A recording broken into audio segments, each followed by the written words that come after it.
Time ground ਦੇ ਵਿੱਚ ਹੁੰਦਾ ਸੀ, ਟੀਚਰਾਂ ਦੇ ਕੋਲ ਪੜ੍ਹਦੇ ਸੀ, ਪਰ ਜੈਪਾਲ ਸਿੰਘ ਭੁੱਲਰ ਵਾਪਸ ਹੀ ਨਹੀਂ ਮੁੜ ਸਕਿਆ। ਉਹਦਾ ਕੋਈ ਮੇਨ ਯਾਰ ਦੋਸਤ ਬਣ ਕੇ ਤੇ ਗੰਢ ਕੇ ਤੇ ਉਹਨਾਂ ਨੂੰ ਫਸਾਉਂਦਾ। ਖਾਸ ਕਰ ਬੱਚੇ ਜਿਹੜੇ ਕਾਨੂੰਨ, ਸਾਡੀਆਂ ਅਦਾਲਤਾਂ, ਸਾਡੀ ਪੁਲਿਸ, ਹੁਣ ਜੇਲ੍ਹਾਂ ਦੇ ਅੱਗੇ ਲਿਖਿਆ ਹੁਣ ਸ਼ਾਇਦ ਫਿਰ ਸੈਂਟਰ ਜੇਲ੍ਹ ਲਿਖਣ ਲੱਗ ਪਏ, ਵਿੱਚੋਂ ਉੱਤੇ ਲਿਖਦਾ ਸੁਧਾਰ ਘਰ। ਜੇਲ੍ਹਾਂ ਹੀ ਵਿਗਾੜ ਘਰ ਸੀ। ਕਿਸੇ ਛੋਟੀ ਉਮਰ ਦੇ ਬੱਚੇ ਨੂੰ ਕਿਸੇ ਛੋਟੇ ਮੋਟੇ ਕੇਸ 'ਚ ਜਾਂ ਵੱਡੇ ਕੇਸ 'ਚ ਫਸਾ ਕੇ ਜੇਲ੍ਹ 'ਚ ਸੁੱਟ ਦੇਣਾ।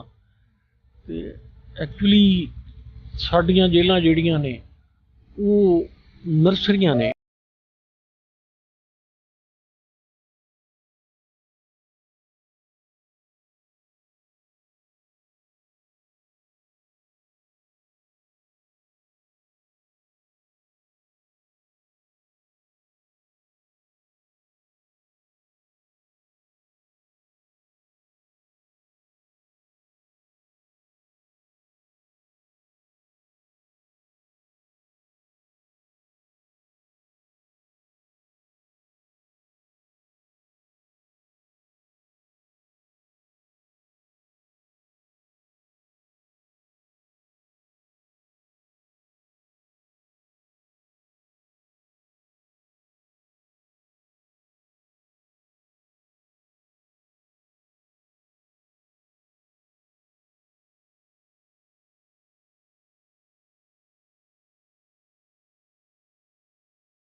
ਪੰਜਾਬੀਅਤ ਨੂੰ ਪਿਆਰ ਕਰਨ ਵਾਲੇ ਸਾਰੇ ਦਰਸ਼ਕਾਂ ਦਾ ਮੈਂ ਹਰਜਿੰਦਰ ਸਿੰਘ ਢਿੱਲੋਂ ਨਿੱਘਾ ਸਵਾਗਤ ਕਰਦਾ। ਤਾਂ ਅੱਜ ਅਸੀਂ ਪੰਜਾਬ ਦੇ ਇੱਕ ਅਜਿਹੇ ਘਰ ਦੇ ਵਿੱਚ ਬੈਠੇ ਹਾਂ ਜਿਸ ਘਰ ਦੇ ਵਿੱਚ ਕਦੇ ਖੁਸ਼ੀਆਂ ਹੁੰਦੀਆਂ ਸੀ, ਤੇ ਪਰ ਜੇ ਅੱਜ ਗੱਲ ਕਰੀਏ ਤਾਂ ਅੱਜ ਉਸ ਘਰ ਦੇ ਵਿੱਚ ਕਿਤੇ ਨਾ ਕਿਤੇ ਜਾ ਕੇ ਆਪਣੇ ਪੁੱਤ ਦੀਆਂ ਯਾਦਾਂ ਨੂੰ ਲੈ ਕੇ ਉਦਾਸੀ ਆ ਜਾਂਦੀ ਆ ਉਹਨਾਂ ਚਿਹਰਿਆਂ ਦੇ ਉੱਪਰ ਜਿਹੜੇ ਇਸ ਘਰ ਦੇ ਵਿੱਚ ਰਹਿ ਰਹੇ ਨੇ ਚਿਹਰੇ। ਤਾਂ ਮੈਂ ਗੱਲ ਕਰ ਰਿਹਾ ਜੈਪਾਲ ਸਿੰਘ ਭੁੱਲਰ ਦੀ। ਛੋਟੇ ਹੁੰਦਿਆਂ ਦਾ ਸੁਪਨਾ ਸੀ ਜੈਪਾਲ ਸਿੰਘ ਭੁੱਲਰ ਦਾ ਕਿ ਖਿਡਾਰੀ ਬਣਾਂਗੇ, ਆਫਿਸਰ ਬਣਾਂਗੇ, ਪਰ ਉਸ ਤੋਂ ਬਾਅਦ ਅਜਿਹੀ ਦੁਨੀਆ ਦੇ ਵਿੱਚ ਜਾਂਦੇ ਨੇ ਕਿ ਬਾਅਦ ਦੇ ਵਿੱਚੋਂ ਉਹ ਦੁਨੀਆ 'ਚੋਂ ਕਦੇ ਵਾਪਸ ਨਹੀਂ ਨਿਕਲਦੇ। ਤਾਂ ਸਾਡੇ ਨਾਲ ਇਸ ਵਕਤ ਮੌਜੂਦ ਨੇ ਜੈਪਾਲ ਸਿੰਘ ਭੁੱਲਰ ਦੇ ਫਾਦਰ ਸਾਹਿਬ, ਤਾਂ ਅਸੀਂ ਉਹਨਾਂ ਦੇ ਨਾਲ ਗੱਲ ਕਰਦੇ ਹਾਂ ਜੀ। ਬਹੁਤ ਬਹੁਤ ਸਵਾਗਤ ਹੈ ਜੀ। ਸਤਿ ਸ਼੍ਰੀ ਅਕਾਲ ਜੀ, ਸ਼ੁਕਰੀਆ ਤੁਹਾਡਾ ਤੇ ਸਾਰੇ ਦਰਸ਼ਕਾਂ ਦਾ ਮੈਂ ਧੰਨਵਾਦ ਕਰਦਾ। ਜੇ ਅਸੀਂ ਗੱਲ ਕਰਦੇ ਹਾਂ ਜੀ ਜੈਪਾਲ ਸਿੰਘ ਭੁੱਲਰ ਨੂੰ ਲੈ ਕੇ ਥੋੜ੍ਹੀਆਂ ਬਹੁਤੀਆਂ ਗੱਲਾਂ ਬਾਤਾਂ ਕਰਾਂਗੇ ਤੁਹਾਡੇ ਨਾਲ, ਪਰ ਪਹਿਲਾਂ ਸਵਾਲ ਇਹ ਆ ਕਿ ਪੰਜਾਬ ਦੀ ਜਿਹੜੀ ਨੌਜਵਾਨੀ ਆ ਉਸ ਨੂੰ ਕਿੱਥੇ ਜੇ ਖੜਾ ਦੇਖਦੇ ਹੋ, ਪੰਜਾਬ ਦੀ ਨਾਲ ਸੰਬੰਧਿਤ ਜਿਹੜੀ ਕਿ ਗੱਲਬਾਤ ਕਰਦੇ ਆ। ਪੰਜਾਬ ਦੀ ਜਿਹੜੀ ਸਾਡੀ ਨੌਜਵਾਨੀ ਆ ਉਹਦੇ ਲਈ ਨਾ ਤੇ ਸਰਕਾਰ ਵੱਲੋਂ ਤੇ ਨਾ ਹੀ ਸਾਡੀਆਂ ਜਿਹੜੀਆਂ ਸੰਸਥਾ ਨੇ, ਭਾਵੇਂ ਧਾਰਮਿਕ ਸੰਸਥਾ ਨੇ ਜਾਂ ਦੂਸਰੀਆਂ ਨੇ, ਉਹਨਾਂ ਵੱਲੋਂ ਕੋਈ ਯੋਗ ਉਪਰਾਲਾ ਨਹੀਂ ਕੀਤਾ ਗਿਆ। ਤੇ ਮੈਂ ਬਹੁਤ ਪਹਿਲਾਂ ਤੋਂ ਇਹ ਮਹਿਸੂਸ ਕਰਦਾ ਸਾਂ, ਜਦੋਂ ਸਾਡੇ ਛੋਟੇ ਛੋਟੇ ਬੱਚਿਆਂ ਨੂੰ ਪਿੰਡਾਂ 'ਚ ਦੇਖਣਾ ਵੀ 2.5-3 ਸਾਲ ਦੇ ਬੱਚਿਆਂ ਨੂੰ ਟਾਈਆਂ ਲਾ ਕੇ ਤੇ ਸਰਦੀਆਂ 'ਚ ਟਾਈ ਤੇ ਹੋਰ ਲਾ ਕੇ ਤੇ ਉਹ ਛੋਟੀਆਂ ਛੋਟੀਆਂ ਵੈਨਾਂ 'ਚ, ਰਕਸ਼ਿਆਂ ਤੇ, ਗੱਡੀਆਂ 'ਚ ਜਿਵੇਂ ਮੁਰਗੀਆਂ ਦੇ ਬੱਚੇ ਜਾਂ ਮੁਰਗੀਆਂ ਤਾੜੀਆਂ ਹੁੰਦੀਆਂ ਨਾ, ਐਂ ਤਾੜ ਕੇ ਤੇ ਸਕੂਲਾਂ 'ਚ ਭੇਜ ਦਿੱਤਾ ਜਾਂਦਾ ਸੀ ਮਾਂ ਪਿਓ ਵੱਲੋਂ। ਤੇ ਮਾਂ ਪਿਓ ਵਿਚਾਰੇ ਤੇ ਇਸ ਭਵਿੱਖ ਲਈ ਭੇਜਦੇ ਸੀ ਵੀ ਸਾਡੇ ਬੱਚੇ ਪੜ੍ਹ ਲਿਖ ਕੇ ਆਪਣੇ ਰੁਜ਼ਗਾਰ ਰੋਜੀ ਜੋਗੇ ਬਣ ਜਾਣਗੇ। ਟੀਚਰਾਂ ਨੇ ਬਿਲਕੁਲ ਆਪਣੀ ਜ਼ਿੰਮੇਵਾਰੀ ਨਹੀਂ ਨਿਭਾਈ, ਟਿਊਸ਼ਨਾਂ ਰੱਖ ਲਈਆਂ ਤੇ ਕਿਤੇ ਨਾ ਕਿਤੇ ਜਿਹੜਾ ਇਹ ਸਰਕਾਰੀ ਢਾਂਚਾ ਸੀਗਾ ਟੀਚਰਾਂ ਵਾਲਾ, ਇਹਨਾਂ ਯੂਨੀਅਨ ਬਣਾ ਕੇ ਤੇ ਇਹ ਕੰਮ ਕਰਕੇ ਪੰਜਾਬ ਦੀ ਜਵਾਨੀ ਦਾ ਇਹਨਾਂ ਬੇੜਾ ਗਰਕ ਕਰ ਦਿੱਤਾ। ਆਪਣੇ ਬੱਚੇ ਤੇ ਇਹਨਾਂ ਨੰਬਰ ਲਵਾ ਕੇ ਤੇ ਸੈੱਟ ਕਰ ਲਏ, ਬਾਕੀਆਂ ਦਾ ਇਹਨਾਂ ਨੇ ਪੱਠਾ ਪਾਇਆ। ਭੁੱਲਰ ਸਾਹਿਬ, ਜੇ ਅਸੀਂ ਗੱਲ ਕਰਦੇ ਹਾਂ, ਤੁਸੀਂ ਟੀਚਰਾਂ ਦੀ ਗੱਲ ਕਰੀ ਹੈ, ਜੈਪਾਲ ਸਿੰਘ ਭੁੱਲਰ ਵੀ ਇੱਕ ਟਾਈਮ ਗਰਾਊਂਡ ਦੇ ਵਿੱਚ ਹੁੰਦਾ ਸੀ, ਟੀਚਰਾਂ ਦੇ ਕੋਲ ਪੜ੍ਹਦੇ ਸੀ, ਪਰ ਜੈਪਾਲ ਸਿੰਘ ਭੁੱਲਰ ਦੇ ਨਾਲ ਅਜਿਹਾ ਕੀ ਵਾਪਰਦਾ ਕਿ ਉਹ ਉਸ ਦੁਨੀਆ ਦੇ ਵਿੱਚ ਚਲਾ ਜਾਂਦਾ ਜਿਹੜੀ ਦੁਨੀਆ ਦੇ ਵਿੱਚੋਂ ਕਦੇ ਵਾਪਸ ਹੀ ਨਹੀਂ ਮੁੜ ਸਕਿਆ? ਵੇਖੋ ਜੀ, ਜਿਹੜੇ ਵੀ ਬੱਚੇ ਇਸ ਤਰ੍ਹਾਂ ਹੁੰਦੇ ਨੇ ਉਹਨਾਂ ਨੂੰ ਸੁਸਾਇਟੀ 'ਚੋਂ ਹੀ ਉਹਦਾ ਕੋਈ ਮੇਨ ਯਾਰ ਦੋਸਤ ਬਣ ਕੇ ਤੇ ਗੰਢ ਕੇ ਤੇ ਉਹਨਾਂ ਨੂੰ ਫਸਾਉਂਦਾ। ਖਾਸ ਕਰ ਬੱਚੇ ਜਿਹੜੇ ਥੋੜ੍ਹੇ ਵੱਖਰੀ ਟਾਈਪ ਦੇ ਹੁੰਦੇ ਨੇ ਤੇ ਉਹਨਾਂ ਨੂੰ ਇਹ ਦੂਜੇ ਕੁਛ ਕ੍ਰਿਮੀਨਲ ਕਹਿ ਲਓ ਜਾਂ ਕਰਕੇ ਤੇ ਉਹਨਾਂ ਨੂੰ ਵੀ ਪੱਟਦੇ ਆ ਵੀ ਜੇ ਕੱਲ੍ਹ ਨੂੰ ਇਹ ਹੋਇਆ ਤੇ ਸਾਡੇ ਮਾਂ ਪਿਓ ਕਹਿਣਗੇ ਵੀ ਲਓ ਜੀ ਫਲਾਣਾ ਮੁੰਡਾ ਜਿਹੜਾ ਗੇਮ ਕਰਦਾ ਜਾਂ ਫਲਾਣਾ ਠੀਕ ਹੈ ਤੇ ਤੂੰ ਕਿਉਂ ਨਹੀਂ। ਇਸ ਕਰਕੇ ਉਹਨੂੰ ਕੁਛ ਉਹਦੇ ਜਾਂ ਬੇਲੀਆਂ ਨਹੀਂ ਫਸਾਇਆ, ਪੱਟਿਆ ਤੇ ਮੁੜ ਕੇ ਉਹ ਐਸਾ ਤਿਲਕਿਆ, ਮੈਂ ਬੜੀ ਵਾਲ ਆਈ ਦੁਬਾਰਾ। ਫਿਰ ਸਾਡਾ ਕਾਨੂੰਨ, ਸਾਡੀਆਂ ਅਦਾਲਤਾਂ, ਸਾਡੀ ਪੁਲਿਸ, ਹੁਣ ਜੇਲ੍ਹਾਂ ਦੇ ਅੱਗੇ ਲਿਖਿਆ ਹੁਣ ਸ਼ਾਇਦ ਫਿਰ ਸੈਂਟਰ ਜੇਲ੍ਹ ਲਿਖਣ ਲੱਗ ਪਏ, ਵਿੱਚੋਂ ਉੱਤੇ ਲਿਖਦਾ ਸੁਧਾਰ ਕਰ। ਤੇ ਮੈਂ ਕੋਈ ਵੀ ਮੇਰੇ ਨਾਲ ਆਣ ਕੇ ਇੱਥੇ ਜਿਹੜੇ ਜਿਹਨੂੰ ਲੱਗਦਾ ਵੀ ਇਹ ਮੇਰੀ ਗੱਲ ਗਲਤ ਆ ਤੇ ਕਿਤੇ ਵੀ ਗੱਲ ਕਰ ਸਕਦਾ। ਜੇਲ੍ਹਾਂ ਹੀ ਵਿਗਾੜ ਘਰ ਸੀ। ਕਿਸੇ ਛੋਟੀ ਉਮਰ ਦੇ ਬੱਚੇ ਨੂੰ ਕਿਸੇ ਛੋਟੇ ਮੋਟੇ ਕੇਸ 'ਚ ਜਾਂ ਵੱਡੇ ਕੇਸ 'ਚ ਫਸਾ ਕੇ ਜੇਲ੍ਹ 'ਚ ਸੁੱਟ ਦੇਣਾ। ਤੇ ਐਕਚੁਅਲੀ ਸਾਡੀਆਂ ਜੇਲ੍ਹਾਂ ਜਿਹੜੀਆਂ ਨੇ ਉਹ ਨਰਸਰੀਆਂ ਨੇ ਕ੍ਰਾਈਮ ਦੀਆਂ। ਤੁਸੀਂ ਕਿਹਾ ਕਿ ਕ੍ਰਾਈਮ ਦੀਆਂ ਨਰਸਰੀਆਂ ਨੇ, ਪਰ ਜੈਪਾਲ ਸਿੰਘ ਭੁੱਲਰ ਦੇ ਪਿਤਾ ਵੀ ਇੱਕ ਪੁਲਿਸ ਦੇ ਵਿੱਚ ਅਧਿਕਾਰੀ ਰਹੇ ਨੇ, ਪੁਲਿਸ ਡਿਪਾਰਟਮੈਂਟ ਦੇ ਨਾਲ ਸੰਬੰਧਿਤ ਰਹੇ ਨੇ। ਕੀ ਹੁੰਦਾ ਜੇਲ੍ਹਾਂ ਦੇ ਵਿੱਚ, ਜਿਹੜਾ ਸਿਸਟਮ ਹੁੰਦਾ, ਕਿਸ ਤਰ੍ਹਾਂ ਦਾ ਜੇਲ੍ਹਾਂ ਦਾ ਸਿਸਟਮ ਹੁੰਦਾ, ਕਿਸ ਤਰ੍ਹਾਂ ਦਾ ਥਾਣਿਆਂ ਕਚਹਿਰੀਆਂ ਦਾ ਸਿਸਟਮ ਹੁੰਦਾ? ਦੇਖੋ, ਪੁਲਿਸ ਦੀ ਨੌਕਰੀ ਅੱਜ ਕੱਲ੍ਹ ਤੇ ਪੁਲਿਸ ਵਾਲੇ ਜਿਹੜੀ ਜੇਲ੍ਹਾਂ 'ਚ ਵੀ ਲਾਏ ਨੇ। ਅਦਰਵਾਈਜ਼ ਪੰਜਾਬ ਪੁਲਿਸ ਦਾ ਤੇ ਜੇਲ੍ਹ ਵਿਭਾਗ ਦੇ ਵੱਖਰੇ ਮਹਿਕਮੇ ਨੇ। ਸਾਡੀ ਪੁਲਿਸ ਦੀ ਜੇਲ੍ਹਾਂ ਦੇ ਵਿੱਚ ਉਸ ਟਾਈਮ ਕੋਈ ਦਖਲਅੰਦਾਜ਼ੀ ਨਹੀਂ ਹੁੰਦੀ, ਨਾ ਕੋਈ ਅੰਦਰ ਜਾਂਦਾ ਸੀ, ਡਿਊਟੀ ਤੱਕ ਹੀ ਸੀਮਤ ਸੀ। ਤੇ ਇਸ ਕਰਕੇ ਮੈਂ ਉਹਦੇ ਬਾਰੇ ਕੋਈ ਇਹ ਜਵਾਬ ਨਹੀਂ ਦੇ ਸਕਦਾ। ਸਿਸਟਮ ਦੇ ਅੰਦਰ ਜੋ ਸੁਣਿਆ, ਜੋ ਲੋਕਾਂ ਨੂੰ ਜਿਹੜੇ ਅੰਦਰ ਦੱਸਦੇ ਆ, ਉਹ ਸਿਸਟਮ ਤੇ ਬਿਲਕੁਲ ਉਦੋਂ ਤੋਂ ਹੀ ਨਿਲ ਸੀ, ਬਿਲਕੁਲ ਨਿਲ ਸੀ। ਜੇਲ੍ਹਾਂ 'ਚ ਨਸ਼ੇ ਮਿਲਦੇ ਸੀ। ਮੇਨ ਤਾਂ ਇਹ ਆ ਵੀ ਉੱਥੇ ਪੈਸੇ ਵਾਲਾ ਬੰਦਾ ਜਿਹੜਾ ਮੋਟੇ ਪੈਸੇ ਲਈ ਜਾਂਦੇ ਸੀ ਉਹਨੂੰ ਤਾਂ ਮਾੜੀ ਮੋਟੀ ਸਹੂਲਤ ਸੀਗੀ, ਅਤੇ ਜੇ ਪੈਸੇ ਹੈ ਨਹੀਂ ਤਾਂ ਉਹਨੂੰ ਬਿਲਕੁਲ ਰੋਟੀ ਪਾਣੀ ਦੀ ਸਹੂਲਤ ਨਹੀਂ, ਮੈਡੀਕਲ ਦੀ ਸਹੂਲਤ ਨਹੀਂ। ਅਤੇ ਅਸਲ ਇਹ ਵੀ ਇੱਕ ਬੜਾ ਵੱਡਾ ਕਾਰਨ ਬਣਿਆ ਵੀ ਜੇਲ੍ਹਾਂ ਵੱਲ ਮੇਰੇ ਖਿਆਲ ਅੰਗਰੇਜ਼ਾਂ ਦੇ ਟਾਈਮ ਜੇਲ੍ਹਾਂ ਦਾ ਫਿਰ ਵੀ ਰੂਲ ਸੀ। ਅੰਗਰੇਜ਼ਾਂ ਦੇ ਟਾਈਮ ਇਹ ਸੀ ਵੀ ਉਹਨਾਂ ਦੇ ਅਫਸਰ ਕਰਪਟ ਨਹੀਂ ਸਨ, ਅਤੇ ਸਾਡੇ ਅਫਸਰ ਬੜੇ ਕਰਪਟ ਸਨ, ਅਤੇ ਇਸ ਕਰਕੇ ਜੇਲ੍ਹਾਂ ਦਾ ਕੀ ਹੋਣਾ ਸੀ। ਰਿਸ਼ਵਤ ਚੱਲਦੀ ਸੀ, ਉਹਨਾਂ ਨੂੰ ਸਹੀ ਨਾ ਖੁਰਾਕ ਮਿਲਦੀ ਸੀ, ਨਾ ਦਵਾਈ ਮਿਲਦੀ ਸੀ, ਬਾਹਰੋਂ ਪੈਸੇ ਦੇਣੇ ਪੈਂਦੇ ਸੀ, ਜੇਲ੍ਹਾਂ 'ਚ ਨਸ਼ੇ ਵਿਕਦੇ ਸਨ। ਇਹ ਸਾਰਿਆਂ ਨੂੰ ਪਤਾ, ਤੁਹਾਨੂੰ ਵੀ, ਹੋਰਨਾਂ ਲੋਕਾਂ ਨੂੰ ਵੀ ਪਤਾ। ਜੈਪਾਲ ਸਿੰਘ ਭੁੱਲਰ ਦੀ ਜਦੋਂ ਆਪਾਂ ਗੱਲ ਕਰਦੇ ਹਾਂ ਤਾਂ ਬੜੀਆਂ ਯਾਦਾਂ ਤੁਹਾਡੇ ਨਾਲ ਜੁੜੀਆਂ ਹੋਈਆਂ ਨੇ। ਜੈਪਾਲ ਸਿੰਘ ਭੁੱਲਰ ਦਾ ਪਹਿਲਾ ਜਿਹੜਾ ਕ੍ਰਾਈਮ ਹੁੰਦਾ ਤੁਹਾਨੂੰ ਪਤਾ ਲੱਗਦਾ ਉਸ ਬਾਰੇ, ਤਾਂ ਫਿਰ ਦਿਲ 'ਤੇ ਕੀ ਬੀਤਦੀ ਹੈ ਕਿ ਜੈਪਾਲ ਸਿੰਘ ਭੁੱਲਰ ਤਾਂ ਇੱਕ ਹੈਮਰ ਥਰੋ ਦਾ ਖਿਡਾਰੀ ਸੀਗਾ, ਚੰਗਾ ਹਾਕੀ ਦਾ ਪਲੇਅਰ ਸੀ, ਤੁਸੀਂ ਦੱਸ ਵੀ ਰਹੇ ਸੀ ਕਿ, ਪਰ ਉਦੋਂ ਦਿਲ 'ਤੇ ਕੀ ਬੀਤਦੀ ਹੈ ਜਦੋਂ ਪਹਿਲੀ ਵਾਰ ਉਹ ਕ੍ਰਾਈਮ ਦੀ ਦੁਨੀਆ ਦੇ ਵਿੱਚ ਜਾ ਕੇ ਕਦਮ ਰੱਖਦਾ, ਪਹਿਲਾ ਕਦਮ ਹੁੰਦਾ ਉਸ ਦਾ? ਮੇਰੇ ਇਕੱਲੇ ਦੇ ਨਹੀਂ, ਹਰ ਇੱਕ ਮਾਂ ਪਿਓ ਦੇ ਦਿਲ 'ਤੇ ਜਦੋਂ ਕਿਸੇ ਦਾ ਬੱਚਾ ਕਿਸੇ ਗਲਤ ਬੰਨੇ ਚਲਾ ਜਾਂਦਾ ਜਾਂ ਕੁਛ ਵੀ ਹੁੰਦਾ ਤਾਂ ਬਹੁਤ ਜ਼ਿਆਦਾ ਦੁੱਖ ਹੁੰਦਾ, ਬਹੁਤ ਜ਼ਿਆਦਾ। ਖ਼ਤਮ ਹੋ ਜਾਂਦੀ ਹੈ ਉਹਦੀ ਦੁਨੀਆ ਹੀ, ਖ਼ਤਮ ਹੋ ਜਾਂਦੀ ਹੈ ਉਹਦਾ। ਬਿਲਕੁਲ ਲਾ ਲਓ ਵੀ ਜਿਵੇਂ ਕਿਸੇ ਬੰਦੇ ਦੀ ਕੋਈ ਆਸ ਹੀ ਟੁੱਟ ਜਾਂਦੀ ਆ ਅਤੇ ਉਹਨੂੰ ਮਤਲਬ ਨਿਰਾਸ਼ਾ ਅਤੇ ਬਿਲਕੁਲ ਬੇਦਿਲੀ ਨਾਲ ਐਵੇਂ ਦਿਨ ਕੱਟਣ ਵਾਲੀ ਗੱਲ ਹੁੰਦੀ ਹੈ, ਕਿਉਂਕਿ ਅਸੀਂ ਅਗਲੀ ਪੀੜ੍ਹੀ ਛੱਡ ਕੇ ਹਮੇਸ਼ਾ ਹੀ ਤੁਰ ਜਾਣਾ ਹੁੰਦਾ। ਅਤੇ ਹਰ ਜੋ ਸਾਡੀ ਸਭਿਅਤਾ ਵਾ ਪੰਜਾਬ ਦੀ, ਅਤੇ ਸਾਡਾ ਧਰਮ ਆ, ਸਾਡੀ ਤਾਂ ਸਾਰੀ ਜੋ ਹੁੰਦੀ ਆ ਉਹ ਗਾਂ ਸਾਡੀ ਪੀੜ੍ਹੀ ਹੁੰਦੀ ਆ।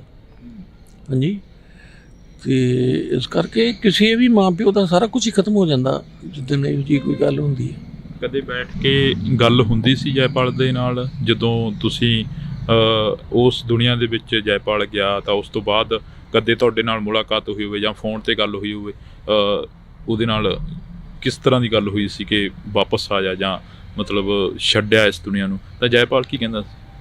ਕੋਈ ਜੈਪਾਲ ਨਹੀਂ ਸੀ ਕਹਿੰਦਾ ਵੀ ਮੈਂ ਇਹਨੂੰ ਛੱਡਣਾ ਨਹੀਂ ਗਾ, ਕੋਈ ਇਹ ਨਹੀਂ ਸੀ ਵੀ ਜੈਪਾਲ ਬਹੁਤ ਦੁਨੀਆ ਕਿਹੜੀ 'ਚ ਚਲਾ ਗਿਆ ਸੀ। ਇਹੋ ਹੀ ਦੁਨੀਆ ਵਾ, ਇਹੋ ਹੀ ਲੋਕ, ਇੱਥੇ ਹੀ ਆਪਾਂ ਸਾਰੇ ਰਹਿੰਦੇ ਹਾਂ, ਕੋਈ ਵੱਖਰੀ ਦੁਨੀਆ 'ਚ ਨਹੀਂ ਸੀ ਚਲਾ ਗਿਆ। ਪਰ ਸਾਡਾ ਜਿਹੜਾ ਸਿਸਟਮ ਆ, ਸਾਡੇ ਸਿਸਟਮ 'ਚ ਜਦੋਂ ਕੋਈ ਬੰਦਾ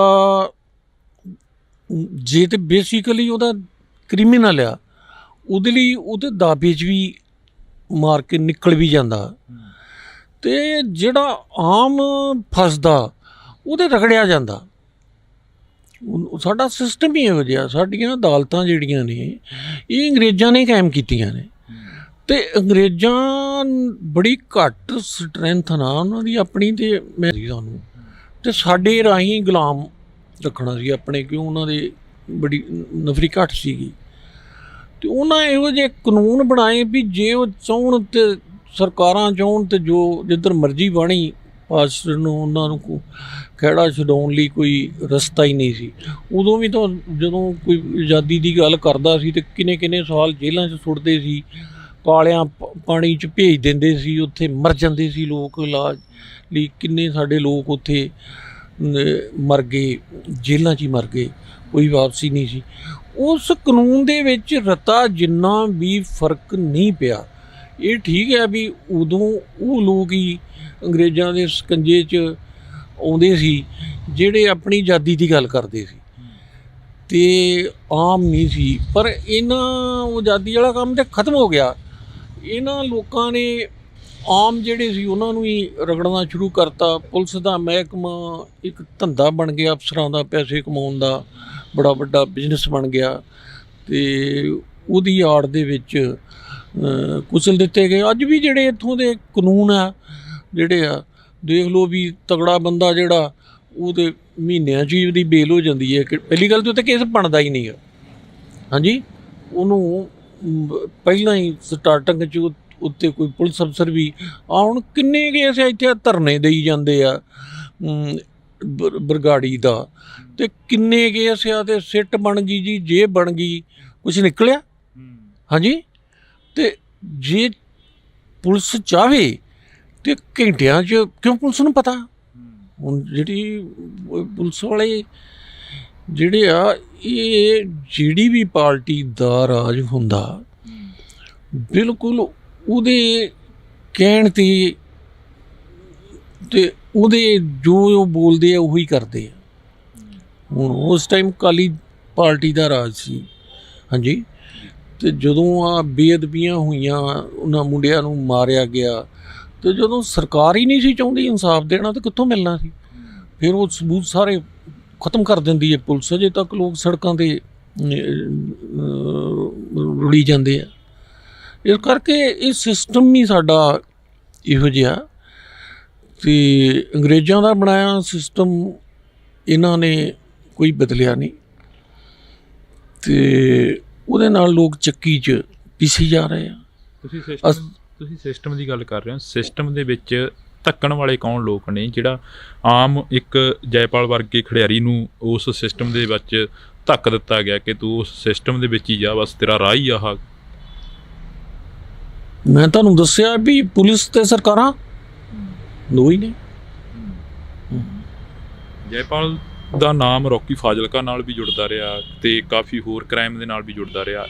ਕਈ ਵਾਰ ਗੱਲਬਾਤ ਹੋਈ ਹੋਣੀ ਹੈ ਇਸ ਦੇ ਵਿੱਚ। ਕੀ ਲੱਗਦਾ ਕਿੰਨਾ ਕੁ ਸੱਚ ਆ ਜਿਹੜਾ ਕਿ ਮੀਡੀਆ ਦੇ ਸਾਹਮਣੇ ਦਿਖਾਇਆ ਜਾਂਦਾ ਜਾਂ ਫਿਰ ਆਮ ਲੋਕਾਂ ਦੇ ਸਾਹਮਣੇ ਦਿਖਾਇਆ ਜਾਂਦਾ? ਮੈਂ ਇਹੋ ਜਿਹੀਆਂ ਗੱਲਾਂ ਕਰਨੀਆਂ ਵਾਜਬ ਨਹੀਂ ਸਮਝਦਾ। ਉਹ ਜਿਹੜਾ ਰੌਕੀ ਫਾਜ਼ਿਲਕਾ ਸੀ, ਉਹਦਾ ਚਲੋ ਪਿਓ ਨਹੀਂ, ਉਹਦੀ ਵੀ ਮਾਂ ਸੀ, ਉਹਦੀ ਵੀ ਭੈਣ ਆ, ਉਹਦਾ ਵੀ ਭਰਾ ਵਾ। ਹਾਂਜੀ। ਉਹਦਾ ਵੀ ਪਰਿਵਾਰ ਆ, ਅਤੇ ਇਸ ਤਰ੍ਹਾਂ ਦੂਜਿਆਂ ਦੇ ਵੀ ਆ ਜਿਹੜੇ ਹੁਣ ਇਹ ਜਾਨੂੰ ਵੀ ਚਲੇ ਗਏ। ਅਤੇ ਮੈਂ ਤੁਹਾਨੂੰ ਉਹਦੇ ਬਾਰੇ ਉਹ ਵੀ ਹਾਲਾਤਾਂ ਦਾ ਸ਼ਿਕਾਰ ਹੋਇਆ ਹੋਏਗਾ। ਹਾਂਜੀ। ਅਤੇ ਕੁਛ ਪੋਲੀਟੀਕਲ ਲੋਕਾਂ ਦਾ ਵੀ ਸ਼ਿਕਾਰ ਹੋਇਆ, ਸਮਝੀ ਗੱਲ। ਅਤੇ ਸਿਰਫ ਇਹਨਾਂ ਦੀ ਜਿਹੜੀ ਆਪਸੀ ਗੇਮ ਸੀ ਉਹੀ ਇਹਨਾਂ ਨੂੰ ਲੈ ਗਈ। ਹੁਣ ਸਿੱਧੂ ਮੂਸੇ ਵਾਲਾ, ਹਾਲਾਂ ਮੈਨੂੰ ਜੋ ਇਹ ਟੌਪਿਕ 'ਤੇ ਨਹੀਂ ਕਰਨੀ ਚਾਹੀਦੀ, ਇਹ ਕੀ ਹੋਇਆ? ਇਹ ਵੀ ਪੋਲੀਟੀਕਲ ਸਿਸਟਮ 'ਚ ਹੀ ਆ ਗਿਆ।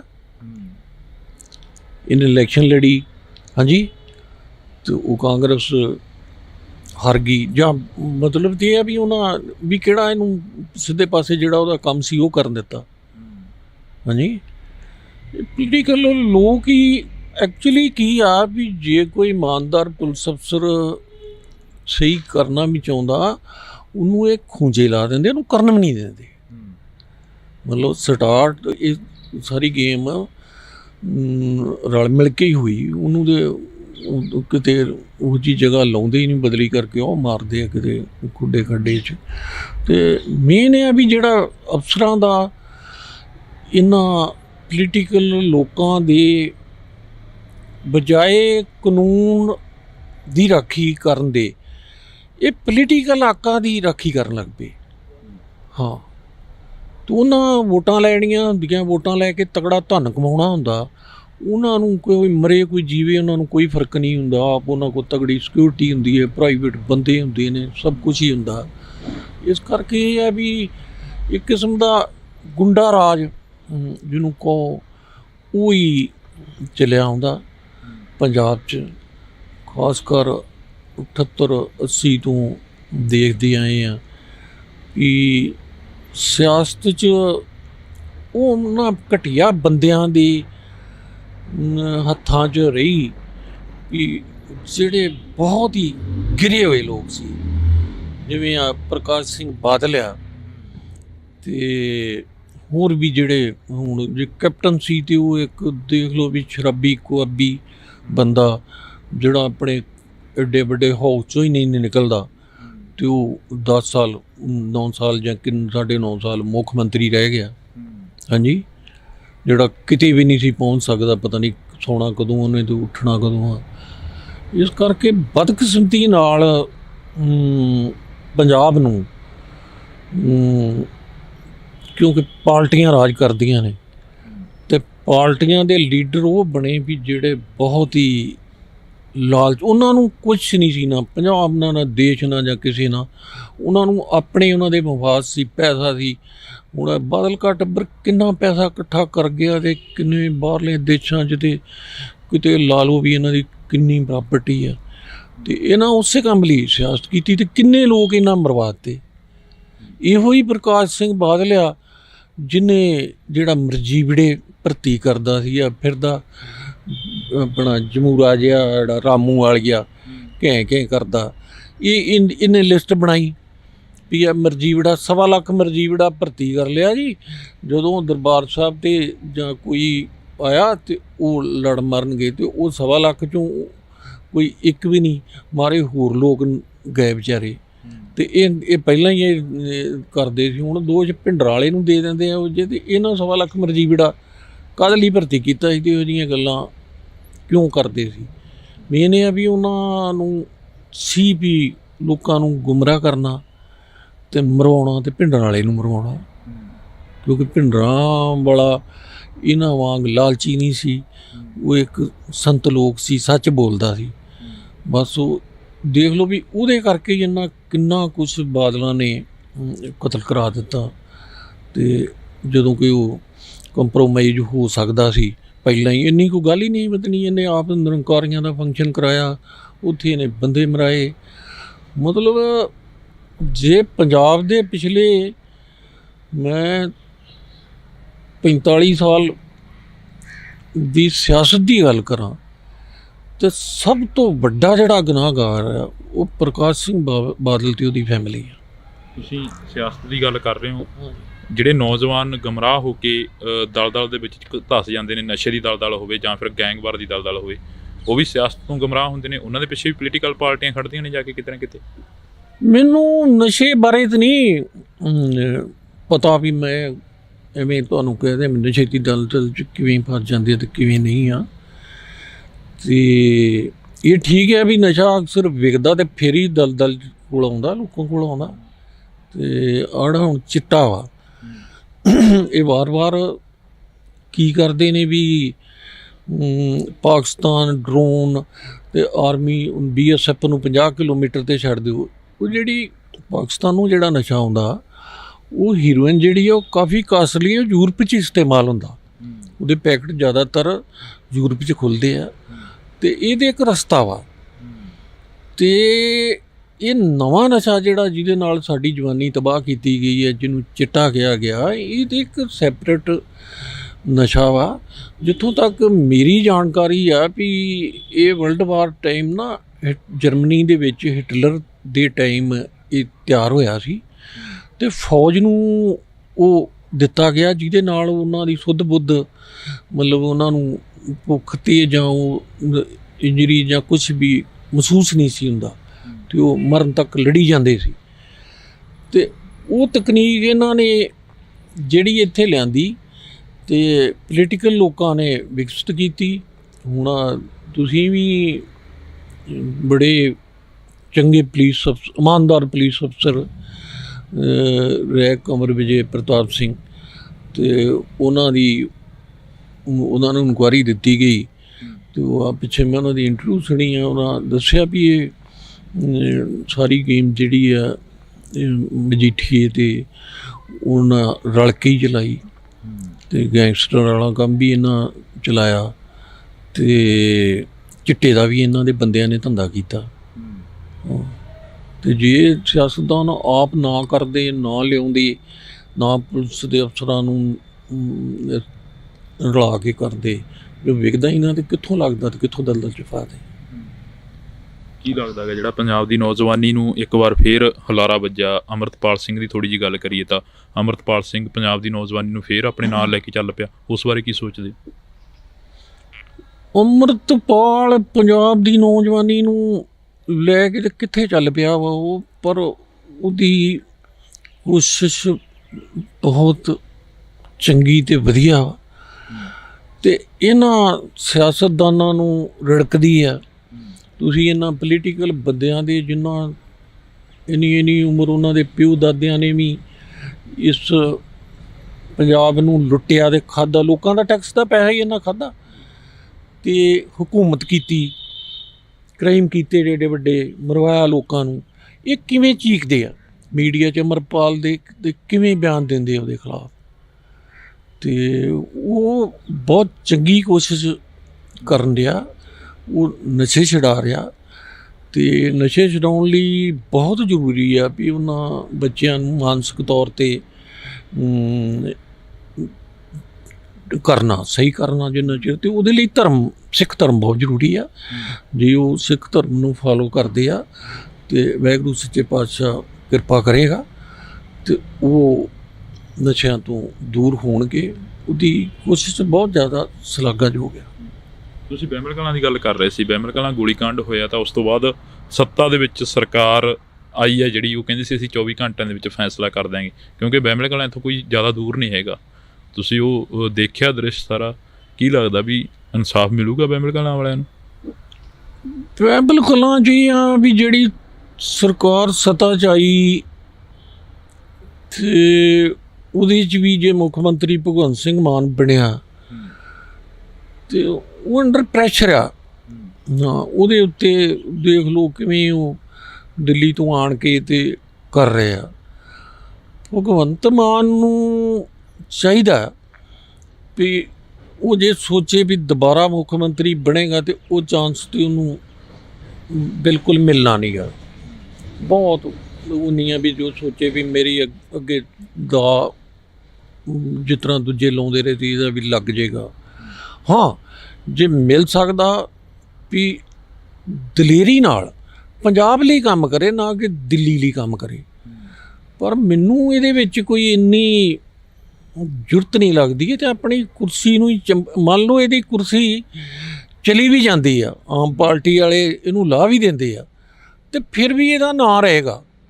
ਤੇ ਇਹਨਾਂ ਨੂੰ ਦਲੇਰੀ ਨਾਲ ਕਰਨਾ ਚਾਹੀਦਾ ਤੇ ਲੋਕਾਂ ਨੂੰ ਵੀ ਇਹਨਾਂ ਦਾ ਸਾਥ ਦੇਣਾ ਚਾਹੀਦਾ। ਲੋਕਾਂ ਨੂੰ ਭਗਵੰਤ ਮਾਨ ਦਾ ਸਾਰੇ ਪੰਜਾਬ ਨੂੰ ਹੀ ਸਾਥ ਦੇਣਾ ਚਾਹੀਦਾ, ਉਹਨੂੰ ਮੌਕਾ ਦੇਣਾ ਚਾਹੀਦਾ। ਤੇ ਉਹ ਜੇ ਜੁਰਤ ਵਿਖਾਏ, ਇਮਾਨਦਾਰੀ ਵਿਖਾਏ ਤੇ ਉਹ ਕਰ ਸਕਦਾ। ਬੜੇ ਮਸਲੇ ਨੇ ਜਿਹੜੇ ਹੱਲ ਹੋ ਸਕਦੇ ਆ ਤੇ ਹੱਲ ਕਰਨ ਦੀ ਲੋੜ ਆ। ਪਰ ਜੇ ਐਵੇਂ ਉਹਨਾਂ ਟੋਪੀਆਂ ਵਾਲਿਆਂ ਦੇ ਇਸ਼ਾਰਿਆਂ ਤੇ ਫਿਰ ਮੇਰੇ ਮੂੰਹ ਨਿਕਲੂਗਾ ਭਈਏ ਨਾ, ਭਈਏ ਹੀ ਨਹੀਂ ਤੇ ਉਹਨਾਂ ਨੂੰ ਕੀ ਕਹੀਏ। ਉਹਨਾਂ ਦੇ ਇਸ਼ਾਰਿਆਂ ਤੇ ਕਰਦਾ ਕੁਰਦਾ ਰਿਹਾ ਤੇ ਇੱਕ ਇਹ ਜੋਗਾ ਨਹੀਂ ਹੋਏਗਾ। ਇਤਿਹਾਸ ਦੇ ਪੰਨਿਆਂ 'ਚ ਇਹਨੂੰ ਬੜੀਆਂ ਲਾਹਨਤਾਂ ਪੈਣਗੀਆਂ ਤੇ ਉਹ ਹੋਏਗਾ। ਸਮਾਂ ਤੇ ਲੰਘਦਿਆਂ ਕੋਈ ਦੇਰ ਨਹੀਂ ਲੱਗਦੀ। ਜੀ ਗੱਲ ਕਰਦੇ ਹਾਂ, ਜਲੰਧਰ ਦੇ ਵਿੱਚ ਘਰ ਢਾਹ ਦਿੱਤੇ, ਇੱਕ ਪਾਸੇ ਉਹਨਾਂ ਨੂੰ ਬੇਘਰ ਕਰ ਦਿੱਤਾ ਲੋਕਾਂ ਨੂੰ, ਉਹਨਾਂ ਬਾਰੇ ਕੀ ਸੋਚਦੇ ਹੋ? ਕਿਉਂਕਿ ਉੱਥੇ ਇੱਕ ਪੁਲਿਸ ਆਫਿਸਰ ਜਿਹੜਾ ਕਿ ਅਧਿਕਾਰੀ ਆਫਿਸਰ ਰੈਂਕ ਦਾ ਅਧਿਕਾਰੀ ਸੀਗਾ, ਉਹ ਅਜਿਹੇ ਸ਼ਬਦ ਬੋਲ ਰਿਹਾ ਹੈਗਾ ਉਸ ਨੌਜਵਾਨਾਂ ਨੂੰ ਜਾਂ ਉਹ ਘਰ ਵਾਲਿਆਂ ਨੂੰ। ਉਹ ਸ਼ਬਦ ਤੇ ਚਲੋ ਕਿਸੇ ਨੇ ਵੀਡੀਓ ਬਣਾ ਲਈ ਤੇ ਉਹ ਨੋਟ ਕਰ ਲਿਆ, ਤੇ ਅਦਰਵਾਈਜ਼ ਪੁਲਿਸ ਦਾ ਰਵੱਈਆ ਇਹੋ ਹੀ ਆ। ਉਹ ਤਾਂ ਮੈਨੂੰ ਛੋਟੀ ਜਿਹੀ ਗੱਲ ਲੱਗੀ ਵੀ ਉਹਨੂੰ ਗਾਲਾਂ ਹੀ ਕੱਢ ਰਿਹਾ। ਹਾਂਜੀ, ਇਹ ਲੋਕ ਤੇ ਢੰਗ ਤਰੀਕਿਆਂ ਨਾਲ ਲੋਕਾਂ ਨੂੰ ਮਾਰ ਵੀ ਦਿੰਦੇ ਆ। ਇਹੋ ਜਿਹੇ ਸ਼ੌਕੀਨ ਉਹਨਾਂ 'ਤੇ ਕੇਸ ਪਾ ਦਿੰਦੇ ਆ ਨਾ। ਮੇਨ ਇਹ ਆ ਜਿਹੜੀ ਪਹਿਲਾਂ ਤੁਸੀਂ ਸਵਾਲ ਕੀਤਾ ਸੀਗਾ ਤੇ ਉਹਦੇ ਵਿੱਚ ਜੇਲ੍ਹ ਦੀ ਜਦੋਂ ਗੱਲ ਕਰ ਰਹੀ ਤੇ ਜੇਲ੍ਹ 'ਚ ਬੰਦਾ ਬਾਅਦ 'ਚ ਜਾਂਦਾ। ਮੇਨ ਜਿਹੜੇ ਮੁੰਡੇ ਨਵੇਂ ਸਕੂਲ ਕਾਲਜ ਪੜ੍ਹਨ ਵਾਲੇ ਤੇ ਜਦੋਂ ਕਿਤੇ ਕਿਸੇ ਕੇਸ 'ਚ ਪੁਲਿਸ ਰਾਜ 'ਚ ਆਉਂਦੇ ਆ, ਇਹ ਉਹਨੂੰ ਟਾਰਚਰ ਹੀ ਇੰਨਾ ਕਰਦੇ ਆ ਵੀ ਬੰਦਾ ਉੱਥੇ ਆਪਣੀ ਮੌਤ ਮੰਗਦਾ ਵੀ ਮੈਂ ਇਹਦੇ ਨਾਲੋਂ ਮਰ ਜਾਵਾਂ ਤੇ ਇੰਨੀ ਤੰਗੀ ਨੂੰ ਚੰਗਾ। ਇਹ ਬਹੁਤ ਜ਼ਿਆਦਾ ਟਾਰਚਰ ਕਰਦੇ ਆ ਤੇ ਇਹਨਾਂ ਦੇ ਮੁੰਡਿਆਂ ਦੇ ਭਗੌੜੇ ਹੋਣ ਦਾ ਬਹੁਤ ਵੱਡਾ ਕਾਰਨ ਇੱਕ ਪੰਜਾਬ ਪੁਲਿਸ ਦੀ ਟਾਰਚਰ ਆ। ਇੰਨੀ ਟਾਰਚਰ ਅੰਗਰੇਜ਼ਾਂ ਦੇ ਟਾਈਮ ਵੀ ਕਦੀ ਨਹੀਂ ਹੋਈ। ਜੇ ਮੈਂ ਕਹਾਂ ਵੀ ਮੁਗਲ ਹਕੂਮਤ ਵੇਲੇ ਵੀ ਇੰਨੀ ਧੱਕੇਸ਼ਾਹੀ ਨਹੀਂ ਹੋਈ ਜਿਹੜੀ ਪੰਜਾਬ ਪੁਲਿਸ ਨੇ ਲਾ ਲਓ ਵੀ 84 ਤੋਂ ਬਾਅਦ ਪੰਜਾਬ 'ਚ ਕੀਤੀ ਤੇ ਉਹ ਅੱਜ ਤੱਕ ਵੀ ਚੱਲ ਰਹੀ ਆ। ਤੇ ਉਹ ਟਾਰਚਰ ਤੋਂ ਹੀ ਮੁੰਡੇ ਜਿਹੜੇ ਆ ਫਿਰ ਨਹੀਂ ਪੇਸ਼ ਹੁੰਦੇ, ਉਹਨਾਂ ਦੇ ਕੇਸ ਪਾਈ ਜਾਂਦੇ ਆ ਭਗੌੜੇ ਵਿਖਾ ਕੇ, ਉਹ ਆਪਣਾ ਟਾਈਮ ਕੱਢਦੇ ਆ, ਕ੍ਰਾਈਮ ਵੀ ਕਰਦੇ ਹੋਣਗੇ। ਮਤਲਬ ਮੇਨ ਇਹਦਾ ਪੁਲਿਸ ਅਫਸਰਾਂ ਦਾ ਜਿਹੜਾ ਇਹ ਢੰਗ ਤਰੀਕਾ ਸ਼ਿਕਾਰ ਤੇ ਸ਼ਿਕਾਰੀ ਵਾਲਾ, ਉਹ ਵੀ ਇੱਕ ਪੰਜਾਬ ਦੀ ਜਵਾਨੀ ਨੂੰ ਤਬਾਹ ਕਰਨ ਦਾ ਇੱਕ ਬੜਾ ਵੱਡਾ ਕਾਰਨ ਹੈ। ਜੈਪਾਲ ਭੁੱਲਰ ਸਿੰਘ ਦੇ ਨਾਲ ਵੀ ਇਹੀ ਕੁਛ ਹੋਇਆ ਜਿਹੜਾ ਕਿ ਬਿਲਕੁਲ ਸਾਰਿਆਂ ਦਾ ਹੁੰਦਾ, ਸਾਰਿਆਂ ਦਾ ਹੁੰਦਾ। ਜਾਂ ਤਾਂ ਉਹਨਾਂ ਨੂੰ ਪੈਸੇ ਦਿੰਦੇ ਤੇ ਫਿਰ ਸੀਗਾ, ਤੇ ਜੈਪਾਲ ਨੂੰ ਵੀ ਇਹਨਾਂ ਟਾਰਚਰ ਕਰ ਕਰਕੇ ਹੀ ਇੱਥੋਂ ਤੱਕ ਪਹੁੰਚਾਇਆ। ਫਿਰ ਉੱਤੇ ਕੇਸ ਪਾਏ। ਜੇ ਮੈਂ ਕੋਸ਼ਿਸ਼ ਕੀਤੀ DGP ਨੂੰ ਮਿਲ ਕੇ, ਮੈਂ ਕੋਈ ਪਾ ਕੇ ਉਹਦਾ ਮੰਤਰਲਾ ਕੀਤਾ ਵੀ ਜਿਹੜੇ ਤੁਸੀਂ ਬਿਲਕੁਲ ਨਜਾਇਜ਼ ਕੇਸ ਪਾਏ ਆ ਤੇ ਘੱਟੋ ਘੱਟ ਉਹ ਕੇਸ ਚਲੋ ਇਹਨੂੰ ਕੱਢ ਦਿਓ ਤੇ ਬਾਕੀ ਫੇਸ ਕਰੇਗਾ, ਮੈਂ ਜਿਵੇਂ ਮਰਜ਼ੀ ਆ ਕਰਦਾ। ਤੇ ਉਹਨਾਂ ਚੌਥੇ ਦਿਨ ਮੇਰੇ ਨਾਲ ਕਰ ਲਿਆ ਵੀ ਠੀਕ ਕੱਢ ਦਿਆਂਗੇ, ਤੇ ਚੌਥੇ ਦਿਨ ਮੈਨੂੰ, ਮੇਰੀ ਘਰ ਵਾਲੀ ਨੂੰ ਤੇ ਰਿਸ਼ਤੇਦਾਰਾਂ ਨੂੰ ਸਾਡੇ 'ਤੇ ਪਰਚਾ ਦੇ ਦਿੱਤਾ। ਹਾਂ, ਤੇ ਇਸ ਕਰਕੇ ਪੁਲਿਸ ਦੇ ਵੱਡੇ ਅਫਸਰ, ਪਤਾ ਨਹੀਂ ਇਹਨਾਂ ਨੂੰ ਇਹ ਮਗਰ ਕੌਣ ਆ ਜਾਂ ਕੌਣ ਨਹੀਂ, ਖਾਸ ਕਰ ਪਿਛਲਾ ਜੋ ਤਜਰਬਾ ਵਾ, ਤੇ ਉਹਨਾਂ ਦਾ ਇਹ ਨਹੀਂ ਹੁੰਦਾ ਵੀ ਕੋਈ ਪੇਸ਼ ਹੋ ਜੇ ਤੇ ਲੀਆਂ ਤੇ ਆ ਜੇ। ਉਹਨਾਂ ਨੂੰ ਤੇ ਇਹ ਹੁੰਦਾ ਵੀ ਇਹ ਕੰਮ ਚੱਲਦਾ ਹੀ ਰਹੇ ਤੇ ਸਾਡੇ ਬੱਲੇ ਵੀ ਹੁੰਦੀ ਰਹੇ ਤੇ ਪੈਸਾ ਵੀ ਆਈ ਜਾਵੇ, ਤੇ ਕੋਈ ਭੱਜ ਗਿਆ ਤੇ ਕਿਸੇ ਨੂੰ ਫੜ ਲਿਆ, ਤੇ ਇਹ ਇੱਕ ਬੜਾ ਵੱਡਾ ਰੀਜ਼ਨ ਹੈ ਇਸ ਚੀਜ਼ ਦਾ।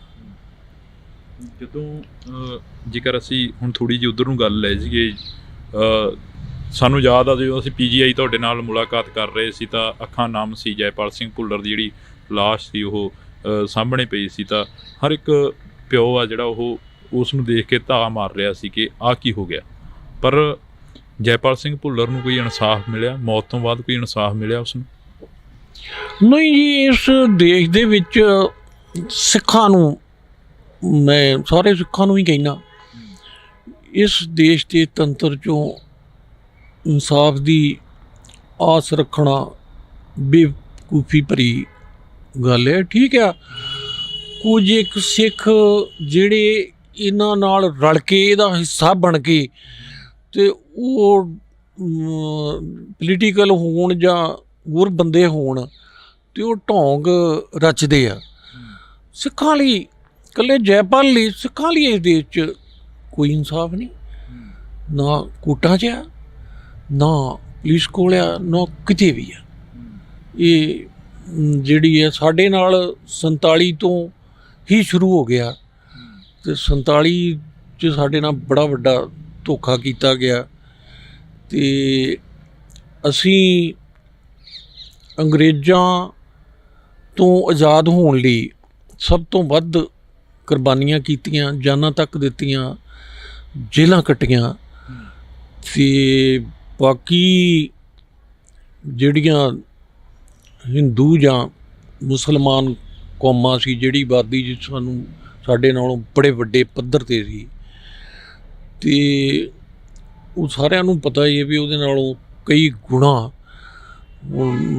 ਅਸੀਂ ਸਿੱਖਾਂ ਨੇ ਕੁਰਬਾਨੀਆਂ ਦਿੱਤੀਆਂ। ਪਰ ਆਜ਼ਾਦੀ ਦੇ ਨਾਂ 'ਤੇ ਸਾਡੀ ਕਤਲੋਗਾਰਦ 47 'ਚ ਕਰਾਈ ਗਈ, ਤੇ ਇਕੱਲੀ ਕਤਲੋਗਾਰਦ ਨਹੀਂ ਕਰਾਈ ਗਈ ਵੀ ਉੱਥੇ ਹੀ ਕਤਲ ਕਰਾ ਦਿੰਦੇ ਤੇ ਚਲੋ ਬੱਚੇ ਬੁੱਚੇ ਫਿਰ ਵੀ ਉਹਨੂੰ ਰਹਿ ਜਾਂਦੇ, ਉਹ ਝਾੜ ਦਿੱਤੇ ਗਏ। ਤੁਸੀਂ ਆ ਜਲੰਧਰ ਦੀ ਗੱਲ ਕੀਤੀ ਆ ਵੀ ਇਹ ਤੇ ਇਕੱਲੇ ਉਜਾੜੇ, ਸਾਡਾ ਤਾਂ 47 'ਚ ਇਹਨਾਂ ਇਹੋ ਜਿਹਾ ਤੰਤਰ ਚਲਾਇਆ ਵੀ ਇੰਨਾ ਪੰਜਾਬ ਦਾ ਕਤਲੇਆਮ ਕਰਾਤਾ, ਮੁਸਲਮਾਨਾਂ ਦਾ ਵੀ ਤੇ ਸਿੱਖਾਂ ਦਾ ਵੀ, ਤੇ ਉਹ ਇੱਕ ਬੜੀ ਵੱਡੀ ਸਕੀਮ ਨਾਲ ਇਹਨਾਂ ਲੋਕਾਂ ਨੇ ਕਰਾਇਆ। ਕੋਈ ਉਹਨੂੰ ਚਾਚਾ ਨਹਿਰੂ ਕਹਿ, ਕੋਈ ਭਾਵੇਂ ਉਹਨੂੰ ਮਾਮਾ ਨਹਿਰੂ ਕਹਿ, ਤੇ ਕੋਈ ਭਾਵੇਂ ਕਹਿ, ਉਹਦੇ ਇੱਕ ਬੜੇ ਵੱਡੇ ਛਾਛ ਕਰਤਾ ਸਨ, ਤੇ ਇੰਨਾ ਵੱਡਾ ਸਾਡੀ ਕੌਮ ਦਾ 47 'ਚ ਹੀ ਕਤਲ ਕਰਾਤਾ, ਇੰਨੀ ਕੌਮ ਮਰਾਤੀ, ਉਜਾੜਤਾ, ਤੇ ਜਾਇਦਾਦਾਂ ਉੱਧਰ ਰਹਿ ਗਈਆਂ। ਅੱਜ ਰੋਂਦੇ ਫਿਰਦੇ ਆ। ਮੈਂ ਉਹ ਵੀ ਸੁਣੀ ਇੰਟਰਵਿਊ, ਜਲੰਧਰ ਬੈਠੇ ਜਿਹੜੇ ਵੀ ਲੋਕ ਉੱਧਰੋਂ ਪਾਕਿਸਤਾਨੋਂ ਵਿਚਾਰੇ ਉੱਜੜ ਕੇ ਆਏ ਤੇ ਉਹਨਾਂ ਦੇ ਘਰ ਢਾਹ ਦਿੱਤੇ ਗਏ।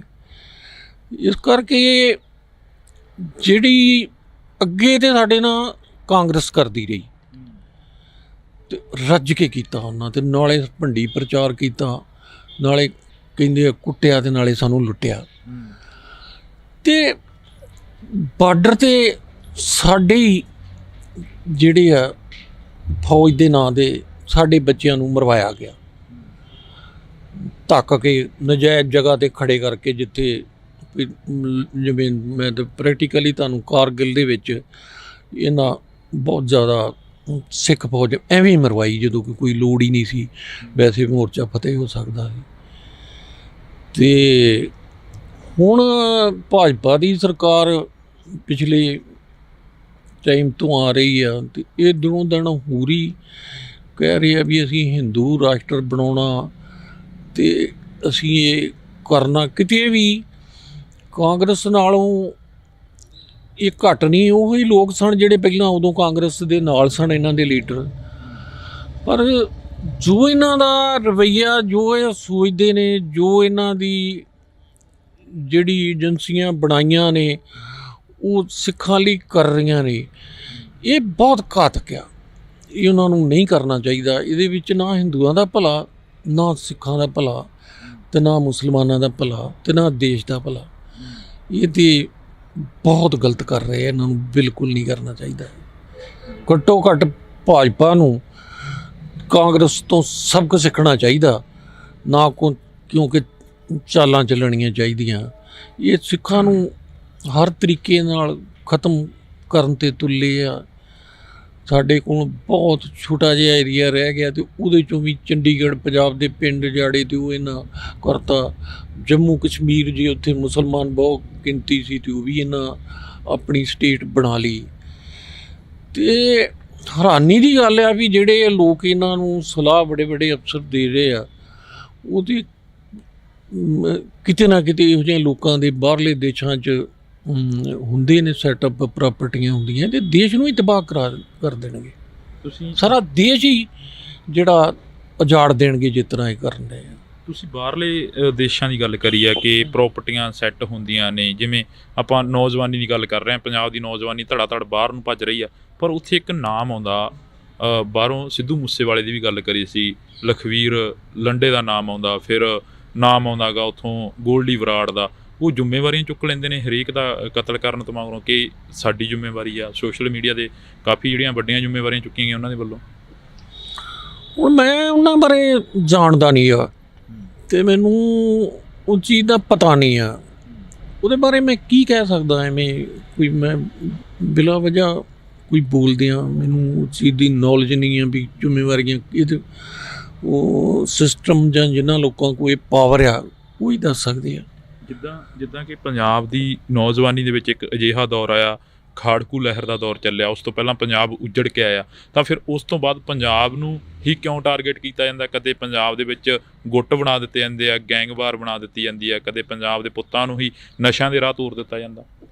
ਮੈਂ ਖਾਸ ਕਰ ਭਾਜਪਾ ਦੇ ਲੀਡਰਾਂ ਨੂੰ ਇਹ ਕਹਿਣਾ ਚਾਹੁੰਦਾ ਵੀ ਇਹ ਗਲਤਫਹਿਮੀ ਬਿਲਕੁਲ ਛੱਡ ਦਿਓ, ਵੀ ਕਿਉਂਕਿ ਜੋ ਮੈਂ ਪੜ੍ਹਿਆ ਉਹ ਇਹ ਆ ਵੀ ਦੋ ਧਰਮ ਜਿਹੜੇ ਬਿਲਕੁਲ ਵਧੀਆ ਧਰਮ ਸੀ, ਬੁੱਧ ਤੇ ਜੈਨ, ਤੇ ਸਨਾਤਨ ਧਰਮ ਨੇ ਉਹਦੇ 'ਚ ਐਂਟਰੀ ਮਾਰ ਕੇ ਤੇ ਉਹ ਧਰਮ ਖਤਮ ਕਰ ਦਿੱਤੇ। ਬੋਧੀਆਂ ਨੂੰ ਸਾੜਿਆ ਗਿਆ ਤੇ ਬਾਹਰਲੇ ਦੇਸ਼ ਦੇ ਹਾਕਮਾਂ ਤੋਂ ਹਮਲਾ ਕਰਾਇਆ ਗਿਆ ਉਹਨਾਂ 'ਤੇ, ਜਿਹੜੇ ਉਸ ਟਾਈਮ ਦੇ ਰਾਜੇ ਸੀ, ਤੇ ਉਹ ਜਿਹੜੇ ਬਚੇ ਖਚੇ ਉਹ ਬਾਹਰਲੇ ਦੇਸ਼ਾਂ 'ਚ ਚਲੇ ਗਏ। ਇਹ ਲੋਕ ਉਸ ਸੋਚ 'ਤੇ ਚੱਲ ਰਹੇ ਆ ਵੀ ਸਿੱਖ ਧਰਮ ਬੜਾ ਛੋਟਾ ਜਿਹਾ ਧਰਮ ਆ, ਚੰਦ ਇੱਕ ਲੋਕ ਨੇ, ਤੇ ਇੰਨੀ ਵੱਡੀ ਕਤਲੇਆਮ ਇਹਨਾਂ ਦੀ ਪਿਛਲੇ 75-80 ਸਾਲਾਂ 'ਚ ਅਸੀਂ ਕਰਾ ਦਿੱਤੀ ਆ, ਤੇ ਇਹ ਹਿੰਦੂ ਬਣ ਜਾਣਗੇ ਜਾਂ ਇਹ ਖਤਮ ਹੋ ਜਾਣਗੇ, ਇਹ ਟਲ ਜਾਣਗੇ। ਸਿੱਖ ਧਰਮ ਤੇ ਫਿਰ ਵੀ ਰਹੇਗਾ ਤੇ ਲੋਕ ਵੀ ਰਹਿਣਗੇ। ਜੇ ਨਾ ਟਲੇ ਤੇ ਦੇਸ਼ ਹੀ ਖਤਮ ਹੋ ਜਾਏਗਾ। ਹਾਂ, ਇਹ ਨਾ ਕਦੀ ਇਹ ਇੰਡੀਆ ਸੀ, ਇਹ ਅੰਗਰੇਜ਼ਾਂ ਨੇ ਬਣਾਇਆ। ਵੱਖਰੇ ਵੱਖਰੇ ਦੇਸ਼ ਸਨ, ਰਾਜੇ ਸਨ, ਅਤੇ ਇਹ ਗਲਤਫਹਿਮੀ 'ਚ ਨਾ ਰਹਿਣ। ਜੇ ਸਿੱਖਾਂ ਦਾ ਜਿਸ ਤਰ੍ਹਾਂ ਇਹ ਖਾਤਮਾ ਕਰ ਰਹੇ ਆ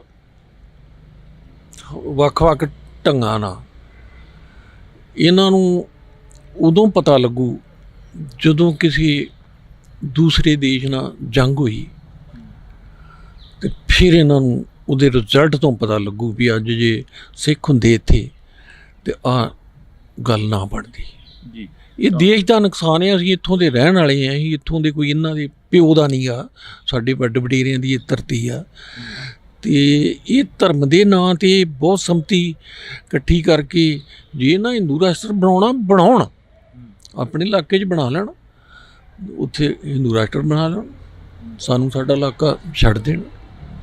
ਹਿੰਦੂ ਰਾਸ਼ਟਰ ਦੇ ਨਾਲ ਸਿੱਖਾਂ ਨੂੰ ਮਾਰ ਕੇ ਬਣਾਉਣਾ, ਇਹੋ ਸੋਚ ਹੀ ਕਾਂਗਰਸ ਦੀ ਸੀ। ਅਤੇ ਕਾਂਗਰਸ ਦੇ ਨਾਲ ਵੀ ਇਹ ਜਿਹੜੀ ਲੀਡਰ ਨੇ ਇਹਨਾਂ ਦੇ RSS ਦੇ ਬਿਲਕੁਲ ਸੇਮ ਇਹਨਾਂ ਦੇ ਵੀ ਲੀਡਰ ਸਨ, ਅਤੇ ਉਹ ਵੀ ਸਨ। ਹਾਂਜੀ, ਅਤੇ ਇਹਨਾਂ ਨੇ ਬੜੀ ਸਾਜ਼ਿਸ਼ ਨਾਲ, ਇੱਕ ਤਾਂ ਏਡੀ ਵੱਡੀ ਆਰਮੀ ਸੀ ਇੱਥੋਂ ਦੀ, ਅੰਗਰੇਜ਼ ਆਰਮੀ 'ਤੇ ਨਹੀਂ ਨਾਲ ਲੈ ਗਏ, ਅਤੇ ਇੱਕ ਤਾਂ ਇਕੱਲੇ ਪੰਜਾਬ ਨੂੰ ਇਹਨਾਂ ਨੇ ਵੰਡਿਆ ਅਤੇ ਕਤਲੇਆਮ। ਇਹ ਤਾਂ ਇੱਕ ਪਿੰਡ 'ਚ ਹੀ ਨਹੀਂ ਆਰਮੀ ਲਾ ਸਕਦੇ ਵੀ ਇੱਕ ਕਿਤੇ ਚੂਹਾ ਵੀ ਨਾ, ਚਿੜੀ ਵੀ ਨਾ ਮਰਦੀ ਜੇ ਇਹਨਾਂ ਇਹ ਕਰਾਉਣਾ ਹੁੰਦਾ। ਪਰ ਇਹਨਾਂ ਖੁਦ 2 ਗੱਡੀਆਂ ਖੜ੍ਹੀਆਂ RSS ਦੇ ਗੁੱਡਿਆਂ ਨੇ ਬਠਿੰਡੇ ਅਤੇ ਅੰਮ੍ਰਿਤਸਰ 2 ਲਾਹੌਰ ਜਾਣ ਵਾਲੀਆਂ ਟ੍ਰੇਨਾਂ ਖੜ੍ਹੀਆਂ ਇਹਨਾਂ ਵੱਡੀਆਂ ਛੁਰੀਆਂ ਨਾਲ।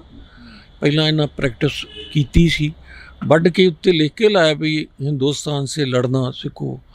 ਉਹ ਜਦੋਂ ਲਾਹੌਰ ਗਈਆਂ ਅਤੇ ਉਹ ਮੁਸਲਮਾਨ ਵੇਖ ਕੇ ਵੀ ਭੜਕਣਾ ਹੀ ਸੀ, ਉਹਨਾਂ ਨੇ ਉੱਧਰੋਂ ਆਉਂਦੇ ਹਿੰਦੂ ਅਤੇ ਸਿੱਖ ਜਿਹੜੇ ਸੀ ਉਹਨਾਂ ਨੂੰ ਮਾਰਨਾ ਸ਼ੁਰੂ ਕਰ ਦਿੱਤਾ। ਅਤੇ ਇਹ ਤਾਂ ਮੈਂ ਕਈਆਂ ਕੋਲ ਸੁਣਦਾ ਰਿਹਾ, ਉਹਨਾਂ ਦੀ ਤਾਂ ਇਹ ਸੀ ਵੀ ਜੇ ਚਲੋ ਸਾਡਾ ਕੋਈ ਹਿੰਦੂ ਮਰ ਗਿਆ ਅਤੇ ਉਹ ਤਾਂ ਆਟੇ ਦੇ ਲੂਣ ਬਰਾਬਰ ਸੀ, ਵੀ 99% ਤਾਂ ਸਿੱਖ ਹੀ ਮਰੇ 47 ਦੇ ਵਿੱਚ। ਅਤੇ ਇਹ ਪੰਜਾਬ 'ਚ ਨਾ ਸਿਰਫ ਮੁਸਲਮਾਨਾਂ ਦੀ ਤਾਂ ਐਡੀ ਜ਼ਿਆਦਾ ਸਟਰੈਂਥ ਆ, ਇੰਨੇ ਉਹਨਾਂ ਦੇ ਦੇਸ਼ ਨੇ। ਹਾਂਜੀ, ਅਤੇ ਉਹ ਵਰਲਡ ਦੀ ਇੱਕ ਧਾਰਮਿਕ ਤੌਰ 'ਤੇ ਸੈਕਿੰਡ ਆਬਾਦੀ ਕ੍ਰਿਸਚਨ ਤੋਂ ਬਾਅਦ, ਅਤੇ ਉਹ ਤਾਂ ਇਹਨਾਂ ਨੂੰ ਪਤਾ ਸੀ ਨਾ ਖਤਮ ਹੋ ਸਕਦੀ ਹੈ ਅਤੇ ਨਾ ਹੋਣੀ ਹੈ, ਅਤੇ ਖਤਮ ਤਾਂ ਇਹਨਾਂ ਸਿੱਖਾਂ ਨੂੰ ਹੀ ਕਰਨਾ ਸੀ। ਅਤੇ ਇਹ ਕਰ ਰਹੇ ਆ ਜੀ, ਇਸ ਤਰ੍ਹਾਂ ਹੀ ਰਹੇ, ਚਲੋ ਅਸੀਂ ਵੀ ਖਤਮ ਹੋ ਜਾਵਾਂਗੇ ਅਤੇ ਨਾਮੋ ਨਿਸ਼ਾਨ ਇਹਨਾਂ ਦਾ ਵੀ ਨਹੀਂ ਰਹੇਗਾ। ਹਾਂ ਬਿਲਕੁਲ, ਹਾਂ, ਇਹ ਜੇ ਐਡੇ ਹੀ ਇਹ ਹੁੰਦੇ ਨਾ ਡੀਂਗਾਂ ਮਾਰਦੇ ਆ, ਅਤੇ ਇਹ 12, 14, 1500 ਸਾਲ ਪਤਾ ਨਹੀਂ ਕਿੰਨੇ ਸਾਲ ਦੇ ਗੁਲਾਮ ਹੀ ਸੀ, ਕੋਈ ਇਹਨਾਂ ਦੀਆਂ ਕਰਤੂਤਾਂ ਹੀ ਇਹੋ ਜਿਹੀਆਂ ਸੀ। ਹਾਂਜੀ, ਹੁਣ ਜੇ ਅੰਗਰੇਜ਼ਾਂ ਦੀ ਗੱਲ ਕਰੀਏ ਤਾਂ ਅੰਗਰੇਜ਼ਾਂ ਤੋਂ ਪਹਿਲਾਂ ਮੁਗਲ ਸੀ, ਮੁਗਲਾਂ ਤੋਂ ਪਹਿਲਾਂ ਪਠਾਨ ਸੀ, ਪਠਾਨਾਂ ਤੋਂ ਪਹਿਲਾਂ ਲੋਧੀ ਸੀ, ਅਤੇ ਉਹ ਸਾਰੇ ਹੀ ਮੁਸਲਮਾਨ ਸਨ। ਹਾਂਜੀ, ਅਤੇ ਜੇ ਉਹਨਾਂ ਨੂੰ ਰੋਕਿਆ ਅਤੇ ਇਹਨਾਂ ਸਿੱਖਾਂ ਨੇ ਹੀ ਰੋਕਿਆ, ਅਤੇ ਸਿੱਖਾਂ ਨੇ ਇਕੱਲਾ ਆਪਣੇ ਤੋਂ ਨਹੀਂ ਰੋਕਿਆ, ਉਹਨਾਂ ਹਿੰਦੂਆਂ ਨੂੰ ਵੀ ਬਚਾਇਆ, ਅੱਗੇ ਹੋ ਕੇ ਸਾਡੇ ਗੁਰੂਆਂ ਨੇ ਬਚਾਇਆ।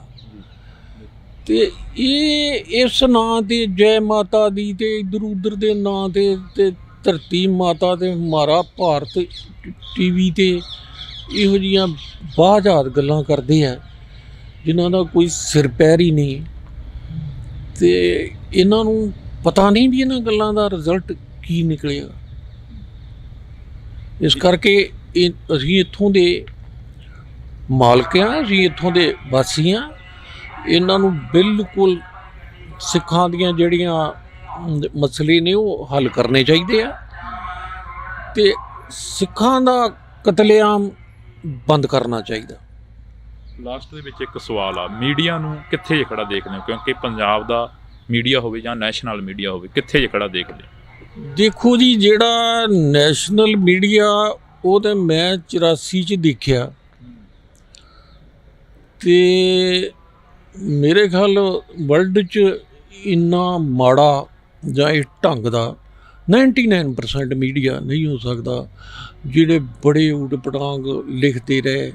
ਦਰਬਾਰ ਸਾਹਿਬ ਦੇ ਟੈਗ ਨੂੰ ਉਹਨਾਂ ਕਿਵੇਂ ਪੇਸ਼ ਕੀਤਾ ਅਤੇ ਕਿਵੇਂ ਅਖਬਾਰਾਂ ਪੜ੍ਹਦੇ ਰਹੇ ਆ।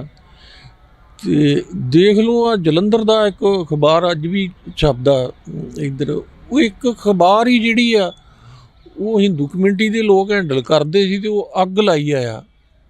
ਹਾਂਜੀ, ਅਤੇ ਉਹਨੇ ਇਹੋ ਜਿਹੇ ਹਾਲਾਤ ਕਰਤੇ ਤੇ ਜੇ ਉਹ 80-85 ਸਾਲਾਂ ਦਾ ਬੁੱਢਾ ਕਿ ਇਹਨੇ ਮਾਰ ਦਿੱਤਾ, ਅਤੇ ਉਦੋਂ ਬਾਅਦ ਵੇਖੋ ਵੀ ਕੀ ਹਾਲਾਤ ਬਣੇ ਅਤੇ ਕਿੱਧਰ ਭਿੰਡਰਾਂ ਵਾਲੇ ਨੂੰ ਉਹਦੇ ਪਰਚੇ ਦੇ ਵਿੱਚ ਪਾਇਆ ਅਤੇ ਕਿਸ ਤਰ੍ਹਾਂ ਇੰਨਾ ਅਪਸੈਟ ਕੀਤਾ।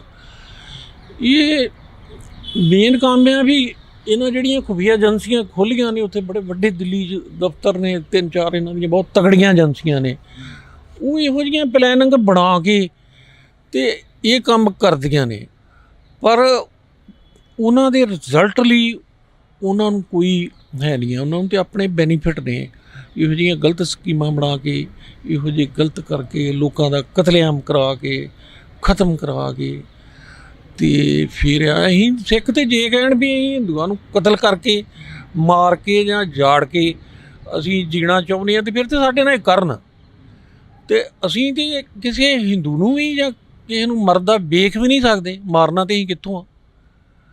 ਹੁਣ ਦਿੱਲੀ 'ਚ ਦੇਖ ਲਓ, ਜਾਂ ਦਿੱਲੀ ਕੀ ਹਾਲ ਇੰਡੀਆ 'ਚ ਹੀ ਇੰਦਰਾ ਗਾਂਧੀ ਨੂੰ ਮਾਰ ਦਿੱਤਾ, ਅਤੇ ਸਿੱਖਾਂ ਦਾ ਕਿਵੇਂ ਕਤਲੇਆਮ ਕੀਤਾ ਇਹਨਾਂ ਸ਼ਰੇਆਮ।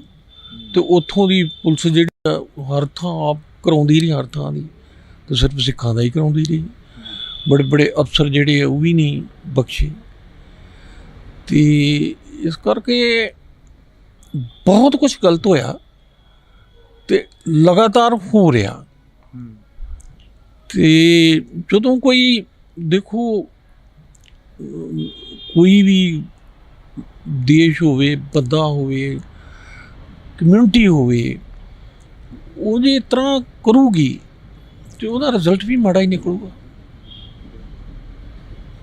ਅਤੇ ਇਹ ਜਿਹੜੇ ਦੁੱਖ ਦੀ ਗੱਲ ਆ ਵੀ ਪੰਜਾਬ ਦੇ ਹਿੰਦੂਆਂ ਨੂੰ ਵੀ ਨਾਲ ਉਹਨਾਂ ਦੇ ਰਲ ਕੇ ਅਤੇ ਉਹ ਵੀ ਉਸੇ ਟਾਈਪ ਦੇ ਹੋ ਗਏ, ਅਤੇ ਇਹ ਹਰ ਤਰੀਕੇ ਨਾਲ ਗੁਪਤ ਜਿਸ ਤਰ੍ਹਾਂ ਇਹਨਾਂ ਦਾ ਹੈਗਾ ਸਾਮ ਦਾਮ ਦੰਡ ਭੇਦ, ਉਹ ਤਰੀਕੇ ਨਾਲ ਇਹ ਸਿੱਖਾਂ ਨੂੰ ਹੀ ਖ਼ਤਮ ਕਰਨ ਲਈ ਸੋਚਦੇ ਰਹਿੰਦੇ ਆ। ਅਤੇ ਜਿੱਦਾਂ ਨੇ ਇਹ ਤਾਂ ਲੱਭਦੇ ਹੀ ਨਾ ਕਿਤੇ। ਔਰੰਗਜ਼ੇਬ ਕਿਹੜੇ ਕਤਲ ਕੀਤੇ ਔਰੰਗਜ਼ੇਬ ਨੇ ਇਹਨਾਂ ਦੇ? ਉਹਨੇ ਤਾਂ ਇੱਕ ਦਬਕਾ ਮਾਰਿਆ।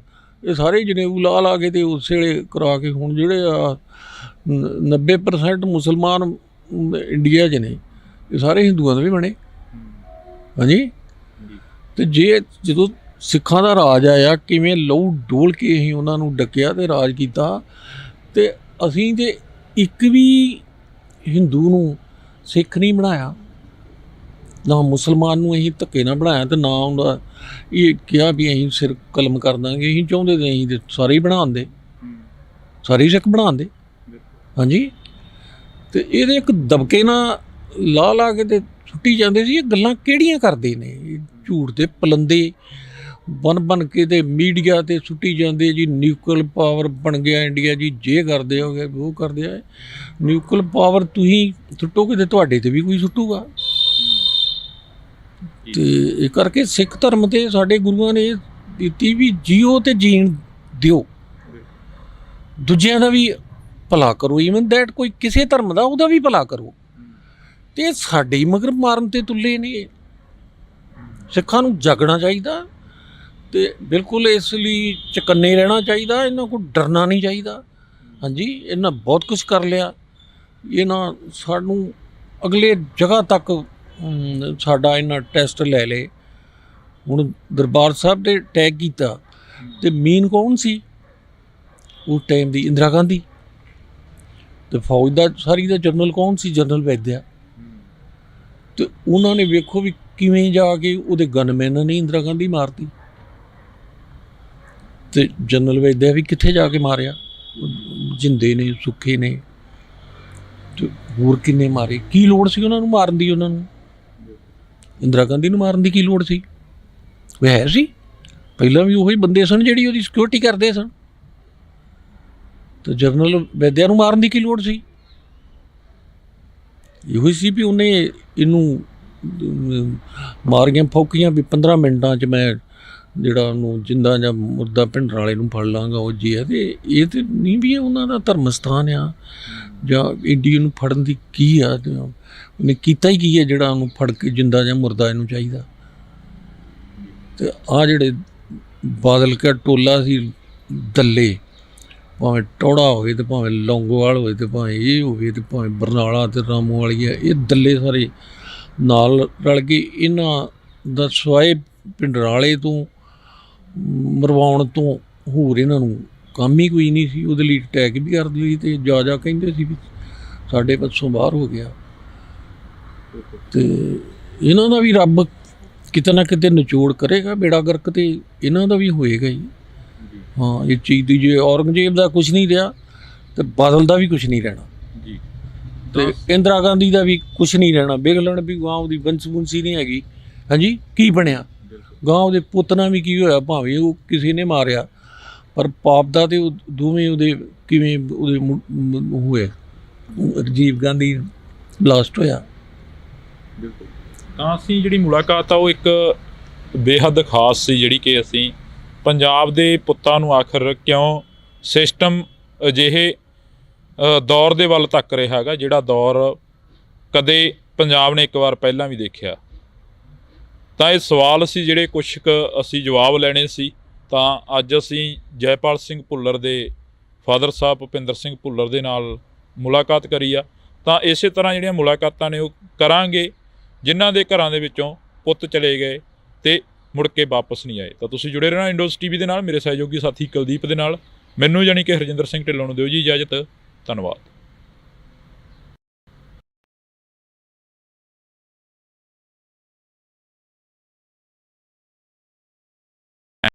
ਗਰਾਊਂਡ ਦੇ ਵਿੱਚ ਹੁੰਦਾ ਸੀ, ਟੀਚਰਾਂ ਦੇ ਕੋਲ ਪੜ੍ਹਦੇ ਸੀ, ਪਰ ਜੈਪਾਲ ਸਿੰਘ ਭੁੱਲਰ ਵਾਪਸ ਹੀ ਨਹੀਂ ਮੁੜ ਸਕਿਆ।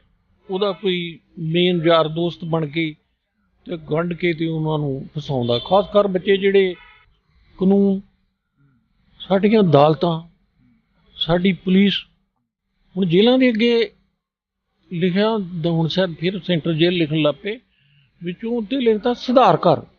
ਜੇਲ੍ਹਾਂ ਹੀ ਵਿਗਾੜ ਘਰ ਸੀ। ਕਿਸੇ ਛੋਟੀ ਉਮਰ ਦੇ ਬੱਚੇ ਨੂੰ ਕਿਸੇ ਛੋਟੇ ਮੋਟੇ ਕੇਸ 'ਚ ਜਾਂ ਵੱਡੇ ਕੇਸ 'ਚ ਫਸਾ ਕੇ ਜੇਲ੍ਹ 'ਚ ਸੁੱਟ ਦੇਣਾ। ਤੇ ਐਕਚੁਅਲੀ ਸਾਡੀਆਂ ਜੇਲ੍ਹਾਂ ਜਿਹੜੀਆਂ ਨੇ ਉਹ ਨਰਸਰੀਆਂ ਨੇ।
ਪੰਜਾਬੀਅਤ ਨੂੰ ਪਿਆਰ ਕਰਨ ਵਾਲੇ ਸਾਰੇ ਦਰਸ਼ਕਾਂ ਦਾ ਮੈਂ ਹਰਜਿੰਦਰ ਸਿੰਘ ਢਿੱਲੋਂ ਨਿੱਘਾ ਸਵਾਗਤ ਕਰਦਾ। ਤਾਂ ਅੱਜ ਅਸੀਂ ਪੰਜਾਬ ਦੇ ਇੱਕ ਅਜਿਹੇ ਘਰ ਦੇ ਵਿੱਚ ਬੈਠੇ ਹਾਂ ਜਿਸ ਘਰ ਦੇ ਵਿੱਚ ਕਦੇ ਖੁਸ਼ੀਆਂ ਹੁੰਦੀਆਂ ਸੀ ਤੇ ਪਰ ਜੇ ਅੱਜ ਗੱਲ ਕਰੀਏ ਤਾਂ ਅੱਜ ਉਸ ਘਰ ਦੇ ਵਿੱਚ ਕਿਤੇ ਨਾ ਕਿਤੇ ਜਾ ਕੇ ਆਪਣੇ ਪੁੱਤ ਦੀਆਂ ਯਾਦਾਂ ਨੂੰ ਲੈ ਕੇ ਉਦਾਸੀ ਆ ਜਾਂਦੀ ਆ ਉਹਨਾਂ ਚਿਹਰਿਆਂ ਦੇ ਉੱਪਰ ਜਿਹੜੇ ਇਸ ਘਰ ਦੇ ਵਿੱਚ ਰਹਿ ਰਹੇ ਨੇ ਚਿਹਰੇ। ਤਾਂ ਮੈਂ ਗੱਲ ਕਰ ਰਿਹਾ ਜੈਪਾਲ ਸਿੰਘ ਭੁੱਲਰ ਦੀ। ਛੋਟੇ ਹੁੰਦਿਆਂ ਦਾ ਸੁਪਨਾ ਸੀ ਜੈਪਾਲ ਸਿੰਘ ਭੁੱਲਰ ਦਾ ਕਿ ਖਿਡਾਰੀ ਬਣਾਂਗੇ, ਆਫੀਸਰ ਬਣਾਂਗੇ, ਪਰ ਉਸ ਤੋਂ ਬਾਅਦ ਅਜਿਹੀ ਦੁਨੀਆ ਦੇ ਵਿੱਚ ਜਾਂਦੇ ਨੇ ਕਿ ਬਾਅਦ ਦੇ ਵਿੱਚੋਂ ਉਹ ਦੁਨੀਆ 'ਚੋਂ ਕਦੇ ਵਾਪਸ ਨਹੀਂ ਨਿਕਲਦੇ। ਤਾਂ ਸਾਡੇ ਨਾਲ ਇਸ ਵਕਤ ਮੌਜੂਦ ਨੇ ਜੈਪਾਲ ਸਿੰਘ ਭੁੱਲਰ ਦੇ ਫਾਦਰ ਸਾਹਿਬ। ਤਾਂ ਅਸੀਂ ਉਹਨਾਂ ਦੇ ਨਾਲ ਗੱਲ ਕਰਦੇ ਹਾਂ ਜੀ। ਬਹੁਤ ਬਹੁਤ ਸਵਾਗਤ ਹੈ ਜੀ। ਸਤਿ ਸ਼੍ਰੀ ਅਕਾਲ ਜੀ। ਸ਼ੁਕਰੀਆ ਤੁਹਾਡਾ ਤੇ ਸਾਰੇ ਦਰਸ਼ਕਾਂ ਦਾ ਮੈਂ ਧੰਨਵਾਦ ਕਰਦਾ। ਜੇ ਅਸੀਂ ਗੱਲ ਕਰਦੇ ਹਾਂ ਜੀ ਜੈਪਾਲ ਸਿੰਘ ਭੁੱਲਰ ਨੂੰ ਲੈ ਕੇ ਥੋੜ੍ਹੀਆਂ ਬਹੁਤੀਆਂ ਗੱਲਾਂ ਬਾਤਾਂ ਕਰਾਂਗੇ ਤੁਹਾਡੇ ਨਾਲ, ਪਰ ਪਹਿਲਾਂ ਸਵਾਲ ਇਹ ਆ ਕਿ ਪੰਜਾਬ ਦੀ ਜਿਹੜੀ ਨੌਜਵਾਨੀ ਆ ਉਸ ਨੂੰ ਕਿੱਥੇ ਜੇ ਖੜਾ ਦੇਖਦੇ ਹੋ? ਪੰਜਾਬ ਦੀ ਨਾਲ ਸੰਬੰਧਿਤ ਜਿਹੜੀ ਕਿ ਗੱਲਬਾਤ ਕਰਦੇ ਆ। ਪੰਜਾਬ ਦੀ ਜਿਹੜੀ ਸਾਡੀ ਨੌਜਵਾਨੀ ਆ ਉਹਦੇ ਲਈ ਨਾ ਤੇ ਸਰਕਾਰ ਵੱਲੋਂ ਤੇ ਨਾ ਹੀ ਸਾਡੀਆਂ ਜਿਹੜੀਆਂ ਸੰਸਥਾ ਨੇ, ਭਾਵੇਂ ਧਾਰਮਿਕ ਸੰਸਥਾ ਨੇ ਜਾਂ ਦੂਸਰੀਆਂ ਨੇ, ਉਹਨਾਂ ਵੱਲੋਂ ਕੋਈ ਯੋਗ ਉਪਰਾਲਾ ਨਹੀਂ ਕੀਤਾ ਗਿਆ। ਤੇ ਮੈਂ ਬਹੁਤ ਪਹਿਲਾਂ ਤੋਂ ਇਹ ਮਹਿਸੂਸ ਕਰਦਾ ਸਾਂ ਜਦੋਂ ਸਾਡੇ ਛੋਟੇ ਛੋਟੇ ਬੱਚਿਆਂ ਨੂੰ ਪਿੰਡਾਂ 'ਚ ਦੇਖਣਾ ਵੀ 2.5-3 ਸਾਲ ਦੇ ਬੱਚਿਆਂ ਨੂੰ ਟਾਈਆਂ ਲਾ ਕੇ ਤੇ ਸਰਦੀਆਂ 'ਚ ਟਾਈ ਤੇ ਹੋਰ ਲਾ ਕੇ ਤੇ ਉਹ ਛੋਟੀਆਂ ਵੈਨਾਂ 'ਚ, ਰਕਸ਼ਿਆਂ ਤੇ, ਗੱਡੀਆਂ 'ਚ ਜਿਵੇਂ ਮੁਰਗੀਆਂ ਦੇ ਬੱਚੇ ਜਾਂ ਮੁਰਗੀਆਂ ਤਾੜੀਆਂ ਹੁੰਦੀਆਂ ਨਾ, ਐਂ ਤਾੜ ਕੇ ਤੇ ਸਕੂਲਾਂ 'ਚ ਭੇਜ ਦਿੱਤਾ ਜਾਂਦਾ ਸੀ ਮਾਂ ਪਿਓ ਵੱਲੋਂ। ਤੇ ਮਾਂ ਪਿਓ ਵਿਚਾਰੇ ਤੇ ਇਸ ਭਵਿੱਖ ਲਈ ਭੇਜਦੇ ਸੀ ਵੀ ਸਾਡੇ ਬੱਚੇ ਪੜ੍ਹ ਲਿਖ ਕੇ ਆਪਣੇ ਰੁਜ਼ਗਾਰ ਰੋਜੀ ਜੋਗੇ ਬਣ ਜਾਣਗੇ। ਟੀਚਰਾਂ ਨੇ ਬਿਲਕੁਲ ਆਪਣੀ ਜ਼ਿੰਮੇਵਾਰੀ ਨਹੀਂ ਨਿਭਾਈ, ਟਿਊਸ਼ਨਾਂ ਰੱਖ ਲਈਆਂ ਤੇ ਕਿਤੇ ਨਾ ਕਿਤੇ ਜਿਹੜਾ ਇਹ ਸਰਕਾਰੀ ਢਾਂਚਾ ਸੀਗਾ ਟੀਚਰਾਂ ਵਾਲਾ, ਇਹਨਾਂ ਯੂਨੀਅਨ ਬਣਾ ਕੇ ਤੇ ਇਹ ਕੰਮ ਕਰਕੇ ਪੰਜਾਬ ਦੀ ਜਵਾਨੀ ਦਾ ਇਹਨਾਂ ਬੇੜਾ ਗਰਕ ਕਰ ਦਿੱਤਾ। ਆਪਣੇ ਬੱਚੇ ਤੇ ਇਹਨਾਂ ਨੰਬਰ ਲਵਾ ਕੇ ਤੇ ਸੈੱਟ ਕਰ ਲਏ, ਬਾਕੀਆਂ ਦਾ ਇਹਨਾਂ ਨੇ ਪੱਠਾ ਪਾਇਆ। ਭੁੱਲਰ ਸਾਹਿਬ, ਜੇ ਅਸੀਂ ਗੱਲ ਕਰਦੇ ਹਾਂ, ਤੁਸੀਂ ਟੀਚਰਾਂ ਦੀ ਗੱਲ ਕਰੀ ਹੈ, ਜੈਪਾਲ ਸਿੰਘ ਭੁੱਲਰ ਵੀ ਇੱਕ ਟਾਈਮ ਗਰਾਊਂਡ ਦੇ ਵਿੱਚ ਹੁੰਦਾ ਸੀ, ਟੀਚਰਾਂ ਦੇ ਕੋਲ ਪੜ੍ਹਦੇ ਸੀ, ਪਰ ਜੈਪਾਲ ਸਿੰਘ ਭੁੱਲਰ ਦੇ ਨਾਲ ਅਜਿਹਾ ਕੀ ਵਾਪਰਦਾ ਕਿ ਉਹ ਉਸ ਦੁਨੀਆ ਦੇ ਵਿੱਚ ਚਲਾ ਜਾਂਦਾ ਜਿਹੜੀ ਦੁਨੀਆ ਦੇ ਵਿੱਚੋਂ ਕਦੇ ਵਾਪਸ ਹੀ ਨਹੀਂ ਮੁੜ ਸਕਿਆ? ਵੇਖੋ ਜੀ, ਜਿਹੜੇ ਵੀ ਬੱਚੇ ਇਸ ਤਰ੍ਹਾਂ ਹੁੰਦੇ ਨੇ ਉਹਨਾਂ ਨੂੰ ਸੁਸਾਇਟੀ 'ਚੋਂ ਹੀ ਉਹਦਾ ਕੋਈ ਮੇਨ ਯਾਰ ਦੋਸਤ ਬਣ ਕੇ ਤੇ ਗੰਢ ਕੇ ਤੇ ਉਹਨਾਂ ਨੂੰ ਫਸਾਉਂਦਾ। ਖਾਸ ਕਰ ਬੱਚੇ ਜਿਹੜੇ ਥੋੜ੍ਹੇ ਵੱਖਰੀ ਟਾਈਪ ਦੇ ਹੁੰਦੇ ਨੇ ਤੇ ਉਹਨਾਂ ਨੂੰ ਇਹ ਦੂਜੇ ਕੁਛ ਕ੍ਰਿਮੀਨਲ ਕਹਿ ਲਓ ਜਾਂ ਕਰਕੇ ਤੇ ਉਹਨਾਂ ਨੂੰ ਵੀ ਪੱਟਦੇ ਆ ਵੀ ਜੇ ਕੱਲ੍ਹ ਨੂੰ ਇਹ ਹੋਇਆ ਤੇ ਸਾਡੇ ਮਾਂ ਪਿਓ ਕਹਿਣਗੇ ਵੀ ਲਓ ਜੀ ਫਲਾਣਾ ਮੁੰਡਾ ਜਿਹੜਾ ਗੇਮ ਕਰਦਾ ਜਾਂ ਫਲਾਣਾ ਠੀਕ ਹੈ ਤੇ ਤੂੰ ਕਿਉਂ ਨਹੀਂ। ਇਸ ਕਰਕੇ ਉਹਨੂੰ ਕੁਛ ਉਹਦੇ ਜਨਮ ਬੇਲੀਆਂ ਨਹੀਂ ਫਸਾਇਆ, ਪੱਟਿਆ ਤੇ ਮੁੜ ਕੇ ਉਹ ਐਸਾ ਤਿਲਕਿਆ। ਮੈਂ ਬੜੀ ਵਾਲ ਆਈ ਦੁਬਾਰਾ। ਫਿਰ ਸਾਡਾ ਕਾਨੂੰਨ, ਸਾਡੀਆਂ ਅਦਾਲਤਾਂ, ਸਾਡੀ ਪੁਲਿਸ, ਹੁਣ ਜੇਲ੍ਹਾਂ ਦੇ ਅੱਗੇ ਲਿਖਿਆ ਹੁਣ ਸ਼ਾਇਦ ਫਿਰ ਸੈਂਟਰ ਜੇਲ੍ਹ ਲਿਖਣ ਲੱਗ ਪਏ, ਵਿੱਚੋਂ ਉੱਤੇ ਲਿਖਦਾ ਸੁਧਾਰ ਘਰ। ਤੇ ਮੈਂ ਕੋਈ ਵੀ ਮੇਰੇ ਨਾਲ ਆਣ ਕੇ ਇੱਥੇ ਜਿਹੜੇ ਜਿਹਨੂੰ ਲੱਗਦਾ ਵੀ ਇਹ ਮੇਰੀ ਗੱਲ ਗਲਤ ਆ ਤੇ ਕਿਤੇ ਵੀ ਗੱਲ ਕਰ ਸਕਦਾ।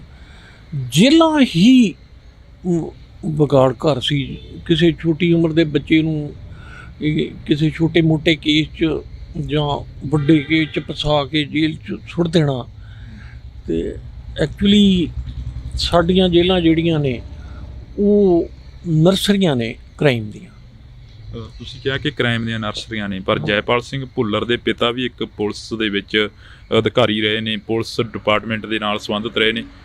ਕੀ ਹੁੰਦਾ ਜੇਲ੍ਹਾਂ ਦੇ ਵਿੱਚ, ਜਿਹੜਾ ਸਿਸਟਮ ਹੁੰਦਾ, ਕਿਸ ਤਰ੍ਹਾਂ ਦਾ ਜੇਲ੍ਹਾਂ ਦਾ ਸਿਸਟਮ ਹੁੰਦਾ, ਕਿਸ ਤਰ੍ਹਾਂ ਦਾ ਥਾਣਿਆਂ ਕਚਹਿਰੀਆਂ ਦਾ ਸਿਸਟਮ ਹੁੰਦਾ? ਦੇਖੋ, ਪੁਲਿਸ ਦੀ ਨੌਕਰੀ ਅੱਜ ਕੱਲ੍ਹ ਤੇ ਪੁਲਿਸ ਵਾਲੇ ਜਿਹੜੀ ਜੇਲ੍ਹਾਂ 'ਚ ਵੀ ਲਾਏ ਨੇ। ਅਦਰਵਾਈਜ਼ ਪੰਜਾਬ ਪੁਲਿਸ ਦਾ ਅਤੇ ਜੇਲ੍ਹ ਵਿਭਾਗ ਦੇ ਵੱਖਰੇ ਮਹਿਕਮੇ ਨੇ। ਸਾਡੀ ਪੁਲਿਸ ਦੀ ਜੇਲ੍ਹਾਂ ਦੇ ਵਿੱਚ ਉਸ ਟਾਈਮ ਕੋਈ ਦਖਲਅੰਦਾਜ਼ੀ ਨਹੀਂ ਹੁੰਦੀ, ਨਾ ਕੋਈ ਅੰਦਰ ਜਾਂਦਾ ਸੀ, ਡਿਊਟੀ ਤੱਕ ਹੀ ਸੀਮਤ ਸੀ। ਅਤੇ ਇਸ ਕਰਕੇ ਮੈਂ ਉਹਦੇ ਬਾਰੇ ਕੋਈ ਇਹ ਜਵਾਬ ਨਹੀਂ ਦੇ ਸਕਦਾ। ਸਿਸਟਮ ਦੇ ਅੰਦਰ ਜੋ ਸੁਣਿਆ, ਜੋ ਲੋਕਾਂ ਨੂੰ ਜਿਹੜੇ ਅੰਦਰ ਦੱਸਦੇ ਆ, ਉਹ ਸਿਸਟਮ ਤਾਂ ਬਿਲਕੁਲ ਉਦੋਂ ਤੋਂ ਹੀ ਨਿਲ ਸੀ, ਬਿਲਕੁਲ ਨਿਲ ਸੀ। ਜੇਲ੍ਹਾਂ 'ਚ ਨਸ਼ੇ ਮਿਲਦੇ ਸੀ। ਮੇਨ ਤਾਂ ਇਹ ਆ ਵੀ ਉੱਥੇ ਪੈਸੇ ਵਾਲਾ ਬੰਦਾ ਜਿਹੜਾ ਮੋਟੇ ਪੈਸੇ ਲਈ ਜਾਂਦੇ ਸੀ, ਉਹਨੂੰ ਤਾਂ ਮਾੜੀ ਮੋਟੀ ਸਹੂਲਤ ਸੀਗੀ, ਅਤੇ ਜੇ ਪੈਸੇ ਹੈ ਨਹੀਂ ਅਤੇ ਉਹਨੂੰ ਬਿਲਕੁਲ ਰੋਟੀ ਪਾਣੀ ਦੀ ਸਹੂਲਤ ਨਹੀਂ, ਮੈਡੀਕਲ ਦੀ ਸਹੂਲਤ ਨਹੀਂ। ਅਤੇ ਅਸਲ ਇਹ ਵੀ ਇੱਕ ਬੜਾ ਵੱਡਾ ਕਾਰਨ ਬਣਿਆ ਵੀ ਜੇਲ੍ਹਾਂ ਵੱਲ ਮੇਰੇ ਖਿਆਲ ਅੰਗਰੇਜ਼ਾਂ ਦੇ ਟਾਈਮ ਜੇਲ੍ਹਾਂ ਦਾ ਫਿਰ ਵੀ ਰੂਲ ਸੀ। ਅੰਗਰੇਜ਼ਾਂ ਦੇ ਟਾਈਮ ਇਹ ਸੀ ਵੀ ਉਹਨਾਂ ਦੇ ਅਫਸਰ ਕਰਪਟ ਨਹੀਂ ਸਨ, ਅਤੇ ਸਾਡੇ ਅਫਸਰ ਬੜੇ ਕਰਪਟ ਸਨ। ਅਤੇ ਇਸ ਕਰਕੇ ਜੇਲ੍ਹਾਂ ਦਾ ਕੀ ਹੋਣਾ ਸੀ, ਰਿਸ਼ਵਤ ਚੱਲਦੀ ਸੀ, ਉਹਨਾਂ ਨੂੰ ਸਹੀ ਨਾ ਖੁਰਾਕ ਮਿਲਦੀ ਸੀ, ਨਾ ਦਵਾਈ ਮਿਲਦੀ ਸੀ, ਬਾਹਰੋਂ ਪੈਸੇ ਦੇਣੇ ਪੈਂਦੇ ਸੀ, ਜੇਲ੍ਹਾਂ 'ਚ ਨਸ਼ੇ ਵਿਕਦੇ ਸਨ। ਇਹ ਸਾਰਿਆਂ ਨੂੰ ਪਤਾ, ਤੁਹਾਨੂੰ ਵੀ, ਹੋਰਨਾਂ ਲੋਕਾਂ ਨੂੰ ਵੀ ਪਤਾ। ਜੈਪਾਲ ਸਿੰਘ ਭੁੱਲਰ ਦੀ ਜਦੋਂ ਆਪਾਂ ਗੱਲ ਕਰਦੇ ਹਾਂ ਤਾਂ ਬੜੀਆਂ ਯਾਦਾਂ ਤੁਹਾਡੇ ਨਾਲ ਜੁੜੀਆਂ ਹੋਈਆਂ ਨੇ। ਜੈਪਾਲ ਸਿੰਘ ਭੁੱਲਰ ਦਾ ਪਹਿਲਾ ਜਿਹੜਾ ਕ੍ਰਾਈਮ ਹੁੰਦਾ, ਤੁਹਾਨੂੰ ਪਤਾ ਲੱਗਦਾ ਉਸ ਬਾਰੇ, ਤਾਂ ਫਿਰ ਦਿਲ 'ਤੇ ਕੀ ਬੀਤਦੀ ਹੈ ਕਿ ਜੈਪਾਲ ਸਿੰਘ ਭੁੱਲਰ ਤਾਂ ਇੱਕ ਹੈਮਰ ਥਰੋ ਦਾ ਖਿਡਾਰੀ ਸੀਗਾ, ਚੰਗਾ ਹਾਕੀ ਦਾ ਪਲੇਅਰ ਸੀ, ਤੁਸੀਂ ਦੱਸ ਵੀ ਰਹੇ ਸੀ ਕਿ, ਪਰ ਉਦੋਂ ਦਿਲ 'ਤੇ ਕੀ ਬੀਤਦੀ ਹੈ ਜਦੋਂ ਪਹਿਲੀ ਵਾਰ ਉਹ ਕ੍ਰਾਈਮ ਦੀ ਦੁਨੀਆ ਦੇ ਵਿੱਚ ਜਾ ਕੇ ਕਦਮ ਰੱਖਦਾ, ਪਹਿਲਾ ਕਦਮ ਹੁੰਦਾ ਉਸ ਦਾ? ਮੇਰੇ ਇਕੱਲੇ ਦੇ ਨਹੀਂ, ਹਰ ਇੱਕ ਮਾਂ ਪਿਓ ਦੇ ਦਿਲ 'ਤੇ ਜਦੋਂ ਕਿਸੇ ਦਾ ਬੱਚਾ ਕਿਸੇ ਗਲਤ ਬੰਨੇ ਚਲਾ ਜਾਂਦਾ ਜਾਂ ਕੁਛ ਵੀ ਹੁੰਦਾ, ਅਤੇ ਬਹੁਤ ਜ਼ਿਆਦਾ ਦੁੱਖ ਹੁੰਦਾ, ਬਹੁਤ ਜ਼ਿਆਦਾ। ਖਤਮ ਹੋ ਜਾਂਦੀ ਹੈ ਉਹਦੀ ਦੁਨੀਆ ਹੀ, ਖਤਮ ਹੋ ਜਾਂਦੀ ਹੈ ਉਹਦਾ। ਬਿਲਕੁਲ ਲਾ ਲਓ ਵੀ ਜਿਵੇਂ ਕਿਸੇ ਬੰਦੇ ਦੀ ਕੋਈ ਆਸ ਹੀ ਟੁੱਟ ਜਾਂਦੀ ਆ, ਅਤੇ ਉਹਨੂੰ ਮਤਲਬ ਨਿਰਾਸ਼ਾ ਅਤੇ ਬਿਲਕੁਲ ਬੇਦਿਲੀ ਨਾਲ ਐਵੇਂ ਦਿਨ ਕੱਟਣ ਵਾਲੀ ਗੱਲ ਹੁੰਦੀ ਹੈ। ਕਿਉਂਕਿ ਅਸੀਂ ਅਗਲੀ ਪੀੜ੍ਹੀ ਛੱਡ ਕੇ ਹਮੇਸ਼ਾ ਹੀ ਤੁਰ ਜਾਣਾ ਹੁੰਦਾ, ਅਤੇ ਹਰ ਜੋ ਸਾਡੀ ਸਭਿਅਤਾ ਵਾ ਪੰਜਾਬ ਦੀ, ਅਤੇ ਸਾਡਾ ਧਰਮ ਆ, ਸਾਡੀ ਤਾਂ ਸਾਰੀ ਜੋ ਹੁੰਦੀ ਆ ਉਹ ਗਾਂ ਸਾਡੀ ਪੀੜ੍ਹੀ ਹੁੰਦੀ ਆ। ਹਾਂਜੀ, ਅਤੇ ਇਸ ਕਰਕੇ ਕਿਸੇ ਵੀ ਮਾਂ ਪਿਓ ਦਾ ਸਾਰਾ ਕੁਝ ਹੀ ਖਤਮ ਹੋ ਜਾਂਦਾ ਜਿੱਦਣ ਇਹੋ ਜਿਹੀ ਕੋਈ ਗੱਲ ਹੁੰਦੀ ਹੈ।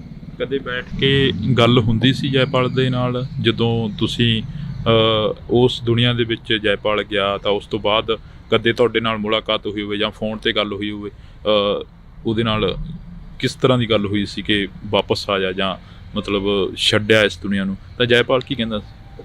ਕੋਈ ਜੈਪਾਲ ਨਹੀਂ ਸੀ ਕਹਿੰਦਾ ਵੀ ਮੈਂ ਇਹਨੂੰ ਛੱਡਣਾ ਨਹੀਂ ਗਾ। ਕੋਈ ਇਹ ਨਹੀਂ ਸੀ ਵੀ ਜੈਪਾਲ ਬਹੁਤ ਦੁਨੀਆ ਕਿਹੜੀ 'ਚ ਚਲਾ ਗਿਆ ਸੀ। ਇਹੋ ਹੀ ਦੁਨੀਆ ਵਾ, ਇਹੋ ਹੀ ਲੋਕ, ਇੱਥੇ ਹੀ ਆਪਾਂ ਸਾਰੇ ਰਹਿੰਦੇ ਹਾਂ, ਕੋਈ ਵੱਖਰੀ ਦੁਨੀਆ 'ਚ ਨਹੀਂ ਸੀ ਚਲਾ ਗਿਆ। ਪਰ ਸਾਡਾ ਜਿਹੜਾ ਸਿਸਟਮ ਆ, ਸਾਡੇ ਸਿਸਟਮ 'ਚ ਜਦੋਂ ਕੋਈ ਬੰਦਾ ਜੇ ਤਾਂ ਬੇਸਿਕਲੀ ਉਹਦਾ ਕ੍ਰਿਮੀਨਲ ਆ, ਉਹਦੇ ਲਈ ਉਹਦੇ ਦਾਅਵੇ 'ਚ ਵੀ ਮਾਰ ਕੇ ਨਿਕਲ ਵੀ ਜਾਂਦਾ, ਅਤੇ ਜਿਹੜਾ ਆਮ ਫਸਦਾ ਉਹਦੇ ਰਗੜਿਆ ਜਾਂਦਾ। ਸਾਡਾ ਸਿਸਟਮ ਹੀ ਇਹੋ ਜਿਹਾ। ਸਾਡੀਆਂ ਅਦਾਲਤਾਂ ਜਿਹੜੀਆਂ ਨੇ ਇਹ ਅੰਗਰੇਜ਼ਾਂ ਨੇ ਕਾਇਮ ਕੀਤੀਆਂ ਨੇ, ਅਤੇ ਅੰਗਰੇਜ਼ਾਂ ਬੜੀ ਘੱਟ ਸਟਰੈਂਥ ਨਾਲ ਉਹਨਾਂ ਦੀ ਆਪਣੀ, ਅਤੇ ਮੈਂ ਸਾਨੂੰ ਅਤੇ ਸਾਡੇ ਰਾਹੀਂ ਗੁਲਾਮ ਰੱਖਣਾ ਸੀ ਆਪਣੇ, ਕਿਉਂ ਉਹਨਾਂ ਦੇ ਬੜੀ ਨਫਰੀ ਘੱਟ ਸੀਗੀ। ਅਤੇ ਉਹਨਾਂ ਇਹੋ ਜਿਹੇ ਕਾਨੂੰਨ ਬਣਾਏ ਵੀ ਜੇ ਉਹ ਚਾਹੁਣ ਅਤੇ ਸਰਕਾਰਾਂ ਚਾਹੁਣ ਅਤੇ ਜੋ ਜਿੱਧਰ ਮਰਜ਼ੀ ਬਾਣੀ ਪਾਸ ਨੂੰ ਉਹਨਾਂ ਨੂੰ ਖਹਿੜਾ ਛਡਾਉਣ ਲਈ ਕੋਈ ਰਸਤਾ ਹੀ ਨਹੀਂ ਸੀ।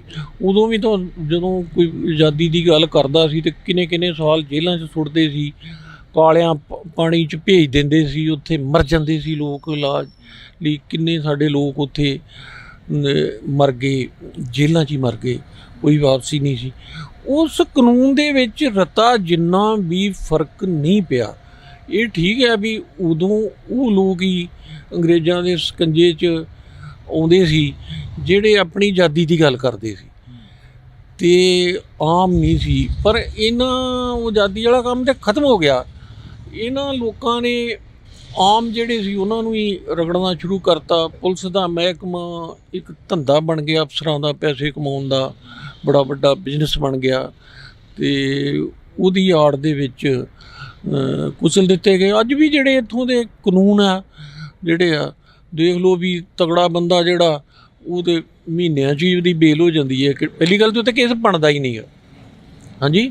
ਉਹਨੂੰ ਪਹਿਲਾਂ ਹੀ ਸਟਾਰਟਿੰਗ 'ਚ ਉੱਤੇ ਕੋਈ ਪੁਲਿਸ ਅਫਸਰ ਵੀ ਹੁਣ ਕਿੰਨੇ ਕੇਸ ਇੱਥੇ ਧਰਨੇ ਦੇਈ ਜਾਂਦੇ ਆ ਬਰਗਾੜੀ ਦਾ, ਅਤੇ ਕਿੰਨੇ ਕੇਸ ਆ ਅਤੇ ਸਿੱਟ ਬਣ ਗਈ ਜੀ, ਜੇ ਬਣ ਗਈ, ਕੁਛ ਨਿਕਲਿਆ, ਹਾਂਜੀ। ਅਤੇ ਜੇ ਪੁਲਿਸ ਚਾਹਵੇ ਅਤੇ ਘੰਟਿਆਂ 'ਚ, ਕਿਉਂ ਪੁਲਿਸ ਨੂੰ ਪਤਾ ਹੁਣ ਜਿਹੜੀ ਪੁਲਿਸ ਵਾਲੇ ਜਿਹੜੇ ਆ, ਇਹ ਜਿਹੜੀ ਵੀ ਪਾਰਟੀ ਦਾ ਰਾਜ ਹੁੰਦਾ ਬਿਲਕੁਲ ਉਹਦੇ ਕਹਿਣ 'ਤੇ ਉਹਦੇ ਜੋ ਬੋਲਦੇ ਆ ਉਹੀ ਕਰਦੇ ਆ। ਹੁਣ ਉਸ ਟਾਈਮ ਅਕਾਲੀ ਪਾਰਟੀ ਦਾ ਰਾਜ ਸੀ, ਹਾਂਜੀ। ਅਤੇ ਜਦੋਂ ਆ ਬੇਅਦਬੀਆਂ ਹੋਈਆਂ, ਉਹਨਾਂ ਮੁੰਡਿਆਂ ਨੂੰ ਮਾਰਿਆ ਗਿਆ, ਅਤੇ ਜਦੋਂ ਸਰਕਾਰ ਹੀ ਨਹੀਂ ਸੀ ਚਾਹੁੰਦੀ ਇਨਸਾਫ ਦੇਣਾ ਤਾਂ ਕਿੱਥੋਂ ਮਿਲਣਾ ਸੀ। ਫਿਰ ਉਹ ਸਬੂਤ ਸਾਰੇ ਖਤਮ ਕਰ ਦਿੰਦੀ ਹੈ ਪੁਲਿਸ। ਅਜੇ ਤੱਕ ਲੋਕ ਸੜਕਾਂ 'ਤੇ ਰੁਲੀ ਜਾਂਦੇ ਆ। ਇਸ ਕਰਕੇ ਇਹ ਸਿਸਟਮ ਹੀ ਸਾਡਾ ਇਹੋ ਜਿਹਾ, ਅਤੇ ਅੰਗਰੇਜ਼ਾਂ ਦਾ ਬਣਾਇਆ ਸਿਸਟਮ ਇਹਨਾਂ ਨੇ ਕੋਈ ਬਦਲਿਆ ਨਹੀਂ, ਅਤੇ ਉਹਦੇ ਨਾਲ ਲੋਕ ਚੱਕੀ 'ਚ ਪਿਸੀ ਜਾ ਰਹੇ ਆ। ਤੁਸੀਂ ਸਿਸਟਮ ਦੀ ਗੱਲ ਕਰ ਰਹੇ ਹੋ। ਸਿਸਟਮ ਦੇ ਵਿੱਚ ਧੱਕਣ ਵਾਲੇ ਕੌਣ ਲੋਕ ਨੇ? ਜਿਹੜਾ ਆਮ ਇੱਕ ਜੈਪਾਲ ਵਰਗੇ ਖਿਡਾਰੀ ਨੂੰ ਉਸ ਸਿਸਟਮ ਦੇ ਵਿੱਚ ਧੱਕ ਦਿੱਤਾ ਗਿਆ ਕਿ ਤੂੰ ਉਸ ਸਿਸਟਮ ਦੇ ਵਿੱਚ ਹੀ ਜਾ, ਬਸ ਤੇਰਾ ਰਾਹ ਹੀ ਆਹ। ਮੈਂ ਤੁਹਾਨੂੰ ਦੱਸਿਆ ਵੀ ਪੁਲਿਸ ਅਤੇ ਸਰਕਾਰਾਂ ਦੋ ਹੀ ਨੇ। ਜੈਪਾਲ ਦਾ ਨਾਮ ਰੌਕੀ ਫਾਜ਼ਿਲਕਾ ਨਾਲ ਵੀ ਜੁੜਦਾ ਰਿਹਾ ਅਤੇ ਕਾਫੀ ਹੋਰ ਕ੍ਰਾਈਮ ਦੇ ਨਾਲ ਵੀ ਜੁੜਦਾ ਰਿਹਾ। ਕਈ ਵਾਰ ਗੱਲਬਾਤ ਹੋਈ ਹੋਣੀ ਹੈ ਇਸ ਦੇ ਵਿੱਚ। ਕੀ ਲੱਗਦਾ ਕਿੰਨਾ ਕੁ ਸੱਚ ਆ ਜਿਹੜਾ ਕਿ ਮੀਡੀਆ ਦੇ ਸਾਹਮਣੇ ਦਿਖਾਇਆ ਜਾਂਦਾ ਜਾਂ ਫਿਰ ਆਮ ਲੋਕਾਂ ਦੇ ਸਾਹਮਣੇ ਦਿਖਾਇਆ ਜਾਂਦਾ? ਮੈਂ ਇਹੋ ਜਿਹੀਆਂ ਗੱਲਾਂ ਕਰਨੀਆਂ ਵਾਜਬ ਨਹੀਂ ਸਮਝਦਾ। ਉਹ ਜਿਹੜਾ ਰੌਕੀ ਫਾਜ਼ਿਲਕਾ ਸੀ, ਉਹਦਾ ਚਲੋ ਪਿਓ ਨਹੀਂ, ਉਹਦੀ ਵੀ ਮਾਂ ਸੀ, ਉਹਦੀ ਵੀ ਭੈਣ ਆ, ਉਹਦਾ ਵੀ ਭਰਾ ਵਾ, ਹਾਂਜੀ, ਉਹਦਾ ਵੀ ਪਰਿਵਾਰ ਆ, ਅਤੇ ਇਸ ਤਰ੍ਹਾਂ ਦੂਜਿਆਂ ਦੇ ਵੀ ਆ ਜਿਹੜੇ ਹੁਣ ਇਹ ਜਾਨੂੰ ਵੀ ਚਲੇ ਗਏ। ਅਤੇ ਮੈਂ ਤੁਹਾਨੂੰ ਉਹਦੇ ਬਾਰੇ ਉਹ ਵੀ ਹਾਲਾਤਾਂ ਦਾ ਸ਼ਿਕਾਰ ਹੋਇਆ ਹੋਏਗਾ, ਹਾਂਜੀ, ਅਤੇ ਕੁਛ ਪੋਲੀਟੀਕਲ ਲੋਕਾਂ ਦਾ ਵੀ ਸ਼ਿਕਾਰ ਹੋਇਆ, ਸਮਝੀ ਗੱਲ। ਅਤੇ ਸਿਰਫ ਇਹਨਾਂ ਦੀ ਜਿਹੜੀ ਆਪਸੀ ਗੇਮ ਸੀ ਉਹ ਹੀ ਇਹਨਾਂ ਨੂੰ ਲੈ ਗਈ। ਹੁਣ ਸਿੱਧੂ ਮੂਸੇ ਵਾਲਾ ਹਾਲਾਂ ਮੈਨੂੰ ਜੋ ਇਹ ਟੌਪ 'ਤੇ ਨਹੀਂ ਕਰਨੀ ਚਾਹੀਦੀ, ਇਹ ਕੀ ਹੋਇਆ? ਇਹ ਵੀ ਪੋਲੀਟੀਕਲ ਸਿਸਟਮ 'ਚ ਹੀ ਆ ਗਿਆ। ਇਹਨੇ ਇਲੈਕਸ਼ਨ ਲੜੀ, ਹਾਂਜੀ, ਅਤੇ ਉਹ ਕਾਂਗਰਸ ਹਾਰ ਗਈ। ਜਾਂ ਮਤਲਬ ਤਾਂ ਇਹ ਆ ਵੀ ਉਹਨਾਂ ਵੀ ਕਿਹੜਾ ਇਹਨੂੰ ਸਿੱਧੇ ਪਾਸੇ ਜਿਹੜਾ ਉਹਦਾ ਕੰਮ ਸੀ ਉਹ ਕਰਨ ਦਿੱਤਾ, ਹਾਂਜੀ। ਪੋਲੀਟੀਕਲ ਲੋਕ ਹੀ ਐਕਚੁਅਲੀ ਕੀ ਆ ਵੀ ਜੇ ਕੋਈ ਇਮਾਨਦਾਰ ਪੁਲਿਸ ਅਫਸਰ ਸਹੀ ਕਰਨਾ ਵੀ ਚਾਹੁੰਦਾ ਉਹਨੂੰ ਇਹ ਖੂੰਜੇ ਲਾ ਦਿੰਦੇ, ਉਹਨੂੰ ਕਰਨ ਵੀ ਨਹੀਂ ਦਿੰਦੇ। ਮਤਲਬ ਸਟਾਰਟ ਇਹ ਸਾਰੀ ਗੇਮ ਰਲ ਮਿਲ ਕੇ ਹੀ ਹੋਈ। ਉਹਨੂੰ ਦੇ ਕਿਤੇ ਉਹ ਜਿਹੀ ਜਗ੍ਹਾ ਲਾਉਂਦੇ ਹੀ ਨਹੀਂ ਬਦਲੀ ਕਰਕੇ, ਉਹ ਮਾਰਦੇ ਆ ਕਿਤੇ ਖੁੱਡੇ ਖੱਡੇ 'ਚ। ਅਤੇ ਮੇਨ ਇਹ ਆ ਵੀ ਜਿਹੜਾ ਅਫਸਰਾਂ ਦਾ ਇਹਨਾਂ ਪੋਲੀਟੀਕਲ ਲੋਕਾਂ ਦੇ ਬਜਾਏ ਕਾਨੂੰਨ ਦੀ ਰਾਖੀ ਕਰਨ ਦੇ, ਇਹ ਪੋਲੀਟੀਕਲ ਆਕਾਂ ਦੀ ਰਾਖੀ ਕਰਨ ਲੱਗ ਪਏ। ਹਾਂ, ਅਤੇ ਉਹਨਾਂ ਵੋਟਾਂ ਲੈਣੀਆਂ ਹੁੰਦੀਆਂ, ਵੋਟਾਂ ਲੈ ਕੇ ਤਕੜਾ ਧਨ ਕਮਾਉਣਾ ਹੁੰਦਾ। ਉਹਨਾਂ ਨੂੰ ਕੋਈ ਮਰੇ ਕੋਈ ਜੀਵੇ, ਉਹਨਾਂ ਨੂੰ ਕੋਈ ਫਰਕ ਨਹੀਂ ਹੁੰਦਾ। ਆਪ ਉਹਨਾਂ ਕੋਲ ਤਗੜੀ ਸਿਕਿਉਰਿਟੀ ਹੁੰਦੀ ਹੈ, ਪ੍ਰਾਈਵੇਟ ਬੰਦੇ ਹੁੰਦੇ ਨੇ, ਸਭ ਕੁਛ ਹੀ ਹੁੰਦਾ।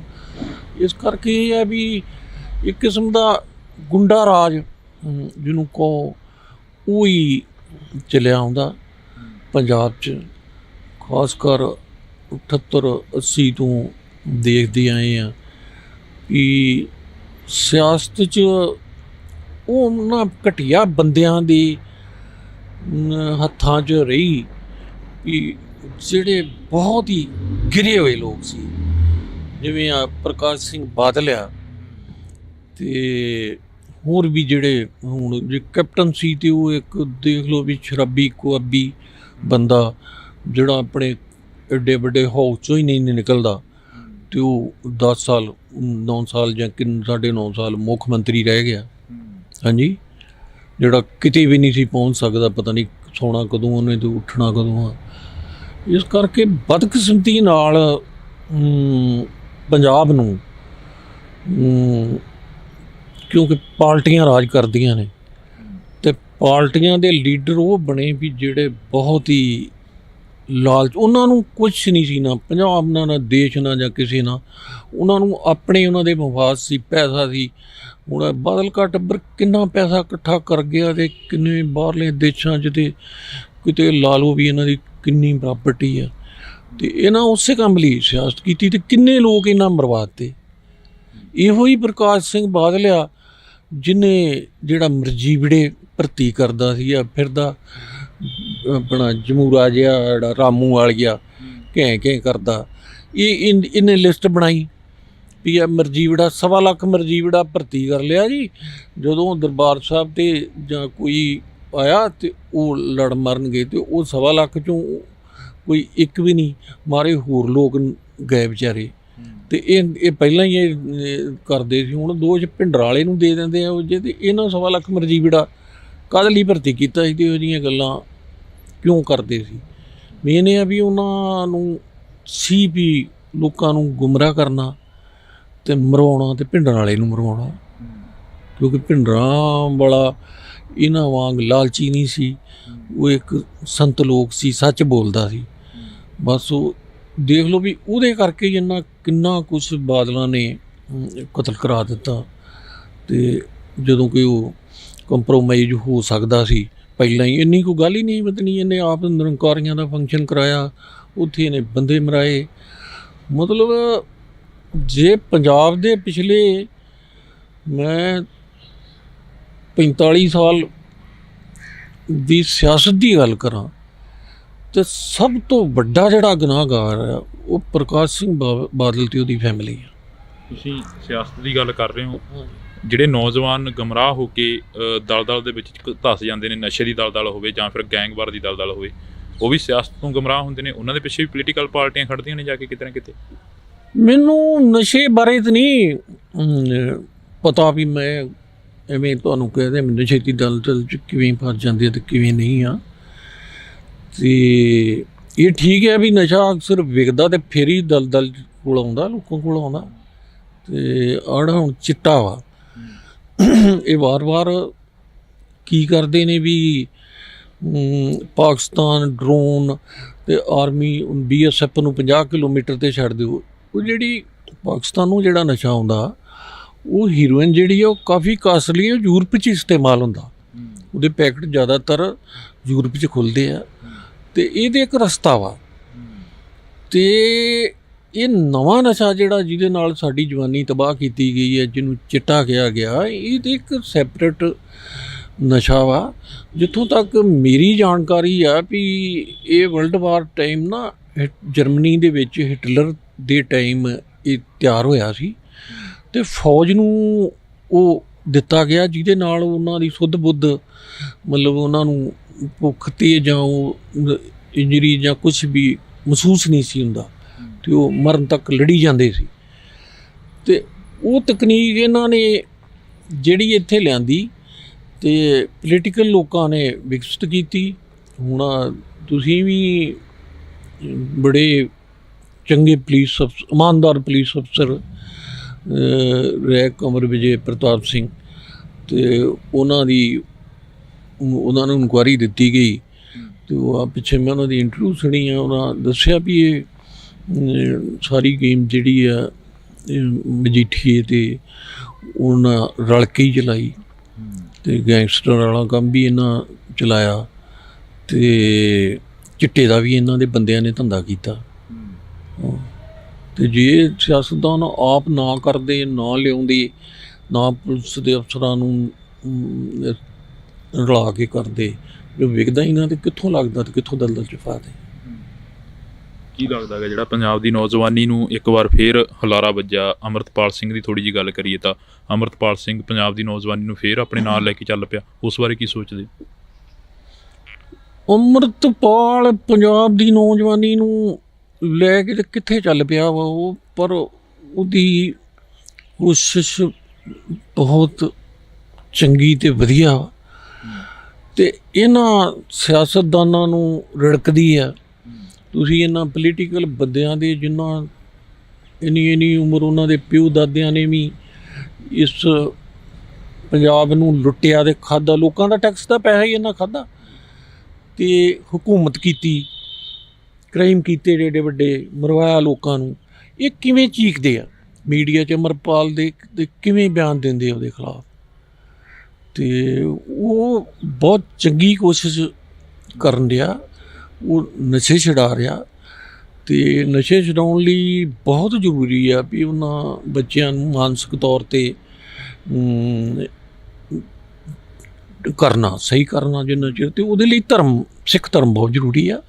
ਜੇ ਉਹ ਸਿੱਖ ਧਰਮ ਨੂੰ ਫਾਲੋ ਕਰਦੇ ਆ ਅਤੇ ਵਾਹਿਗੁਰੂ ਸੱਚੇ ਪਾਤਸ਼ਾਹ ਕਿਰਪਾ ਕਰੇਗਾ, ਅਤੇ ਉਹ ਨਸ਼ਿਆਂ ਤੋਂ ਦੂਰ ਹੋਣਗੇ।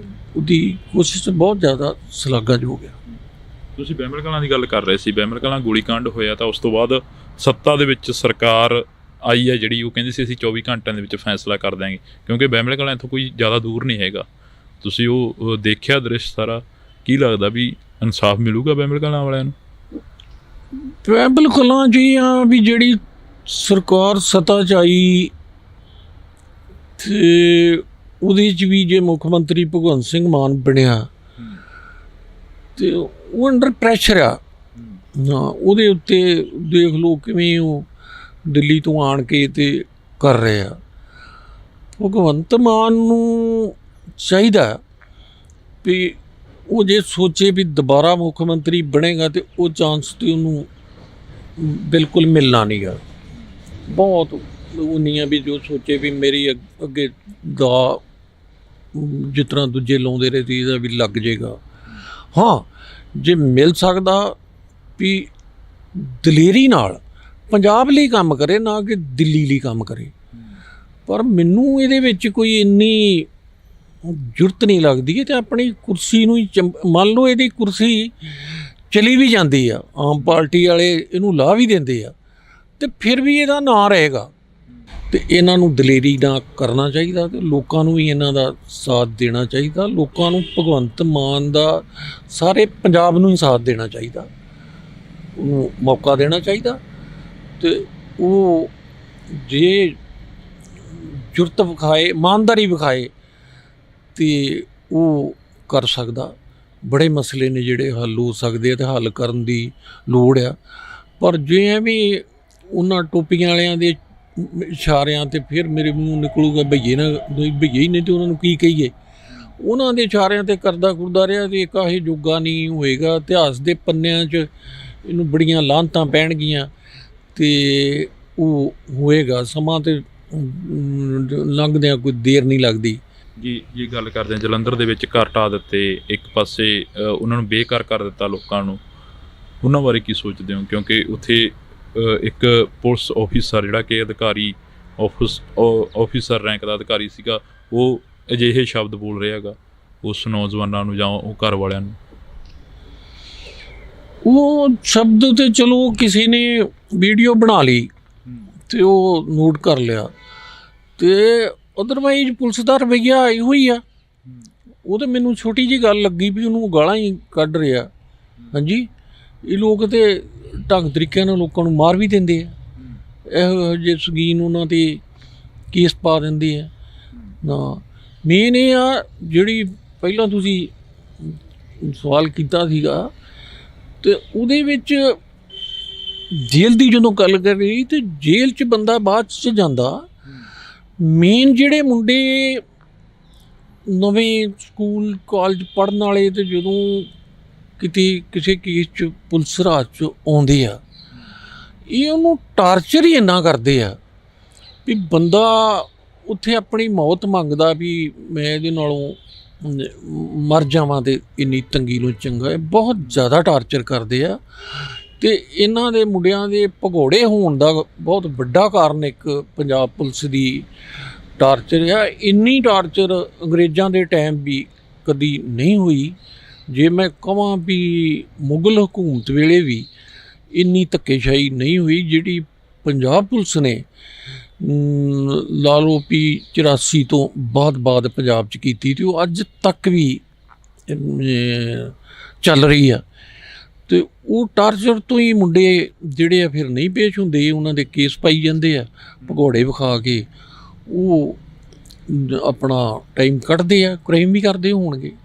ਮਤਲਬ ਮੇਨ ਇਹਦਾ ਪੁਲਿਸ ਅਫਸਰਾਂ ਦਾ ਜਿਹੜਾ ਇਹ ਢੰਗ ਤਰੀਕਾ ਸ਼ਿਕਾਰ ਅਤੇ ਸ਼ਿਕਾਰੀ ਵਾਲਾ, ਉਹ ਵੀ ਇੱਕ ਪੰਜਾਬ ਦੀ ਜਵਾਨੀ ਨੂੰ ਤਬਾਹ ਕਰਨ ਦਾ ਇੱਕ ਬੜਾ ਵੱਡਾ ਕਾਰਨ ਆ। ਜੈਪਾਲ ਭੁੱਲਰ ਸਿੰਘ ਦੇ ਨਾਲ ਵੀ ਇਹੀ ਕੁਛ ਹੋਇਆ ਜਿਹੜਾ ਕਿ ਸਾਰਿਆਂ ਦਾ ਹੁੰਦਾ ਜਾਂ ਤਾਂ ਉਹਨਾਂ ਨੂੰ ਪੈਸੇ ਦਿੰਦੇ ਅਤੇ ਫਿਰ ਸੀਗਾ। ਅਤੇ ਜੈਪਾਲ ਨੂੰ ਵੀ ਇਹਨਾਂ ਟਾਰਚਰ ਕਰਕੇ ਹੀ ਇੱਥੋਂ ਤੱਕ ਪਹੁੰਚਾਇਆ। ਫਿਰ ਉੱਤੇ ਕੇਸ ਪਾਏ। ਜੇ ਮੈਂ ਕੋਸ਼ਿਸ਼ ਕੀਤੀ DGP ਨੂੰ ਮਿਲ ਕੇ ਮੈਂ ਕੋਈ ਪਾ ਕੇ ਉਹਦਾ ਮਿੰਤਰਲਾ ਕੀਤਾ ਵੀ ਜਿਹੜੇ ਤੁਸੀਂ ਬਿਲਕੁਲ ਨਜਾਇਜ਼ ਕੇਸ ਪਾਏ ਆ ਅਤੇ ਘੱਟੋ ਘੱਟ ਉਹ ਕੇਸ ਚਲੋ ਇਹਨੂੰ ਕੱਢ ਦਿਓ ਅਤੇ ਬਾਕੀ ਫੇਸ ਕਰੇਗਾ, ਮੈਂ ਜਿਵੇਂ ਮਰਜ਼ੀ ਆ ਕਰਦਾ। ਅਤੇ ਉਹਨਾਂ ਚੌਥੇ ਦਿਨ ਮੇਰੇ ਨਾਲ ਕਰ ਲਿਆ ਵੀ ਠੀਕ ਕੱਢ ਦਿਆਂਗੇ, ਅਤੇ ਚੌਥੇ ਦਿਨ ਮੈਨੂੰ ਮੇਰੀ ਘਰ ਵਾਲੀ ਨੂੰ ਅਤੇ ਰਿਸ਼ਤੇਦਾਰਾਂ ਨੂੰ ਸਾਡੇ 'ਤੇ ਪਰਚਾ ਦੇ ਦਿੱਤਾ। ਹਾਂ, ਅਤੇ ਇਸ ਕਰਕੇ ਪੁਲਿਸ ਦੇ ਵੱਡੇ ਅਫਸਰ ਪਤਾ ਨਹੀਂ ਇਹਨਾਂ ਨੂੰ ਇਹ ਮਗਰ ਕੌਣ ਆ ਜਾਂ ਕੌਣ ਨਹੀਂ, ਖਾਸ ਕਰ ਪਿਛਲਾ ਜੋ ਤਜਰਬਾ ਵਾ, ਅਤੇ ਉਹਨਾਂ ਦਾ ਇਹ ਨਹੀਂ ਹੁੰਦਾ ਵੀ ਕੋਈ ਪੇਸ਼ ਹੋ ਜੇ ਅਤੇ ਲੀਆਂ 'ਤੇ ਆ ਜੇ। ਉਹਨਾਂ ਨੂੰ ਤਾਂ ਇਹ ਹੁੰਦਾ ਵੀ ਇਹ ਕੰਮ ਚੱਲਦਾ ਹੀ ਰਹੇ ਅਤੇ ਸਾਡੇ ਬੱਲੇ ਬੱਲੇ ਵੀ ਹੁੰਦੀ ਰਹੇ ਅਤੇ ਪੈਸਾ ਵੀ ਆਈ ਜਾਵੇ, ਅਤੇ ਕੋਈ ਭੱਜ ਗਿਆ ਅਤੇ ਕਿਸੇ ਨੂੰ ਫੜ ਲਿਆ। ਅਤੇ ਇਹ ਇੱਕ ਬੜਾ ਵੱਡਾ ਰੀਜ਼ਨ ਹੈ ਇਸ ਚੀਜ਼ ਦਾ। ਜਦੋਂ ਜੇਕਰ ਅਸੀਂ ਹੁਣ ਥੋੜ੍ਹੀ ਜਿਹੀ ਉੱਧਰ ਨੂੰ ਗੱਲ ਲੈ ਜਾਈਏ, ਸਾਨੂੰ ਯਾਦ ਆ ਜਦੋਂ ਅਸੀਂ PGI ਤੁਹਾਡੇ ਨਾਲ ਮੁਲਾਕਾਤ ਕਰ ਰਹੇ ਸੀ ਤਾਂ ਅੱਖਾਂ ਨਮ ਸੀ। ਜੈਪਾਲ ਸਿੰਘ ਭੁੱਲਰ ਦੀ ਜਿਹੜੀ ਲਾਸ਼ ਸੀ ਉਹ ਸਾਹਮਣੇ ਪਈ ਸੀ, ਤਾਂ ਹਰ ਇੱਕ ਪਿਓ ਆ ਜਿਹੜਾ ਉਹ ਉਸ ਨੂੰ ਦੇਖ ਕੇ ਧਾਵਾ ਮਾਰ ਰਿਹਾ ਸੀ ਕਿ ਆਹ ਕੀ ਹੋ ਗਿਆ। ਪਰ ਜੈਪਾਲ ਸਿੰਘ ਭੁੱਲਰ ਨੂੰ ਕੋਈ ਇਨਸਾਫ ਮਿਲਿਆ? ਮੌਤ ਤੋਂ ਬਾਅਦ ਕੋਈ ਇਨਸਾਫ ਮਿਲਿਆ ਉਸ ਨੂੰ? ਨਹੀਂ ਜੀ, ਇਸ ਦੇਸ਼ ਦੇ ਵਿੱਚ ਸਿੱਖਾਂ ਨੂੰ, ਮੈਂ ਸਾਰੇ ਸਿੱਖਾਂ ਨੂੰ ਹੀ ਕਹਿਣਾ, ਇਸ ਦੇਸ਼ ਦੇ ਤੰਤਰ 'ਚੋਂ ਇਨਸਾਫ ਦੀ ਆਸ ਰੱਖਣਾ ਬੇਵਕੂਫੀ ਭਰੀ ਗੱਲ ਹੈ। ਠੀਕ ਆ, ਕੁਝ ਇੱਕ ਸਿੱਖ ਜਿਹੜੇ ਇਹਨਾਂ ਨਾਲ ਰਲ ਕੇ ਇਹਦਾ ਹਿੱਸਾ ਬਣ ਕੇ ਅਤੇ ਉਹ ਪੋਲੀਟੀਕਲ ਹੋਣ ਜਾਂ ਹੋਰ ਬੰਦੇ ਹੋਣ ਅਤੇ ਉਹ ਢੋਂਗ ਰਚਦੇ ਆ ਸਿੱਖਾਂ ਲਈ। ਇਕੱਲੇ ਜੈਪਾਲ ਲਈ, ਸਿੱਖਾਂ ਲਈ ਇਸ ਦੇਸ਼ 'ਚ ਕੋਈ ਇਨਸਾਫ ਨਹੀਂ, ਨਾ ਕੋਰਟਾਂ 'ਚ ਆ, ਨਾ ਪੁਲਿਸ ਕੋਲ ਆ, ਨਾ ਕਿਤੇ ਵੀ ਆ। ਇਹ ਜਿਹੜੀ ਹੈ ਸਾਡੇ ਨਾਲ 47 ਤੋਂ ਹੀ ਸ਼ੁਰੂ ਹੋ ਗਿਆ ਅਤੇ 47 'ਚ ਸਾਡੇ ਨਾਲ ਬੜਾ ਵੱਡਾ ਧੋਖਾ ਕੀਤਾ ਗਿਆ। ਅਤੇ ਅਸੀਂ ਅੰਗਰੇਜ਼ਾਂ ਤੋਂ ਆਜ਼ਾਦ ਹੋਣ ਲਈ ਸਭ ਤੋਂ ਵੱਧ ਕੁਰਬਾਨੀਆਂ ਕੀਤੀਆਂ, ਜਾਨਾਂ ਤੱਕ ਦਿੱਤੀਆਂ, ਜੇਲ੍ਹਾਂ ਕੱਟੀਆਂ। ਅਤੇ ਬਾਕੀ ਜਿਹੜੀਆਂ ਹਿੰਦੂ ਜਾਂ ਮੁਸਲਮਾਨ ਕੌਮਾਂ ਸੀ, ਜਿਹੜੀ ਆਬਾਦੀ ਜਿਸ ਸਾਨੂੰ ਸਾਡੇ ਨਾਲੋਂ ਬੜੇ ਵੱਡੇ ਪੱਧਰ 'ਤੇ ਸੀ, ਅਤੇ ਉਹ ਸਾਰਿਆਂ ਨੂੰ ਪਤਾ ਹੀ ਹੈ ਵੀ ਉਹਦੇ ਨਾਲੋਂ ਕਈ ਗੁਣਾ ਅਸੀਂ ਸਿੱਖਾਂ ਨੇ ਕੁਰਬਾਨੀਆਂ ਦਿੱਤੀਆਂ। ਪਰ ਆਜ਼ਾਦੀ ਦੇ ਨਾਂ 'ਤੇ ਸਾਡੀ ਕਤਲੋਗਾਰਦ 47 'ਚ ਕਰਾਈ ਗਈ, ਅਤੇ ਇਕੱਲੀ ਕਤਲੋਗਾਰਦ ਨਹੀਂ ਕਰਾਈ ਗਈ ਵੀ ਉੱਥੇ ਹੀ ਕਤਲ ਕਰਾ ਦਿੰਦੇ ਅਤੇ ਚਲੋ ਬੱਚੇ ਬੁੱਚੇ ਫਿਰ ਵੀ ਉਹਨੂੰ ਰਹਿ ਜਾਂਦੇ, ਉਹ ਝਾੜ ਦਿੱਤੇ ਗਏ। ਤੁਸੀਂ ਆ ਜਲੰਧਰ ਦੀ ਗੱਲ ਕੀਤੀ ਆ ਵੀ ਇਹ ਤਾਂ ਇਕੱਲੇ ਉਜਾੜੇ, ਸਾਡਾ ਤਾਂ 47 'ਚ ਇਹਨਾਂ ਇਹੋ ਜਿਹਾ ਤੰਤਰ ਚਲਾਇਆ ਵੀ ਇੰਨਾ ਪੰਜਾਬ ਦਾ ਕਤਲੇਆਮ ਕਰਾਤਾ, ਮੁਸਲਮਾਨਾਂ ਦਾ ਵੀ ਅਤੇ ਸਿੱਖਾਂ ਦਾ ਵੀ। ਅਤੇ ਉਹ ਇੱਕ ਬੜੀ ਵੱਡੀ ਸਕੀਮ ਨਾਲ ਇਹਨਾਂ ਲੋਕਾਂ ਨੇ ਕਰਾਇਆ। ਕੋਈ ਉਹਨੂੰ ਚਾਚਾ ਨਹਿਰੂ ਕਹਿ ਤੇ ਕੋਈ ਭਾਵੇਂ ਉਹਨੂੰ ਮਾਮਾ ਨਹਿਰੂ ਕਹਿ ਤੇ ਕੋਈ ਭਾਵੇਂ ਕਹਿ, ਉਹਦੇ ਇੱਕ ਬੜੇ ਵੱਡੇ ਛਾਛ ਕਰਤਾ ਸਨ। ਅਤੇ ਇੰਨਾ ਵੱਡਾ ਸਾਡੀ ਕੌਮ ਦਾ 47 'ਚ ਹੀ ਕਤਲ ਕਰਾਤਾ, ਇੰਨੀ ਕੌਮ ਮਰਾਤੀ, ਉਜਾੜਤਾ, ਅਤੇ ਜਾਇਦਾਦਾਂ ਉੱਧਰ ਰਹਿ ਗਈਆਂ। ਅੱਜ ਰੋਂਦੇ ਫਿਰਦੇ ਆ। ਮੈਂ ਉਹ ਵੀ ਸੁਣੀ ਇੰਟਰਵਿਊ, ਜਲੰਧਰ ਬੈਠੇ ਜਿਹੜੇ ਵੀ ਲੋਕ ਉੱਧਰੋਂ ਪਾਕਿਸਤਾਨੋਂ ਵਿਚਾਰੇ ਉੱਜੜ ਕੇ ਆਏ ਅਤੇ ਉਹਨਾਂ ਦੇ ਘਰ ਢਾਹ ਦਿੱਤੇ ਗਏ। ਇਸ ਕਰਕੇ ਜਿਹੜੀ ਅੱਗੇ ਤਾਂ ਸਾਡੇ ਨਾਲ ਕਾਂਗਰਸ ਕਰਦੀ ਰਹੀ ਅਤੇ ਰੱਜ ਕੇ ਕੀਤਾ ਉਹਨਾਂ, ਅਤੇ ਨਾਲੇ ਭੰਡੀ ਪ੍ਰਚਾਰ ਕੀਤਾ, ਨਾਲੇ ਕਹਿੰਦੇ ਕੁੱਟਿਆ ਅਤੇ ਨਾਲੇ ਸਾਨੂੰ ਲੁੱਟਿਆ। ਅਤੇ ਬਾਰਡਰ 'ਤੇ ਸਾਡੇ ਹੀ ਜਿਹੜੇ ਆ ਫੌਜ ਦੇ ਨਾਂ ਦੇ ਸਾਡੇ ਬੱਚਿਆਂ ਨੂੰ ਮਰਵਾਇਆ ਗਿਆ, ਧੱਕ ਕੇ ਨਜਾਇਜ਼ ਜਗ੍ਹਾ 'ਤੇ ਖੜ੍ਹੇ ਕਰਕੇ, ਜਿੱਥੇ ਜਿਵੇਂ ਮੈਂ ਤਾਂ ਪ੍ਰੈਕਟੀਕਲੀ ਤੁਹਾਨੂੰ ਕਾਰਗਿਲ ਦੇ ਵਿੱਚ ਇਹਨਾਂ ਬਹੁਤ ਜ਼ਿਆਦਾ ਸਿੱਖ ਫੌਜ ਐਵੇਂ ਹੀ ਮਰਵਾਈ, ਜਦੋਂ ਕਿ ਕੋਈ ਲੋੜ ਹੀ ਨਹੀਂ ਸੀ, ਵੈਸੇ ਮੋਰਚਾ ਫਤਿਹ ਹੋ ਸਕਦਾ ਸੀ। ਅਤੇ ਹੁਣ ਭਾਜਪਾ ਦੀ ਸਰਕਾਰ ਪਿਛਲੇ ਟਾਈਮ ਤੋਂ ਆ ਰਹੀ ਆ, ਅਤੇ ਇਹ ਦਿਨੋਂ ਦਿਨ ਹੋਰ ਹੀ ਕਹਿ ਰਹੇ ਆ ਵੀ ਅਸੀਂ ਹਿੰਦੂ ਰਾਸ਼ਟਰ ਬਣਾਉਣਾ, ਅਤੇ ਅਸੀਂ ਇਹ ਕਰਨਾ। ਕਿਤੇ ਵੀ ਕਾਂਗਰਸ ਨਾਲੋਂ ਇਹ ਘੱਟ ਨਹੀਂ, ਉਹੀ ਲੋਕ ਸਨ ਜਿਹੜੇ ਪਹਿਲਾਂ ਉਦੋਂ ਕਾਂਗਰਸ ਦੇ ਨਾਲ ਸਨ, ਇਹਨਾਂ ਦੇ ਲੀਡਰ। ਪਰ ਜੋ ਇਹਨਾਂ ਦਾ ਰਵੱਈਆ, ਜੋ ਇਹ ਸੋਚਦੇ ਨੇ, ਜੋ ਇਹਨਾਂ ਦੀ ਜਿਹੜੀ ਏਜੰਸੀਆਂ ਬਣਾਈਆਂ ਨੇ ਉਹ ਸਿੱਖਾਂ ਲਈ ਕਰ ਰਹੀਆਂ ਨੇ, ਇਹ ਬਹੁਤ ਘਾਤਕ ਆ। ਇਹ ਉਹਨਾਂ ਨੂੰ ਨਹੀਂ ਕਰਨਾ ਚਾਹੀਦਾ। ਇਹਦੇ ਵਿੱਚ ਨਾ ਹਿੰਦੂਆਂ ਦਾ ਭਲਾ, ਨਾ ਸਿੱਖਾਂ ਦਾ ਭਲਾ, ਅਤੇ ਨਾ ਮੁਸਲਮਾਨਾਂ ਦਾ ਭਲਾ, ਅਤੇ ਨਾ ਦੇਸ਼ ਦਾ ਭਲਾ। ਇਹ ਤਾਂ ਬਹੁਤ ਗਲਤ ਕਰ ਰਹੇ ਆ, ਇਹਨਾਂ ਨੂੰ ਬਿਲਕੁਲ ਨਹੀਂ ਕਰਨਾ ਚਾਹੀਦਾ। ਘੱਟੋ ਘੱਟ ਭਾਜਪਾ ਨੂੰ ਕਾਂਗਰਸ ਤੋਂ ਸਬਕ ਸਿੱਖਣਾ ਚਾਹੀਦਾ, ਨਾ ਕਿਉਂਕਿ ਚਾਲਾਂ ਚੱਲਣੀਆਂ ਚਾਹੀਦੀਆਂ। ਇਹ ਸਿੱਖਾਂ ਨੂੰ ਹਰ ਤਰੀਕੇ ਨਾਲ ਖ਼ਤਮ ਕਰਨ 'ਤੇ ਤੁੱਲੇ ਆ। ਸਾਡੇ ਕੋਲ ਬਹੁਤ ਛੋਟਾ ਜਿਹਾ ਏਰੀਆ ਰਹਿ ਗਿਆ, ਅਤੇ ਉਹਦੇ 'ਚੋਂ ਵੀ ਚੰਡੀਗੜ੍ਹ ਪੰਜਾਬ ਦੇ ਪਿੰਡ ਜਾੜੇ, ਅਤੇ ਉਹ ਇਹਨਾਂ ਕਰਤਾ। ਜੰਮੂ ਕਸ਼ਮੀਰ ਜੇ ਉੱਥੇ ਮੁਸਲਮਾਨ ਬਹੁਤ ਗਿਣਤੀ ਸੀ, ਅਤੇ ਉਹ ਵੀ ਇਹਨਾਂ ਆਪਣੀ ਸਟੇਟ ਬਣਾ ਲਈ। ਅਤੇ ਹੈਰਾਨੀ ਦੀ ਗੱਲ ਆ ਵੀ ਜਿਹੜੇ ਲੋਕ ਇਹਨਾਂ ਨੂੰ ਸਲਾਹ ਬੜੇ ਬੜੇ ਅਫਸਰ ਦੇ ਰਹੇ ਆ, ਉਹਦੇ ਕਿਤੇ ਨਾ ਕਿਤੇ ਇਹੋ ਜਿਹੇ ਲੋਕਾਂ ਦੇ ਬਾਹਰਲੇ ਦੇਸ਼ਾਂ 'ਚ ਹੁੰਦੇ ਨੇ ਸੈਟਅਪ, ਪ੍ਰਾਪਰਟੀਆਂ ਹੁੰਦੀਆਂ, ਅਤੇ ਦੇਸ਼ ਨੂੰ ਹੀ ਤਬਾਹ ਕਰ ਦੇਣਗੇ। ਤੁਸੀਂ ਸਾਰਾ ਦੇਸ਼ ਹੀ ਜਿਹੜਾ ਉਜਾੜ ਦੇਣਗੇ ਜਿਸ ਤਰ੍ਹਾਂ ਇਹ ਕਰਨ ਰਹੇ ਆ। ਤੁਸੀਂ ਬਾਹਰਲੇ ਦੇਸ਼ਾਂ ਦੀ ਗੱਲ ਕਰੀ ਆ ਕਿ ਪ੍ਰਾਪਰਟੀਆਂ ਸੈੱਟ ਹੁੰਦੀਆਂ ਨੇ, ਜਿਵੇਂ ਆਪਾਂ ਨੌਜਵਾਨੀ ਦੀ ਗੱਲ ਕਰ ਰਹੇ ਹਾਂ, ਪੰਜਾਬ ਦੀ ਨੌਜਵਾਨੀ ਧੜਾ ਧੜ ਬਾਹਰ ਨੂੰ ਭੱਜ ਰਹੀ ਆ, ਪਰ ਉੱਥੇ ਇੱਕ ਨਾਮ ਆਉਂਦਾ ਬਾਹਰੋਂ, ਸਿੱਧੂ ਮੂਸੇਵਾਲੇ ਦੀ ਵੀ ਗੱਲ ਕਰੀ ਸੀ, ਲਖਵੀਰ ਲੰਡੇ ਦਾ ਨਾਮ ਆਉਂਦਾ, ਫਿਰ ਨਾਮ ਆਉਂਦਾ ਗਾ ਉੱਥੋਂ ਗੋਲਡੀ ਬਰਾੜ ਦਾ। ਉਹ ਜ਼ਿੰਮੇਵਾਰੀਆਂ ਚੁੱਕ ਲੈਂਦੇ ਨੇ ਹਰੇਕ ਦਾ ਕਤਲ ਕਰਨ ਤੋਂ ਮਗਰੋਂ ਕਿ ਸਾਡੀ ਜ਼ਿੰਮੇਵਾਰੀ ਆ। ਸੋਸ਼ਲ ਮੀਡੀਆ ਦੇ ਕਾਫੀ ਜਿਹੜੀਆਂ ਵੱਡੀਆਂ ਜ਼ਿੰਮੇਵਾਰੀਆਂ ਚੁੱਕੀਆਂ ਗਈਆਂ ਉਹਨਾਂ ਦੇ ਵੱਲੋਂ। ਹੁਣ ਮੈਂ ਉਹਨਾਂ ਬਾਰੇ ਜਾਣਦਾ ਨਹੀਂ ਆ, ਅਤੇ ਮੈਨੂੰ ਉਸ ਚੀਜ਼ ਦਾ ਪਤਾ ਨਹੀਂ ਆ। ਉਹਦੇ ਬਾਰੇ ਮੈਂ ਕੀ ਕਹਿ ਸਕਦਾ? ਐਵੇਂ ਕੋਈ ਮੈਂ ਬਿਲਾ ਵਜ੍ਹਾ ਕੋਈ ਬੋਲਦੇ ਹਾਂ, ਮੈਨੂੰ ਉਸ ਚੀਜ਼ ਦੀ ਨੌਲੇਜ ਨਹੀਂ ਆ ਵੀ ਜ਼ਿੰਮੇਵਾਰੀਆਂ ਇਹਦੇ ਉਹ ਸਿਸਟਮ ਜਾਂ ਜਿਨ੍ਹਾਂ ਲੋਕਾਂ ਕੋਲ ਇਹ ਪਾਵਰ ਆ ਉਹ ਹੀ ਦੱਸ ਸਕਦੇ ਆ। ਜਿੱਦਾਂ ਕਿ ਪੰਜਾਬ ਦੀ ਨੌਜਵਾਨੀ ਦੇ ਵਿੱਚ ਇੱਕ ਅਜਿਹਾ ਦੌਰ ਆਇਆ, ਖਾੜਕੂ ਲਹਿਰ ਦਾ ਦੌਰ ਚੱਲਿਆ। ਉਸ ਤੋਂ ਪਹਿਲਾਂ ਪੰਜਾਬ ਉੱਜੜ ਕੇ ਆਇਆ, ਤਾਂ ਫਿਰ ਉਸ ਤੋਂ ਬਾਅਦ ਪੰਜਾਬ ਨੂੰ ਹੀ ਕਿਉਂ ਟਾਰਗੇਟ ਕੀਤਾ ਜਾਂਦਾ? ਕਦੇ ਪੰਜਾਬ ਦੇ ਵਿੱਚ ਗੁੱਟ ਬਣਾ ਦਿੱਤੇ ਜਾਂਦੇ ਆ, ਗੈਂਗਵਾਰ ਬਣਾ ਦਿੱਤੀ ਜਾਂਦੀ ਆ, ਕਦੇ ਪੰਜਾਬ ਦੇ ਪੁੱਤਾਂ ਨੂੰ ਹੀ ਨਸ਼ਿਆਂ ਦੇ ਰਾਹ ਤੋਰ ਦਿੱਤਾ ਜਾਂਦਾ। ਮੈਂ ਖਾਸ ਕਰ ਭਾਜਪਾ ਦੇ ਲੀਡਰਾਂ ਨੂੰ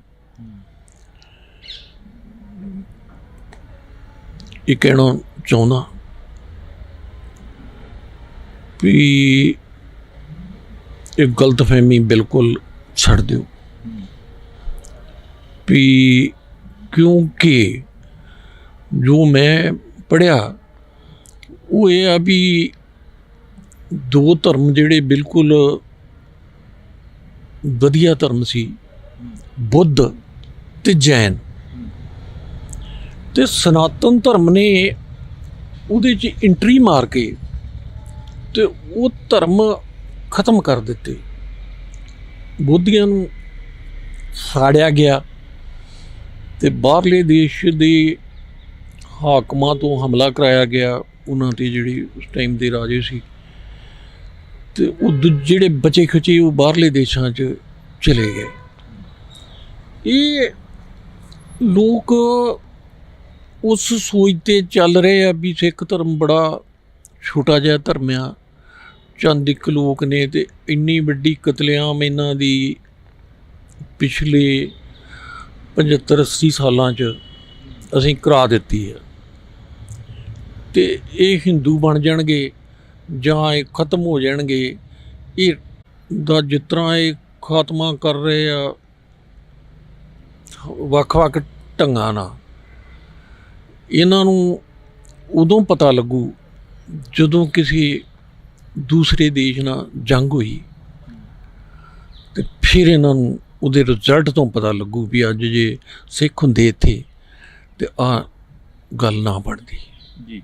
ਇਹ ਦੇਸ਼ ਦਾ ਨੁਕਸਾਨ ਹੈ। ਅਸੀਂ ਇੱਥੋਂ ਦੇ ਰਹਿਣ ਵਾਲੇ ਹਾਂ, ਅਸੀਂ ਇੱਥੋਂ ਦੇ ਕੋਈ ਇਹਨਾਂ ਦੇ ਪਿਓ ਦਾ ਨਹੀਂ ਗਾ, ਸਾਡੇ ਵੱਡ ਵਡੇਰਿਆਂ ਦੀ ਇਹ ਧਰਤੀ ਆ, ਤੇ ਇਹ ਧਰਮ ਦੇ ਨਾਂ 'ਤੇ ਬਹੁਤ ਸੰਮਤੀ ਇਕੱਠੀ ਕਰਕੇ ਜੇ ਨਾ ਹਿੰਦੂ ਰਾਸ਼ਟਰ ਬਣਾਉਣ ਆਪਣੇ ਇਲਾਕੇ 'ਚ ਬਣਾ ਲੈਣ, ਉੱਥੇ ਹਿੰਦੂ ਰਾਸ਼ਟਰ ਬਣਾ ਲੈਣ, ਸਾਨੂੰ ਸਾਡਾ ਇਲਾਕਾ ਛੱਡ ਦੇਣ। ਹਿੰਦੂ ਰਾਸ਼ਟਰ ਦੇ ਨਾਲ ਸਿੱਖਾਂ ਨੂੰ ਮਾਰ ਕੇ ਬਣਾਉਣਾ, ਇਹੋ ਸੋਚ ਹੀ ਕਾਂਗਰਸ ਦੀ ਸੀ। ਤੇ ਕਾਂਗਰਸ ਦੇ ਨਾਲ ਵੀ ਇਹ ਜਿਹੜੀ ਲੀਡਰ ਨੇ ਇਹਨਾਂ ਦੇ RSS ਦੇ ਬਿਲਕੁਲ ਸੇਮ ਇਹਨਾਂ ਦੇ ਵੀ ਲੀਡਰ ਸਨ, ਤੇ ਉਹ ਵੀ ਸਨ। ਹਾਂਜੀ, ਤੇ ਇਹਨਾਂ ਨੇ ਬੜੀ ਸਾਜ਼ਿਸ਼ ਨਾਲ, ਇੱਕ ਤੇ ਏਡੀ ਵੱਡੀ ਆਰਮੀ ਸੀ ਇੱਥੋਂ ਦੀ, ਅੰਗਰੇਜ਼ ਆਰਮੀ ਤੇ ਨਹੀਂ ਨਾਲ ਲੈ ਗਏ, ਤੇ ਇੱਕ ਤਾਂ ਇਕੱਲੇ ਪੰਜਾਬ ਨੂੰ ਇਹਨਾਂ ਨੇ ਵੰਡਿਆ ਤੇ ਕਤਲੇਆਮ। ਇਹ ਤੇ ਇੱਕ ਪਿੰਡ 'ਚ ਹੀ ਨਹੀਂ ਆਰਮੀ ਲਾ ਸਕਦੇ ਵੀ ਇੱਕ ਕਿਤੇ ਚੂਹਾ ਵੀ ਨਾ, ਚਿੜੀ ਵੀ ਨਾ ਮਰਦੀ ਜੇ ਇਹਨਾਂ ਇਹ ਕਰਾਉਣਾ ਹੁੰਦਾ। ਪਰ ਇਹਨਾਂ ਖੁਦ 2 ਗੱਡੀਆਂ ਖੜੀਆਂ RSS ਦੇ ਗੁੱਡਿਆਂ ਨੇ ਬਠਿੰਡੇ ਤੇ ਅੰਮ੍ਰਿਤਸਰ 2 ਲਾਹੌਰ ਜਾਣ ਵਾਲੀਆਂ ਟ੍ਰੇਨਾਂ ਖੜੀਆਂ ਇਹਨਾਂ ਵੱਡੀਆਂ ਛੁਰੀਆਂ ਨਾਲ।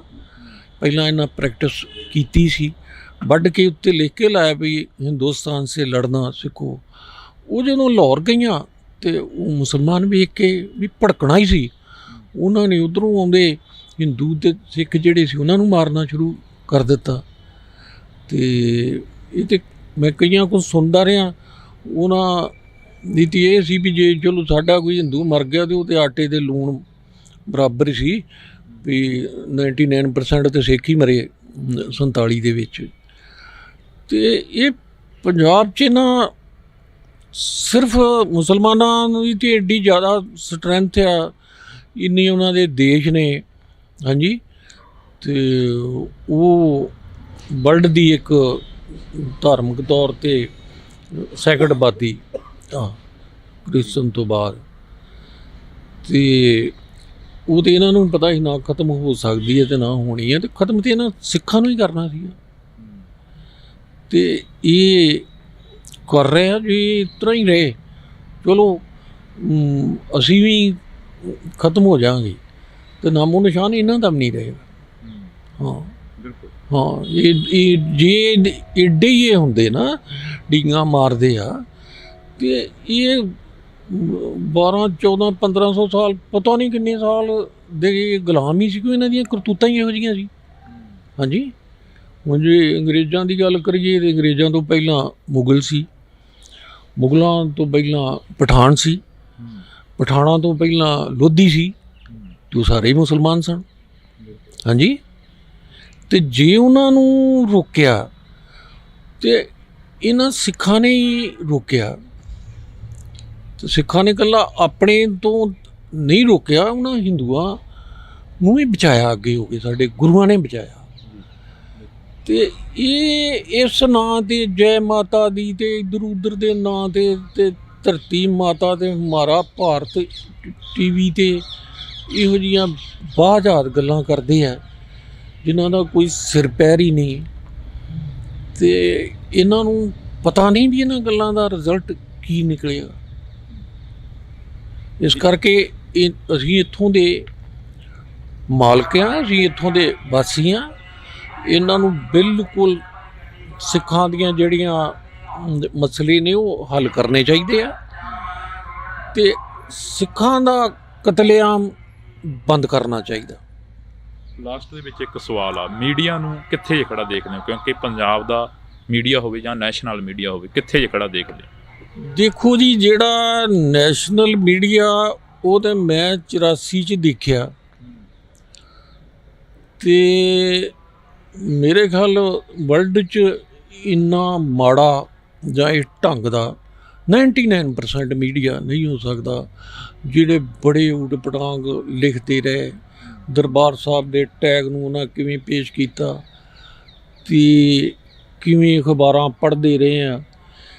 ਤੇ ਦੇਖ ਲਓ ਆ ਜਲੰਧਰ ਦਾ ਇੱਕ ਅਖਬਾਰ ਅੱਜ ਵੀ ਛਪਦਾ ਇੱਧਰ, ਉਹ ਇੱਕ ਅਖਬਾਰ ਹੀ ਜਿਹੜੀ ਆ ਉਹ ਹਿੰਦੂ ਕਮਿਊਨਿਟੀ ਦੇ ਲੋਕ ਹੈਂਡਲ ਕਰਦੇ ਸੀ ਤੇ ਉਹ ਅੱਗ ਲਾਈ ਆਇਆ। ਹਾਂਜੀ, ਤੇ ਉਹਨੇ ਇਹੋ ਜਿਹੇ ਹਾਲਾਤ ਕਰਤੇ ਤੇ ਜੇ ਉਹ 80-85 ਸਾਲਾਂ ਦਾ ਬੁੱਢਾ ਕਿ ਇਹਨੇ ਮਾਰ ਦਿੱਤਾ ਤੇ ਉਦੋਂ ਬਾਅਦ ਵੇਖੋ ਵੀ ਕੀ ਹਾਲਾਤ ਬਣੇ ਤੇ ਕਿੱਧਰ ਭਿੰਡਰਾਂ ਵਾਲੇ ਨੂੰ ਉਹਦੇ ਪਰਚੇ ਦੇ ਵਿੱਚ ਪਾਇਆ ਤੇ ਕਿਸ ਤਰ੍ਹਾਂ ਇਹਨਾਂ ਅਪਸੈਟ ਕੀਤਾ।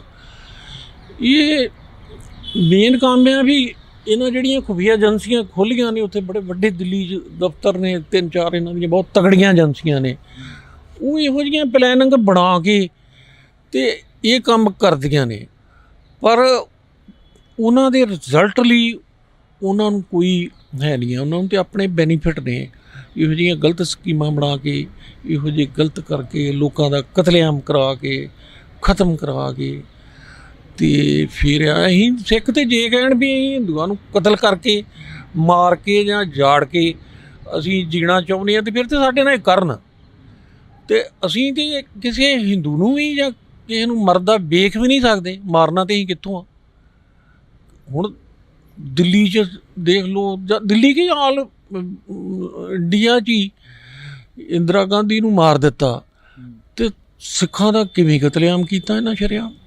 ਤੇ ਉੱਥੋਂ ਦੀ ਪੁਲਿਸ ਜਿਹੜੀ ਆ ਹਰ ਥਾਂ ਆਪ ਕਰਾਉਂਦੀ ਰਹੀ, ਹਰ ਥਾਂ ਦੀ, ਤੇ ਸਿਰਫ ਸਿੱਖਾਂ ਦਾ ਹੀ ਕਰਾਉਂਦੀ ਰਹੀ। ਬੜੇ ਬੜੇ ਅਫਸਰ ਜਿਹੜੇ ਆ ਉਹ ਵੀ ਨਹੀਂ ਬਖਸ਼ੇ। ਤੇ ਇਸ ਕਰਕੇ ਬਹੁਤ ਕੁਛ ਗਲਤ ਹੋਇਆ ਤੇ ਲਗਾਤਾਰ ਹੋ ਰਿਹਾ।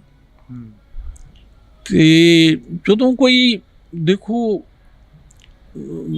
ਕੋਈ ਵੀ ਦੇਸ਼ ਹੋਵੇ, ਬੰਦਾ ਹੋਵੇ, ਕਮਿਊਨਿਟੀ ਹੋਵੇ, ਉਹ ਜੇ ਇਸ ਤਰ੍ਹਾਂ ਕਰੂਗੀ ਤੇ ਉਹਦਾ ਰਿਜ਼ਲਟ ਵੀ ਮਾੜਾ ਹੀ ਨਿਕਲੂਗਾ। ਤੇ ਇਹ ਜਿਹੜੇ ਦੁੱਖ ਦੀ ਗੱਲ ਆ ਵੀ ਪੰਜਾਬ ਦੇ ਹਿੰਦੂਆਂ ਨੂੰ ਵੀ ਨਾਲ ਉਹਨਾਂ ਦੇ ਰਲ ਕੇ ਤੇ ਉਹ ਵੀ ਉਸੇ ਟਾਈਪ ਦੇ ਹੋ ਗਏ ਤੇ ਇਹ ਹਰ ਤਰੀਕੇ ਨਾਲ ਗੁਪਤ, ਜਿਸ ਤਰ੍ਹਾਂ ਇਹਨਾਂ ਦਾ ਹੈਗਾ ਸ਼ਾਮ ਦਾਮ ਦੰਡ ਭੇਦ, ਉਹ ਤਰੀਕੇ ਨਾਲ ਇਹ ਸਿੱਖਾਂ ਨੂੰ ਹੀ ਖ਼ਤਮ ਕਰਨ ਲਈ ਸੋਚਦੇ ਰਹਿੰਦੇ ਆ। ਤੇ ਜਿੱਦਾਂ ਨੇ ਇਹ ਤਾਂ ਲੱਭਦੇ ਹੀ ਨਾ ਕਿਤੇ। ਔਰੰਗਜ਼ੇਬ ਕਿਹੜੇ ਕਤਲ ਕੀਤੇ ਔਰੰਗਜ਼ੇਬ ਨੇ ਇਹਨਾਂ ਦੇ? ਉਹਨੇ ਤਾਂ ਇੱਕ ਦਬਕਾ ਮਾਰਿਆ।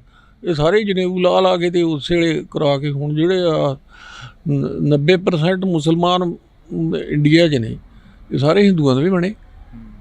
ਹਾਂਜੀ, ਤੇ ਜਦੋਂ ਸਿੱਖਾਂ ਦਾ ਰਾਜ ਆਇਆ, ਕਿਵੇਂ ਲਹੂ ਡੋਲ ਕੇ ਅਸੀਂ ਉਹਨਾਂ ਨੂੰ ਡੱਕਿਆ ਤੇ ਰਾਜ ਕੀਤਾ।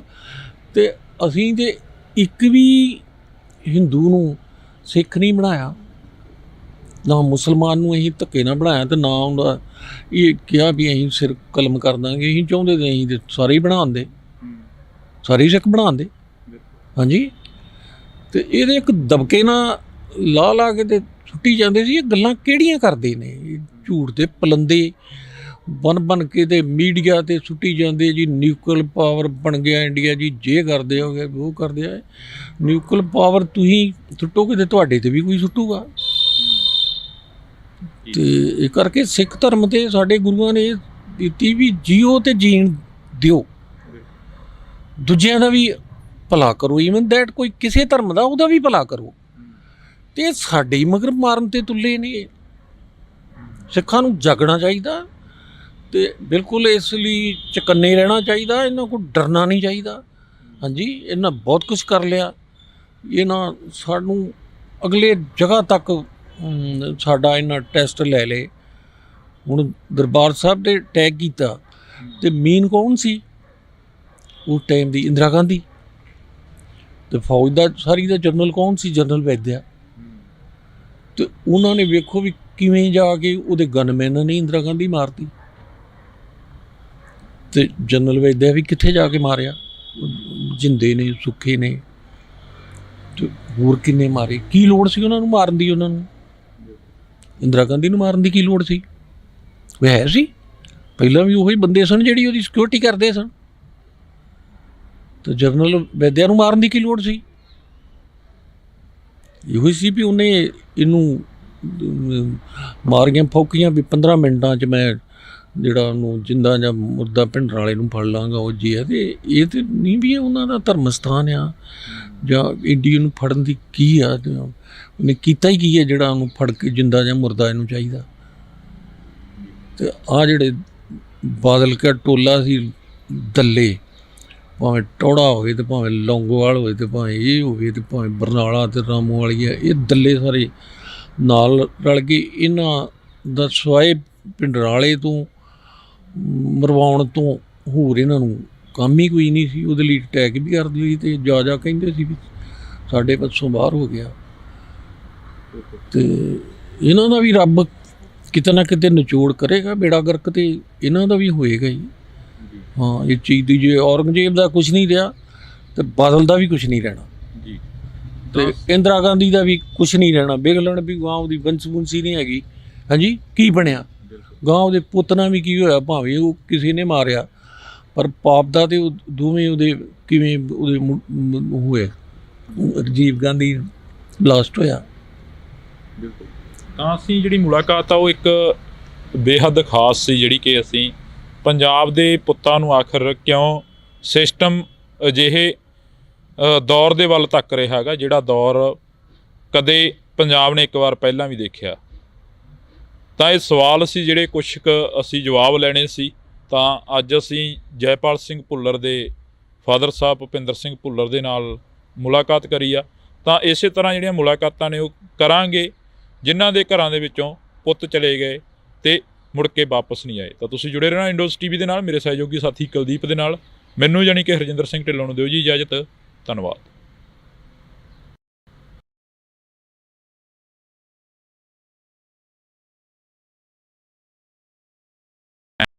ਗਰਾਊਂਡ ਦੇ ਵਿੱਚ ਹੁੰਦਾ ਸੀ, ਟੀਚਰਾਂ ਦੇ ਕੋਲ ਪੜ੍ਹਦੇ ਸੀ, ਪਰ ਜੈਪਾਲ ਸਿੰਘ ਭੁੱਲਰ ਅਸੀਂ ਨਹੀਂ ਮੁੜ ਸਕਿਆ।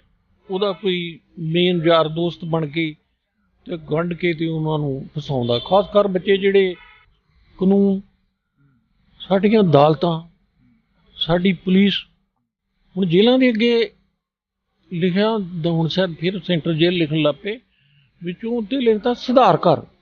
ਜੇਲ੍ਹਾਂ ਹੀ ਵਿਗਾੜ ਘਰ ਸੀ। ਕਿਸੇ ਛੋਟੀ ਉਮਰ ਦੇ ਬੱਚੇ ਨੂੰ ਕਿਸੇ ਛੋਟੇ ਮੋਟੇ ਕੇਸ 'ਚ ਜਾਂ ਵੱਡੇ ਕੇਸ 'ਚ ਫਸਾ ਕੇ ਜੇਲ੍ਹ 'ਚ ਸੁੱਟ ਦੇਣਾ। ਤੇ ਐਕਚੁਅਲੀ ਸਾਡੀਆਂ ਜੇਲ੍ਹਾਂ ਜਿਹੜੀਆਂ ਨੇ ਉਹ ਨਰਸਰੀਆਂ ਨੇ।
ਪੰਜਾਬੀਅਤ ਨੂੰ ਪਿਆਰ ਕਰਨ ਵਾਲੇ ਸਾਰੇ ਦਰਸ਼ਕਾਂ ਦਾ ਮੈਂ ਹਰਜਿੰਦਰ ਸਿੰਘ ਢਿੱਲੋਂ ਨਿੱਘਾ ਸਵਾਗਤ ਕਰਦਾ। ਤਾਂ ਅੱਜ ਅਸੀਂ ਪੰਜਾਬ ਦੇ ਇੱਕ ਅਜਿਹੇ ਘਰ ਦੇ ਵਿੱਚ ਬੈਠੇ ਹਾਂ ਜਿਸ ਘਰ ਦੇ ਵਿੱਚ ਕਦੇ ਖੁਸ਼ੀਆਂ ਹੁੰਦੀਆਂ ਸੀ ਤੇ ਪਰ ਜੇ ਅੱਜ ਗੱਲ ਕਰੀਏ ਤਾਂ ਅੱਜ ਉਸ ਘਰ ਦੇ ਵਿੱਚ ਕਿਤੇ ਨਾ ਕਿਤੇ ਜਾ ਕੇ ਆਪਣੇ ਪੁੱਤ ਦੀਆਂ ਯਾਦਾਂ ਨੂੰ ਲੈ ਕੇ ਉਦਾਸੀ ਆ ਜਾਂਦੀ ਆ ਉਹਨਾਂ ਚਿਹਰਿਆਂ ਦੇ ਉੱਪਰ ਜਿਹੜੇ ਇਸ ਘਰ ਦੇ ਵਿੱਚ ਰਹਿ ਰਹੇ ਨੇ ਚਿਹਰੇ। ਤਾਂ ਮੈਂ ਗੱਲ ਕਰ ਰਿਹਾ ਜੈਪਾਲ ਸਿੰਘ ਭੁੱਲਰ ਦੀ। ਛੋਟੇ ਹੁੰਦਿਆਂ ਦਾ ਸੁਪਨਾ ਸੀ ਜੈਪਾਲ ਸਿੰਘ ਭੁੱਲਰ ਦਾ ਕਿ ਖਿਡਾਰੀ ਬਣਾਂਗੇ, ਆਫੀਸਰ ਬਣਾਂਗੇ, ਪਰ ਉਸ ਤੋਂ ਬਾਅਦ ਅਜਿਹੀ ਦੁਨੀਆ ਦੇ ਵਿੱਚ ਜਾਂਦੇ ਨੇ ਕਿ ਬਾਅਦ ਦੇ ਵਿੱਚੋਂ ਉਹ ਦੁਨੀਆ 'ਚੋਂ ਕਦੇ ਵਾਪਸ ਨਹੀਂ ਨਿਕਲਦੇ। ਤਾਂ ਸਾਡੇ ਨਾਲ ਇਸ ਵਕਤ ਮੌਜੂਦ ਨੇ ਜੈਪਾਲ ਸਿੰਘ ਭੁੱਲਰ ਦੇ ਫਾਦਰ ਸਾਹਿਬ। ਤਾਂ ਅਸੀਂ ਉਹਨਾਂ ਦੇ ਨਾਲ ਗੱਲ ਕਰਦੇ ਹਾਂ ਜੀ। ਬਹੁਤ ਬਹੁਤ ਸਵਾਗਤ ਹੈ ਜੀ। ਸਤਿ ਸ਼੍ਰੀ ਅਕਾਲ ਜੀ। ਸ਼ੁਕਰੀਆ ਤੁਹਾਡਾ ਤੇ ਸਾਰੇ ਦਰਸ਼ਕਾਂ ਦਾ ਮੈਂ ਧੰਨਵਾਦ ਕਰਦਾ। ਜੇ ਅਸੀਂ ਗੱਲ ਕਰਦੇ ਹਾਂ ਜੀ ਜੈਪਾਲ ਸਿੰਘ ਭੁੱਲਰ ਨੂੰ ਲੈ ਕੇ ਥੋੜ੍ਹੀਆਂ ਬਹੁਤੀਆਂ ਗੱਲਾਂ ਬਾਤਾਂ ਕਰਾਂਗੇ ਤੁਹਾਡੇ ਨਾਲ, ਪਰ ਪਹਿਲਾਂ ਸਵਾਲ ਇਹ ਆ ਕਿ ਪੰਜਾਬ ਦੀ ਜਿਹੜੀ ਨੌਜਵਾਨੀ ਆ ਉਸ ਨੂੰ ਕਿੱਥੇ ਖੜਾ ਦੇਖਦੇ ਹੋ? ਪੰਜਾਬ ਦੀ ਨਾਲ ਸੰਬੰਧਿਤ ਜਿਹੜੀ ਕਿ ਗੱਲਬਾਤ ਕਰਦੇ ਹਾਂ। ਪੰਜਾਬ ਦੀ ਜਿਹੜੀ ਸਾਡੀ ਨੌਜਵਾਨੀ ਆ ਜੀ, ਉਹਦੇ ਲਈ ਨਾ ਤੇ ਸਰਕਾਰ ਵੱਲੋਂ ਤੇ ਨਾ ਹੀ ਸਾਡੀਆਂ ਜਿਹੜੀਆਂ ਸੰਸਥਾ ਨੇ, ਭਾਵੇਂ ਧਾਰਮਿਕ ਸੰਸਥਾ ਨੇ ਜਾਂ ਦੂਸਰੀਆਂ ਨੇ, ਉਹਨਾਂ ਵੱਲੋਂ ਕੋਈ ਯੋਗ ਉਪਰਾਲਾ ਨਹੀਂ ਕੀਤਾ ਗਿਆ। ਤੇ ਮੈਂ ਬਹੁਤ ਪਹਿਲਾਂ ਤੋਂ ਇਹ ਮਹਿਸੂਸ ਕਰਦਾ ਸਾਂ ਜਦੋਂ ਸਾਡੇ ਛੋਟੇ ਛੋਟੇ ਬੱਚਿਆਂ ਨੂੰ ਪਿੰਡਾਂ 'ਚ ਦੇਖਣਾ ਵੀ 2.5-3 ਸਾਲ ਦੇ ਬੱਚਿਆਂ ਨੂੰ ਟਾਈਆਂ ਲਾ ਕੇ ਤੇ ਸਰਦੀਆਂ 'ਚ ਟਾਈ ਤੇ ਹੋਰ ਲਾ ਕੇ ਤੇ ਉਹ ਛੋਟੀਆਂ ਛੋਟੀਆਂ ਵੈਨਾਂ 'ਚ, ਰਕਸ਼ਿਆਂ ਤੇ, ਗੱਡੀਆਂ 'ਚ ਜਿਵੇਂ ਮੁਰਗੀਆਂ ਦੇ ਬੱਚੇ ਜਾਂ ਮੁਰਗੀਆਂ ਤਾੜੀਆਂ ਹੁੰਦੀਆਂ ਨਾ, ਐਂ ਤਾੜ ਕੇ ਤੇ ਸਕੂਲਾਂ 'ਚ ਭੇਜ ਦਿੱਤਾ ਜਾਂਦਾ ਸੀ ਮਾਂ ਪਿਓ ਵੱਲੋਂ। ਤੇ ਮਾਂ ਪਿਓ ਵਿਚਾਰੇ ਤੇ ਇਸ ਭਵਿੱਖ ਲਈ ਭੇਜਦੇ ਸੀ ਵੀ ਸਾਡੇ ਬੱਚੇ ਪੜ੍ਹ ਲਿਖ ਕੇ ਆਪਣੇ ਰੁਜ਼ਗਾਰ ਰੋਜੀ ਜੋਗੇ ਬਣ ਜਾਣਗੇ। ਟੀਚਰਾਂ ਨੇ ਬਿਲਕੁਲ ਆਪਣੀ ਜ਼ਿੰਮੇਵਾਰੀ ਨਹੀਂ ਨਿਭਾਈ, ਟਿਊਸ਼ਨਾਂ ਰੱਖ ਲਈਆਂ ਤੇ ਕਿਤੇ ਨਾ ਕਿਤੇ ਜਿਹੜਾ ਇਹ ਸਰਕਾਰੀ ਢਾਂਚਾ ਸੀਗਾ ਟੀਚਰਾਂ ਵਾਲਾ, ਇਹਨਾਂ ਯੂਨੀਅਨ ਬਣਾ ਕੇ ਤੇ ਇਹ ਕੰਮ ਕਰਕੇ ਪੰਜਾਬ ਦੀ ਜਵਾਨੀ ਦਾ ਇਹਨਾਂ ਬੇੜਾ ਗਰਕ ਕਰ ਦਿੱਤਾ। ਆਪਣੇ ਬੱਚੇ ਤੇ ਇਹਨਾਂ ਨੰਬਰ ਲਵਾ ਕੇ ਤੇ ਸੈੱਟ ਕਰ ਲਏ, ਬਾਕੀਆਂ ਦਾ ਇਹਨਾਂ ਨੇ ਪੱਠਾ ਪਾਇਆ। ਭੁੱਲਰ ਸਾਹਿਬ, ਜੇ ਅਸੀਂ ਗੱਲ ਕਰਦੇ ਹਾਂ, ਤੁਸੀਂ ਟੀਚਰਾਂ ਦੀ ਗੱਲ ਕਰੀ ਹੈ, ਜੈਪਾਲ ਸਿੰਘ ਭੁੱਲਰ ਵੀ ਇੱਕ ਟਾਈਮ ਗਰਾਊਂਡ ਦੇ ਵਿੱਚ ਹੁੰਦਾ ਸੀ, ਟੀਚਰਾਂ ਦੇ ਕੋਲ ਪੜ੍ਹਦੇ ਸੀ, ਪਰ ਜੈਪਾਲ ਸਿੰਘ ਭੁੱਲਰ ਦੇ ਨਾਲ ਅਜਿਹਾ ਕੀ ਵਾਪਰਦਾ ਕਿ ਉਹ ਉਸ ਦੁਨੀਆ ਦੇ ਵਿੱਚ ਚਲਾ ਜਾਂਦਾ ਜਿਹੜੀ ਦੁਨੀਆ ਦੇ ਵਿੱਚੋਂ ਕਦੇ ਵਾਪਸ ਹੀ ਨਹੀਂ ਮੁੜ ਸਕਿਆ? ਵੇਖੋ ਜੀ, ਜਿਹੜੇ ਵੀ ਬੱਚੇ ਇਸ ਤਰ੍ਹਾਂ ਹੁੰਦੇ ਨੇ ਉਹਨਾਂ ਨੂੰ ਸੁਸਾਇਟੀ 'ਚੋਂ ਹੀ ਉਹਦਾ ਕੋਈ ਮੇਨ ਯਾਰ ਦੋਸਤ ਬਣ ਕੇ ਤੇ ਗੰਢ ਕੇ ਤੇ ਉਹਨਾਂ ਨੂੰ ਫਸਾਉਂਦਾ। ਖਾਸ ਕਰ ਬੱਚੇ ਜਿਹੜੇ ਥੋੜ੍ਹੇ ਵੱਖਰੀ ਟਾਈਪ ਦੇ ਹੁੰਦੇ ਨੇ ਤੇ ਉਹਨਾਂ ਨੂੰ ਇਹ ਦੂਜੇ ਕੁਛ ਕ੍ਰਿਮੀਨਲ ਕਹਿ ਲਓ ਜਾਂ ਕਰਕੇ ਤੇ ਉਹਨਾਂ ਨੂੰ ਵੀ ਪੱਟਦੇ ਆ ਵੀ ਜੇ ਕੱਲ੍ਹ ਨੂੰ ਇਹ ਹੋਇਆ ਤੇ ਸਾਡੇ ਮਾਂ ਪਿਓ ਕਹਿਣਗੇ ਵੀ ਲਓ ਜੀ ਫਲਾਣਾ ਮੁੰਡਾ ਜਿਹੜਾ ਗੇਮ ਕਰਦਾ ਜਾਂ ਫਲਾਣਾ ਠੀਕ ਹੈ ਤੇ ਤੂੰ ਕਿਉਂ ਨਹੀਂ।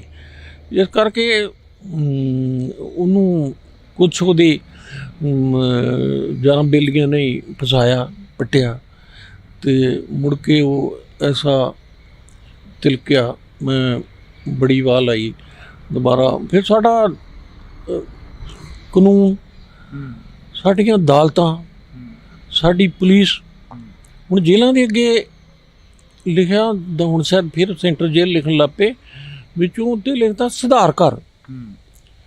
ਤੇ ਮੈਂ ਕੋਈ ਵੀ ਮੇਰੇ ਨਾਲ ਆਣ ਕੇ ਇੱਥੇ ਜਿਹੜੇ ਜਿਹਨੂੰ ਲੱਗਦਾ ਵੀ ਇਹ ਮੇਰੀ ਗੱਲ ਗਲਤ ਆ ਤੇ ਕਿਤੇ ਵੀ ਗੱਲ ਕਰ ਸਕਦਾ।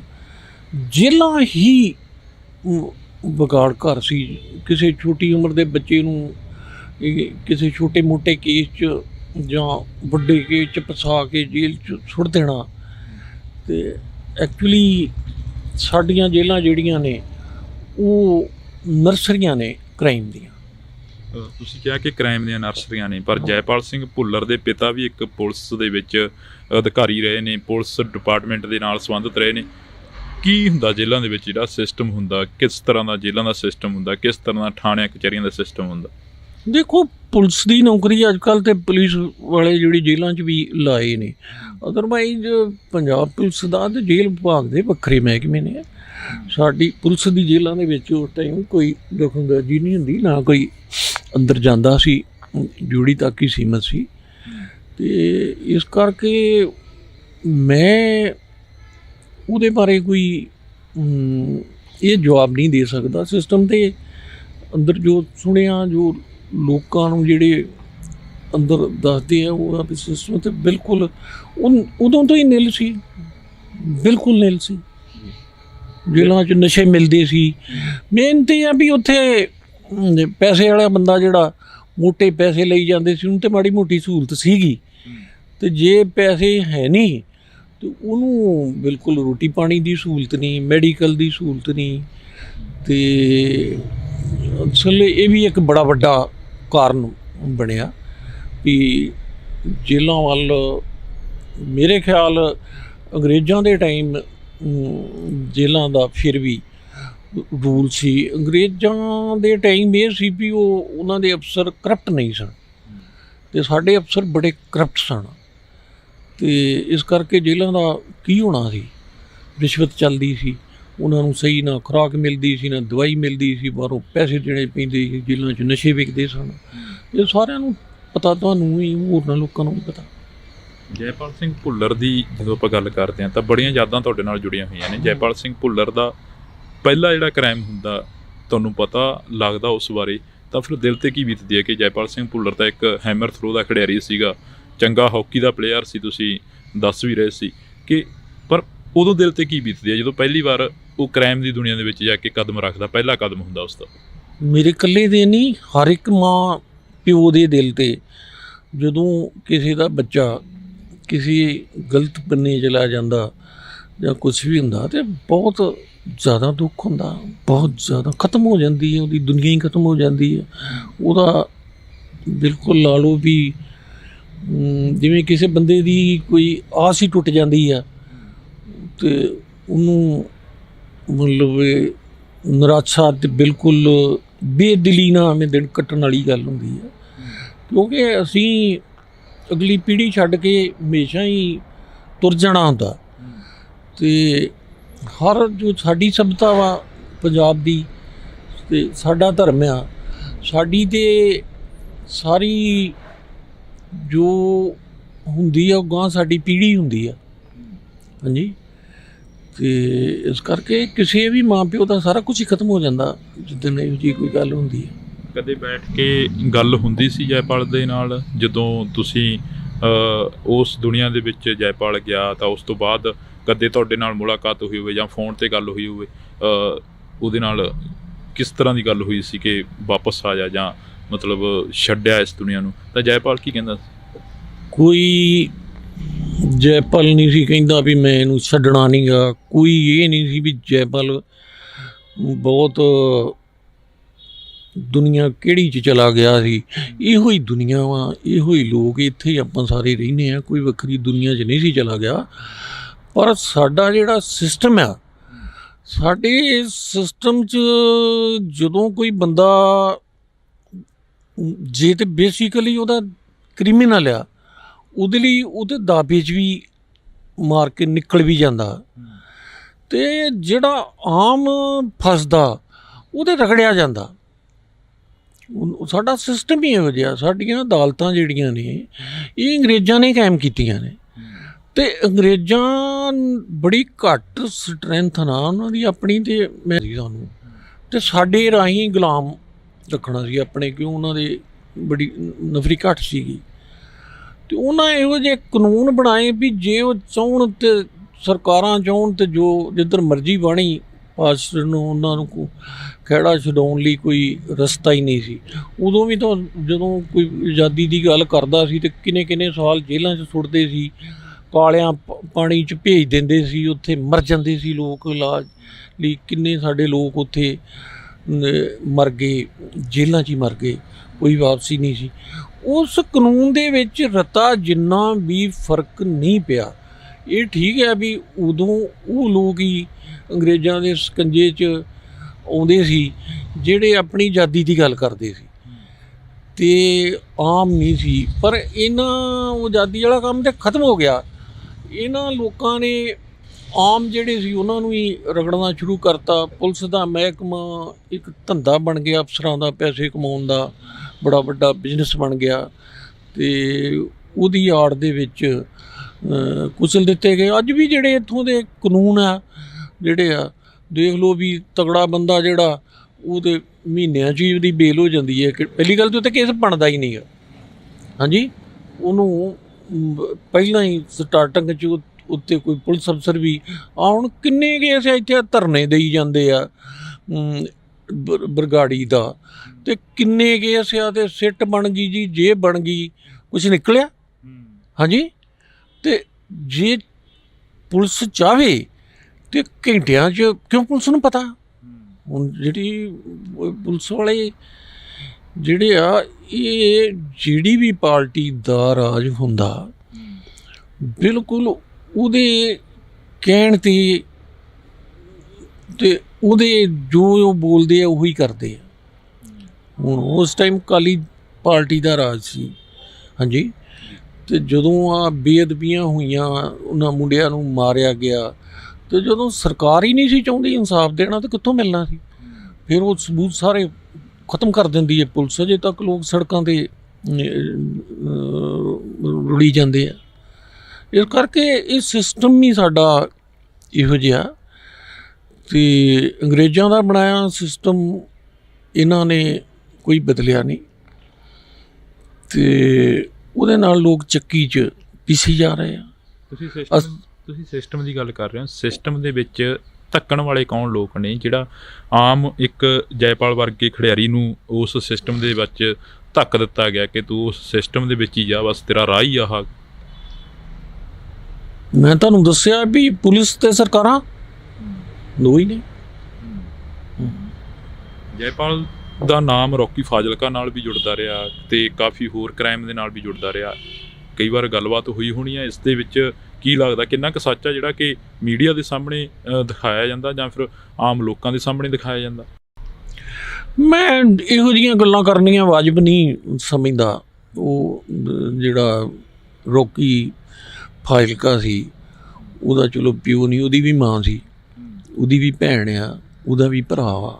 ਹਾਂਜੀ, ਉਹਦਾ ਵੀ ਪਰਿਵਾਰ ਆ, ਅਤੇ ਇਸ ਤਰ੍ਹਾਂ ਦੂਜਿਆਂ ਦੇ ਵੀ ਆ ਜਿਹੜੇ ਹੁਣ ਇਹ ਤੁਹਾਨੂੰ ਵੀ ਚਲੇ ਗਏ, ਅਤੇ ਮੈਂ ਤੁਹਾਨੂੰ ਉਹਦੇ ਬਾਰੇ ਉਹ ਵੀ ਹਾਲਾਤਾਂ ਦਾ ਸ਼ਿਕਾਰ ਹੋਇਆ ਹੋਏਗਾ। ਹਾਂਜੀ, ਅਤੇ ਕੁਛ ਪੋਲੀਟੀਕਲ ਲੋਕਾਂ ਦਾ ਵੀ ਸ਼ਿਕਾਰ ਹੋਇਆ, ਸਮਝੀ ਗੱਲ। ਅਤੇ ਸਿਰਫ ਇਹਨਾਂ ਦੀ ਜਿਹੜੀ ਆਪਸੀ ਗੇਮ ਸੀ ਉਹ ਹੀ ਇਹਨਾਂ ਨੂੰ ਲੈ ਗਈ। ਹੁਣ ਸਿੱਧੂ ਮੂਸੇ ਵਾਲਾ ਹਾਲਾਂ ਮੈਨੂੰ ਜੋ ਇਹ ਟੌਪਿਕ 'ਤੇ ਨਹੀਂ ਕਰਨੀ ਚਾਹੀਦੀ, ਇਹ ਕੀ ਹੋਇਆ? ਇਹ ਵੀ ਪੋਲੀਟੀਕਲ ਸਿਸਟਮ 'ਚ ਹੀ ਆ ਗਿਆ। ਇਹਨੇ ਇਲੈਕਸ਼ਨ ਲੜੀ, ਹਾਂਜੀ, ਅਤੇ ਉਹ ਕਾਂਗਰਸ ਹਾਰ ਗਈ, ਜਾਂ ਮਤਲਬ ਇਹ ਆ ਵੀ ਉਹਨਾਂ ਵੀ ਕਿਹੜਾ ਇਹਨੂੰ ਸਿੱਧੇ ਪਾਸੇ ਜਿਹੜਾ ਉਹਦਾ ਕੰਮ ਸੀ ਉਹ ਕਰਨ ਦਿੱਤਾ। ਹਾਂਜੀ, ਪੋਲੀਟੀਕਲ ਲੋਕ ਹੀ ਐਕਚੁਅਲੀ ਕੀ ਆ ਵੀ ਜੇ ਕੋਈ ਇਮਾਨਦਾਰ ਪੁਲਿਸ ਅਫਸਰ ਸਹੀ ਕਰਨਾ ਵੀ ਚਾਹੁੰਦਾ, ਉਹਨੂੰ ਇਹ ਖੂੰਜੇ ਲਾ ਦਿੰਦੇ, ਉਹਨੂੰ ਕਰਨ ਵੀ ਨਹੀਂ ਦਿੰਦੇ।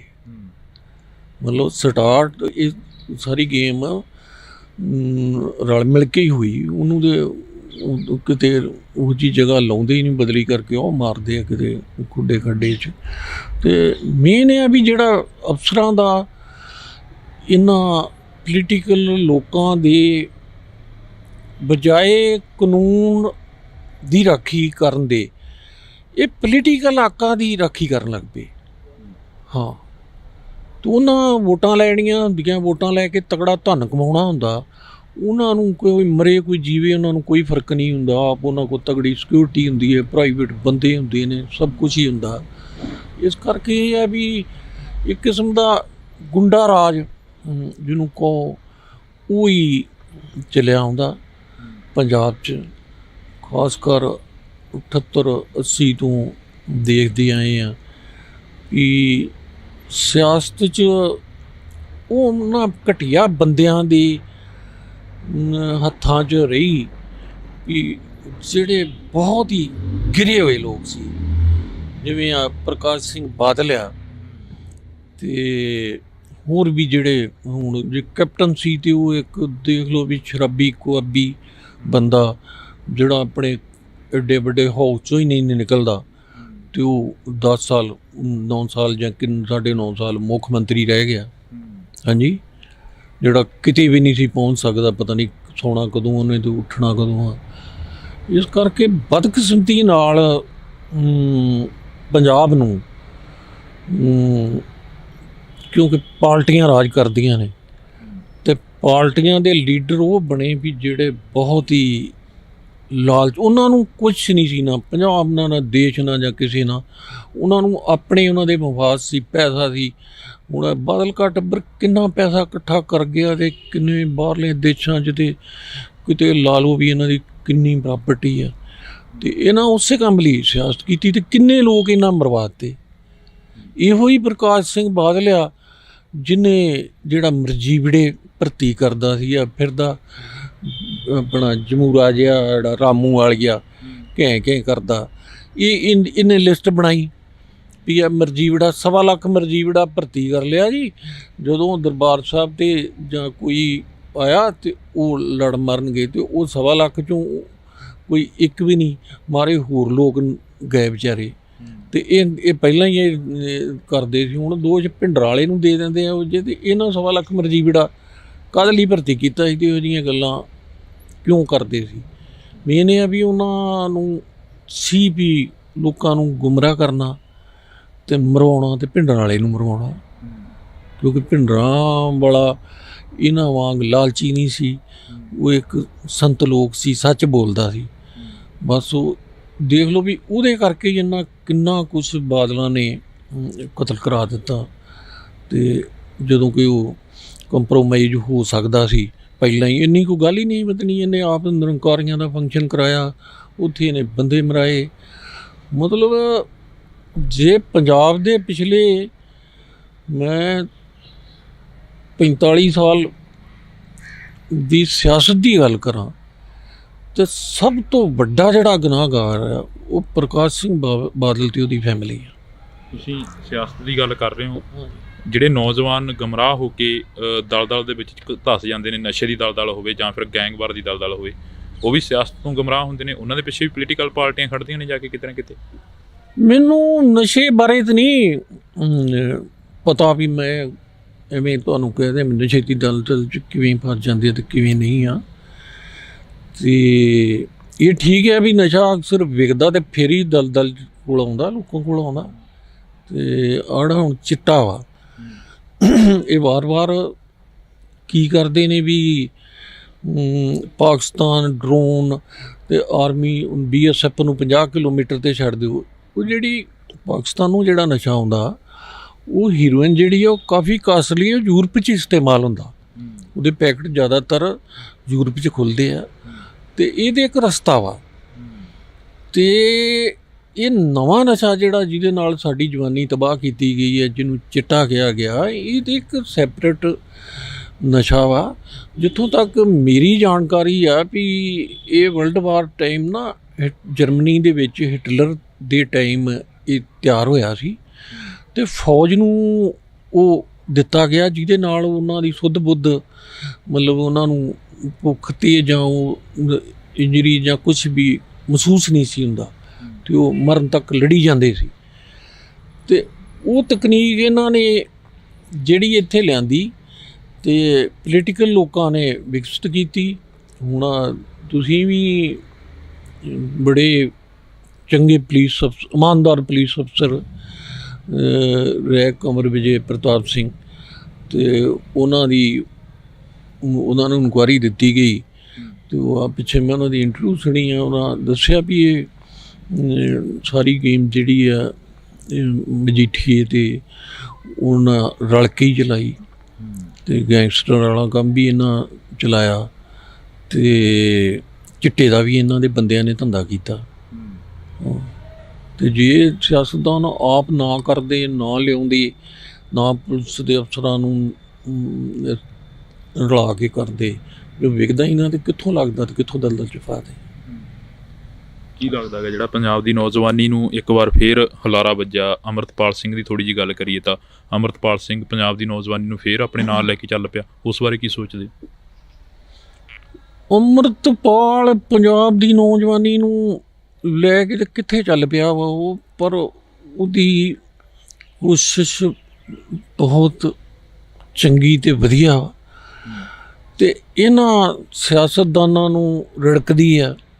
ਤੁਸੀਂ ਇਹਨਾਂ ਪੋਲੀਟੀਕਲ ਬੰਦਿਆਂ ਦੇ ਜਿਨ੍ਹਾਂ ਇੰਨੀ ਉਮਰ ਉਹਨਾਂ ਦੇ ਪਿਓ ਦਾਦਿਆਂ ਨੇ ਵੀ ਇਸ ਪੰਜਾਬ ਨੂੰ ਲੁੱਟਿਆ ਅਤੇ ਖਾਧਾ, ਲੋਕਾਂ ਦਾ ਟੈਕਸ ਦਾ ਪੈਸਾ ਹੀ ਇਹਨਾਂ ਖਾਧਾ ਅਤੇ ਹਕੂਮਤ ਕੀਤੀ, ਕ੍ਰਾਈਮ ਕੀਤੇ ਏਡੇ ਵੱਡੇ, ਮਰਵਾਇਆ ਲੋਕਾਂ ਨੂੰ। ਇਹ ਕਿਵੇਂ ਚੀਕਦੇ ਆ ਮੀਡੀਆ 'ਚ ਅੰਮ੍ਰਿਤਪਾਲ ਦੇ ਕਿਵੇਂ ਬਿਆਨ ਦਿੰਦੇ ਉਹਦੇ ਖਿਲਾਫ? ਅਤੇ ਉਹ ਬਹੁਤ ਚੰਗੀ ਕੋਸ਼ਿਸ਼ ਕਰਨ ਡਿਆ, ਉਹ ਨਸ਼ੇ ਛੁਡਾ ਰਿਹਾ ਅਤੇ ਨਸ਼ੇ ਛੁਡਾਉਣ ਲਈ ਬਹੁਤ ਜ਼ਰੂਰੀ ਆ ਵੀ ਉਹਨਾਂ ਬੱਚਿਆਂ ਨੂੰ ਮਾਨਸਿਕ ਤੌਰ 'ਤੇ ਕਰਨਾ, ਸਹੀ ਕਰਨਾ ਜਿੰਨਾ ਚਿਰ, ਅਤੇ ਉਹਦੇ ਲਈ ਸਿੱਖ ਧਰਮ ਬਹੁਤ ਜ਼ਰੂਰੀ ਆ। ਜੇ ਉਹ ਸਿੱਖ ਧਰਮ ਨੂੰ ਫਾਲੋ ਕਰਦੇ ਆ ਅਤੇ ਵਾਹਿਗੁਰੂ ਸੱਚੇ ਪਾਤਸ਼ਾਹ ਕਿਰਪਾ ਕਰੇਗਾ ਅਤੇ ਉਹ ਨਸ਼ਿਆਂ ਤੋਂ ਦੂਰ ਹੋਣਗੇ। ਉਹਦੀ ਕੋਸ਼ਿਸ਼ ਬਹੁਤ ਜ਼ਿਆਦਾ ਸ਼ਲਾਘਾਯੋਗ ਆ। ਤੁਸੀਂ ਬਹਿਮਲ ਕਲਾਂ ਦੀ ਗੱਲ ਕਰ ਰਹੇ ਸੀ, ਬਹਿਮਲ ਕਲਾਂ ਗੋਲੀਕਾਂਡ ਹੋਇਆ ਤਾਂ ਉਸ ਤੋਂ ਬਾਅਦ ਸੱਤਾ ਦੇ ਵਿੱਚ ਸਰਕਾਰ ਆਈ ਹੈ ਜਿਹੜੀ, ਉਹ ਕਹਿੰਦੀ ਸੀ ਅਸੀਂ 24 ਘੰਟਿਆਂ ਦੇ ਵਿੱਚ ਫੈਸਲਾ ਕਰ ਦਿਆਂਗੇ, ਕਿਉਂਕਿ ਬਹਿਮਲ ਕਲਾਂ ਇੱਥੋਂ ਕੋਈ ਜ਼ਿਆਦਾ ਦੂਰ ਨਹੀਂ ਹੈਗਾ। ਤੁਸੀਂ ਉਹ ਦੇਖਿਆ ਦ੍ਰਿਸ਼ ਸਾਰਾ, ਕੀ ਲੱਗਦਾ ਵੀ ਇਨਸਾਫ ਮਿਲੂਗਾ ਬਹਿਮਲ ਕਲਾਂ ਵਾਲਿਆਂ ਨੂੰ? ਬਹਿਮਲ ਕਲਾਂ 'ਚ ਇਹ ਆ ਵੀ ਜਿਹੜੀ ਸਰਕਾਰ ਸੱਤਾ 'ਚ ਆਈ ਅਤੇ ਉਹਦੇ 'ਚ ਵੀ ਜੇ ਮੁੱਖ ਮੰਤਰੀ ਭਗਵੰਤ ਸਿੰਘ ਮਾਨ ਬਣਿਆ ਅਤੇ ਉਹ ਅੰਡਰ ਪ੍ਰੈਸ਼ਰ ਆ। ਉਹਦੇ ਉੱਤੇ ਦੇਖ ਲਓ ਕਿਵੇਂ ਉਹ ਦਿੱਲੀ ਤੋਂ ਆਣ ਕੇ ਅਤੇ ਕਰ ਰਹੇ ਆ। ਭਗਵੰਤ ਮਾਨ ਨੂੰ ਚਾਹੀਦਾ ਵੀ ਉਹ ਜੇ ਸੋਚੇ ਵੀ ਦੁਬਾਰਾ ਮੁੱਖ ਮੰਤਰੀ ਬਣੇਗਾ ਅਤੇ ਉਹ ਚਾਂਸ ਤਾਂ ਉਹਨੂੰ ਬਿਲਕੁਲ ਮਿਲਣਾ ਨਹੀਂ ਗਾ। ਬਹੁਤ ਉਨੀ ਆ ਵੀ ਜੋ ਸੋਚੇ ਵੀ ਮੇਰੀ ਅੱਗੇ ਦਾ ਜਿਸ ਤਰ੍ਹਾਂ ਦੂਜੇ ਲਾਉਂਦੇ ਰਹੇ ਸੀ ਇਹਦਾ ਵੀ ਲੱਗ ਜਾਏਗਾ। ਹਾਂ, ਜੇ ਮਿਲ ਸਕਦਾ ਵੀ ਦਲੇਰੀ ਨਾਲ ਪੰਜਾਬ ਲਈ ਕੰਮ ਕਰੇ, ਨਾ ਕਿ ਦਿੱਲੀ ਲਈ ਕੰਮ ਕਰੇ, ਪਰ ਮੈਨੂੰ ਇਹਦੇ ਵਿੱਚ ਕੋਈ ਇੰਨੀ ਜ਼ਰੂਰਤ ਨਹੀਂ ਲੱਗਦੀ ਹੈ। ਅਤੇ ਆਪਣੀ ਕੁਰਸੀ ਨੂੰ ਹੀ ਮੰਨ ਲਓ ਇਹਦੀ ਕੁਰਸੀ ਚਲੀ ਵੀ ਜਾਂਦੀ ਆ, ਆਮ ਪਾਰਟੀ ਵਾਲੇ ਇਹਨੂੰ ਲਾਹ ਵੀ ਦਿੰਦੇ ਆ, ਅਤੇ ਫਿਰ ਵੀ ਇਹਦਾ ਨਾਂ ਰਹੇਗਾ। ਅਤੇ ਇਹਨਾਂ ਨੂੰ ਦਲੇਰੀ ਨਾਲ ਕਰਨਾ ਚਾਹੀਦਾ ਅਤੇ ਲੋਕਾਂ ਨੂੰ ਵੀ ਇਹਨਾਂ ਦਾ ਸਾਥ ਦੇਣਾ ਚਾਹੀਦਾ। ਲੋਕਾਂ ਨੂੰ ਭਗਵੰਤ ਮਾਨ ਦਾ ਸਾਰੇ ਪੰਜਾਬ ਨੂੰ ਹੀ ਸਾਥ ਦੇਣਾ ਚਾਹੀਦਾ, ਉਹਨੂੰ ਮੌਕਾ ਦੇਣਾ ਚਾਹੀਦਾ। ਅਤੇ ਉਹ ਜੇ ਜੁਰਤ ਵਿਖਾਏ, ਇਮਾਨਦਾਰੀ ਵਿਖਾਏ ਅਤੇ ਉਹ ਕਰ ਸਕਦਾ। ਬੜੇ ਮਸਲੇ ਨੇ ਜਿਹੜੇ ਹੱਲ ਹੋ ਸਕਦੇ ਆ ਅਤੇ ਹੱਲ ਕਰਨ ਦੀ ਲੋੜ ਆ। ਪਰ ਜੇ ਐਵੇਂ ਉਹਨਾਂ ਟੋਪੀਆਂ ਵਾਲਿਆਂ ਦੇ ਇਸ਼ਾਰਿਆਂ 'ਤੇ ਫਿਰ ਮੇਰੇ ਮੂੰਹ ਨਿਕਲੂਗਾ ਭਈਏ ਹੀ ਨੇ, ਅਤੇ ਉਹਨਾਂ ਨੂੰ ਕੀ ਕਹੀਏ। ਉਹਨਾਂ ਦੇ ਇਸ਼ਾਰਿਆਂ 'ਤੇ ਕਰਦਾ ਰਿਹਾ ਅਤੇ ਇੱਕ ਇਹ ਜੋਗਾ ਨਹੀਂ ਹੋਏਗਾ। ਇਤਿਹਾਸ ਦੇ ਪੰਨਿਆਂ 'ਚ ਇਹਨੂੰ ਬੜੀਆਂ ਲਾਹਨਤਾਂ ਪੈਣਗੀਆਂ ਅਤੇ ਉਹ ਹੋਏਗਾ ਸਮਾਂ, ਅਤੇ ਲੰਘਦਿਆਂ ਕੋਈ ਦੇਰ ਨਹੀਂ ਲੱਗਦੀ। ਜੀ ਗੱਲ ਕਰਦੇ ਹਾਂ, ਜਲੰਧਰ ਦੇ ਵਿੱਚ ਘਰ ਢਾਹ ਦਿੱਤੇ, ਇੱਕ ਪਾਸੇ ਉਹਨਾਂ ਨੂੰ ਬੇਘਰ ਕਰ ਦਿੱਤਾ ਲੋਕਾਂ ਨੂੰ, ਉਹਨਾਂ ਬਾਰੇ ਕੀ ਸੋਚਦੇ ਹੋ? ਕਿਉਂਕਿ ਉੱਥੇ ਇੱਕ ਪੁਲਿਸ ਆਫਿਸਰ ਜਿਹੜਾ ਕਿ ਅਧਿਕਾਰੀ ਆਫਿਸਰ ਰੈਂਕ ਦਾ ਅਧਿਕਾਰੀ ਸੀਗਾ, ਉਹ ਅਜਿਹੇ ਸ਼ਬਦ ਬੋਲ ਰਿਹਾ ਹੈਗਾ ਉਸ ਨੌਜਵਾਨਾਂ ਨੂੰ ਜਾਂ ਉਹ ਘਰ ਵਾਲਿਆਂ ਨੂੰ। ਉਹ ਸ਼ਬਦ ਤੇ ਚਲੋ ਕਿਸੇ ਨੇ ਵੀਡੀਓ ਬਣਾ ਲਈ ਅਤੇ ਉਹ ਨੋਟ ਕਰ ਲਿਆ, ਅਤੇ ਅਦਰਵਾਈਜ਼ ਪੁਲਿਸ ਦਾ ਰਵੱਈਆ ਇਹੋ ਹੀ ਆ। ਉਹ ਤਾਂ ਮੈਨੂੰ ਛੋਟੀ ਜਿਹੀ ਗੱਲ ਲੱਗੀ ਵੀ ਉਹਨੂੰ ਗਾਲਾਂ ਹੀ ਕੱਢ ਰਿਹਾ। ਹਾਂਜੀ, ਇਹ ਲੋਕ ਤਾਂ ਢੰਗ ਤਰੀਕਿਆਂ ਨਾਲ ਲੋਕਾਂ ਨੂੰ ਮਾਰ ਵੀ ਦਿੰਦੇ ਆ, ਇਹੋ ਜਿਹੇ ਸ਼ੌਕੀਨ ਉਹਨਾਂ 'ਤੇ ਕੇਸ ਪਾ ਦਿੰਦੇ ਆ ਨਾ। ਮੇਨ ਇਹ ਆ ਜਿਹੜੀ ਪਹਿਲਾਂ ਤੁਸੀਂ ਸਵਾਲ ਕੀਤਾ ਸੀਗਾ, ਅਤੇ ਉਹਦੇ ਵਿੱਚ ਜੇਲ੍ਹ ਦੀ ਜਦੋਂ ਗੱਲ ਕਰੀ ਅਤੇ ਜੇਲ੍ਹ 'ਚ ਬੰਦਾ ਬਾਅਦ 'ਚ ਜਾਂਦਾ। ਮੇਨ ਜਿਹੜੇ ਮੁੰਡੇ ਨਵੇਂ ਸਕੂਲ ਕਾਲਜ ਪੜ੍ਹਨ ਵਾਲੇ ਤੇ ਜਦੋਂ ਕਿਤੇ ਕਿਸੇ ਕੇਸ 'ਚ ਪੁਲਿਸ ਰਾਜ 'ਚ ਆਉਂਦੇ ਆ, ਇਹ ਉਹਨੂੰ ਟਾਰਚਰ ਹੀ ਇੰਨਾ ਕਰਦੇ ਆ ਵੀ ਬੰਦਾ ਉੱਥੇ ਆਪਣੀ ਮੌਤ ਮੰਗਦਾ ਵੀ ਮੈਂ ਇਹਦੇ ਨਾਲੋਂ ਮਰ ਜਾਵਾਂ ਤੇ ਇੰਨੀ ਤੰਗੀ ਨੂੰ ਚੰਗਾ ਹੈ। ਬਹੁਤ ਜ਼ਿਆਦਾ ਟਾਰਚਰ ਕਰਦੇ ਆ ਅਤੇ ਇਹਨਾਂ ਦੇ ਮੁੰਡਿਆਂ ਦੇ ਭਗੌੜੇ ਹੋਣ ਦਾ ਬਹੁਤ ਵੱਡਾ ਕਾਰਨ ਇੱਕ ਪੰਜਾਬ ਪੁਲਿਸ ਦੀ ਟਾਰਚਰ ਆ। ਇੰਨੀ ਟਾਰਚਰ ਅੰਗਰੇਜ਼ਾਂ ਦੇ ਟਾਈਮ ਵੀ ਕਦੀ ਨਹੀਂ ਹੋਈ। ਜੇ ਮੈਂ ਕਹਾਂ ਵੀ ਮੁਗਲ ਹਕੂਮਤ ਵੇਲੇ ਵੀ ਇੰਨੀ ਧੱਕੇਸ਼ਾਹੀ ਨਹੀਂ ਹੋਈ ਜਿਹੜੀ ਪੰਜਾਬ ਪੁਲਿਸ ਨੇ ਲਾ ਲਓ ਵੀ 84 ਤੋਂ ਬਾਅਦ ਪੰਜਾਬ 'ਚ ਕੀਤੀ ਅਤੇ ਉਹ ਅੱਜ ਤੱਕ ਵੀ ਚੱਲ ਰਹੀ ਆ। ਅਤੇ ਉਹ ਟਾਰਚਰ ਤੋਂ ਹੀ ਮੁੰਡੇ ਜਿਹੜੇ ਆ ਫਿਰ ਨਹੀਂ ਪੇਸ਼ ਹੁੰਦੇ, ਉਹਨਾਂ ਦੇ ਕੇਸ ਪਾਈ ਜਾਂਦੇ ਆ ਭਗੌੜੇ ਵਿਖਾ ਕੇ। ਉਹ ਆਪਣਾ ਟਾਈਮ ਕੱਢਦੇ ਆ, ਕ੍ਰਾਈਮ ਵੀ ਕਰਦੇ ਹੋਣਗੇ। ਮਤਲਬ ਮੇਨ ਇਹਦਾ ਪੁਲਿਸ ਅਫਸਰਾਂ ਦਾ ਜਿਹੜਾ ਇਹ ਢੰਗ ਤਰੀਕਾ ਸ਼ਿਕਾਰ ਅਤੇ ਸ਼ਿਕਾਰੀ ਵਾਲਾ, ਉਹ ਵੀ ਇੱਕ ਪੰਜਾਬ ਦੀ ਜਵਾਨੀ ਨੂੰ ਤਬਾਹ ਕਰਨ ਦਾ ਇੱਕ ਬੜਾ ਵੱਡਾ ਕਾਰਨ ਆ। ਜੈਪਾਲ ਭੁੱਲਰ ਸਿੰਘ ਦੇ ਨਾਲ ਵੀ ਇਹੀ ਕੁਛ ਹੋਇਆ ਜਿਹੜਾ ਕਿ ਬਿਲਕੁਲ ਸਾਰਿਆਂ ਦਾ ਹੁੰਦਾ ਜਾਂ ਤਾਂ ਉਹਨਾਂ ਨੂੰ ਪੈਸੇ ਦਿੰਦੇ ਅਤੇ ਫਿਰ ਸੀਗਾ। ਅਤੇ ਜੈਪਾਲ ਨੂੰ ਵੀ ਇਹਨਾਂ ਟਾਰਚਰ ਕਰਕੇ ਹੀ ਇੱਥੋਂ ਤੱਕ ਪਹੁੰਚਾਇਆ। ਫਿਰ ਉੱਤੇ ਕੇਸ ਪਾਏ। ਜੇ ਮੈਂ ਕੋਸ਼ਿਸ਼ ਕੀਤੀ DGP ਨੂੰ ਮਿਲ ਕੇ, ਮੈਂ ਕੋਈ ਪਾ ਕੇ ਉਹਦਾ ਮਿੰਤਰਲਾ ਕੀਤਾ ਵੀ ਜਿਹੜੇ ਤੁਸੀਂ ਬਿਲਕੁਲ ਨਜਾਇਜ਼ ਕੇਸ ਪਾਏ ਆ ਅਤੇ ਘੱਟੋ ਘੱਟ ਉਹ ਕੇਸ ਚਲੋ ਇਹਨੂੰ ਕੱਢ ਦਿਓ ਅਤੇ ਬਾਕੀ ਫੇਸ ਕਰੇਗਾ, ਮੈਂ ਜਿਵੇਂ ਮਰਜ਼ੀ ਆ ਕਰਦਾ। ਅਤੇ ਉਹਨਾਂ ਚੌਥੇ ਦਿਨ ਮੇਰੇ ਨਾਲ ਕਰ ਲਿਆ ਵੀ ਠੀਕ ਕੱਢ ਦਿਆਂਗੇ, ਅਤੇ ਚੌਥੇ ਦਿਨ ਮੈਨੂੰ, ਮੇਰੀ ਘਰ ਵਾਲੀ ਨੂੰ ਅਤੇ ਰਿਸ਼ਤੇਦਾਰਾਂ ਨੂੰ ਸਾਡੇ 'ਤੇ ਪਰਚਾ ਦੇ ਦਿੱਤਾ। ਹਾਂ, ਅਤੇ ਇਸ ਕਰਕੇ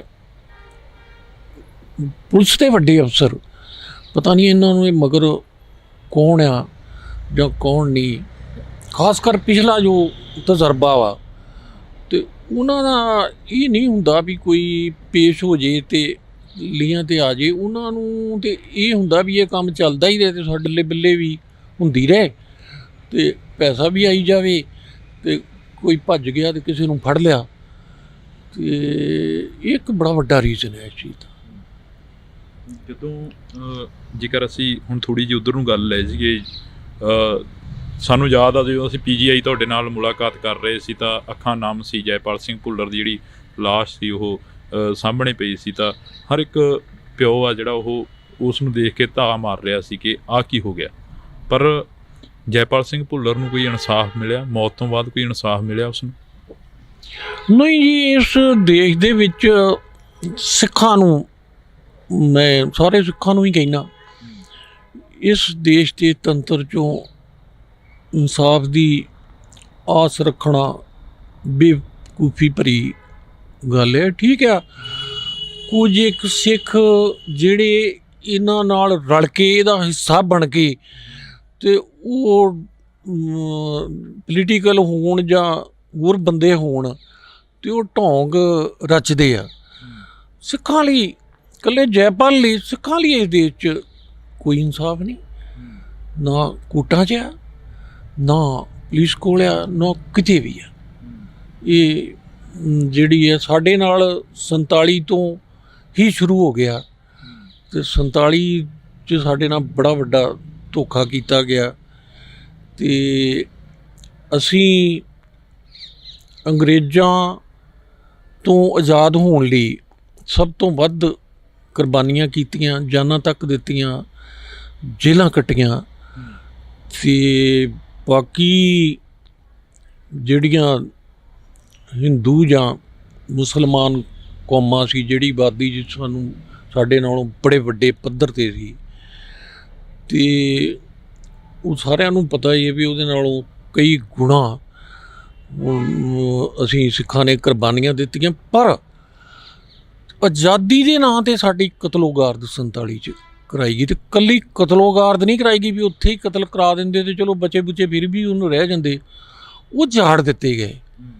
ਤੁਸੀਂ ਆ ਜਲੰਧਰ ਦੀ ਗੱਲ ਕੀਤੀ ਆ ਵੀ ਇਹ ਤਾਂ ਇਕੱਲੇ ਉਜਾੜੇ, ਸਾਡਾ ਤਾਂ 47 'ਚ ਇਹਨਾਂ ਇਹੋ ਜਿਹਾ ਤੰਤਰ ਚਲਾਇਆ ਵੀ ਇੰਨਾ ਪੰਜਾਬ ਦਾ ਕਤਲੇਆਮ ਕਰਾਤਾ, ਮੁਸਲਮਾਨਾਂ ਦਾ ਵੀ ਅਤੇ ਸਿੱਖਾਂ ਦਾ ਵੀ।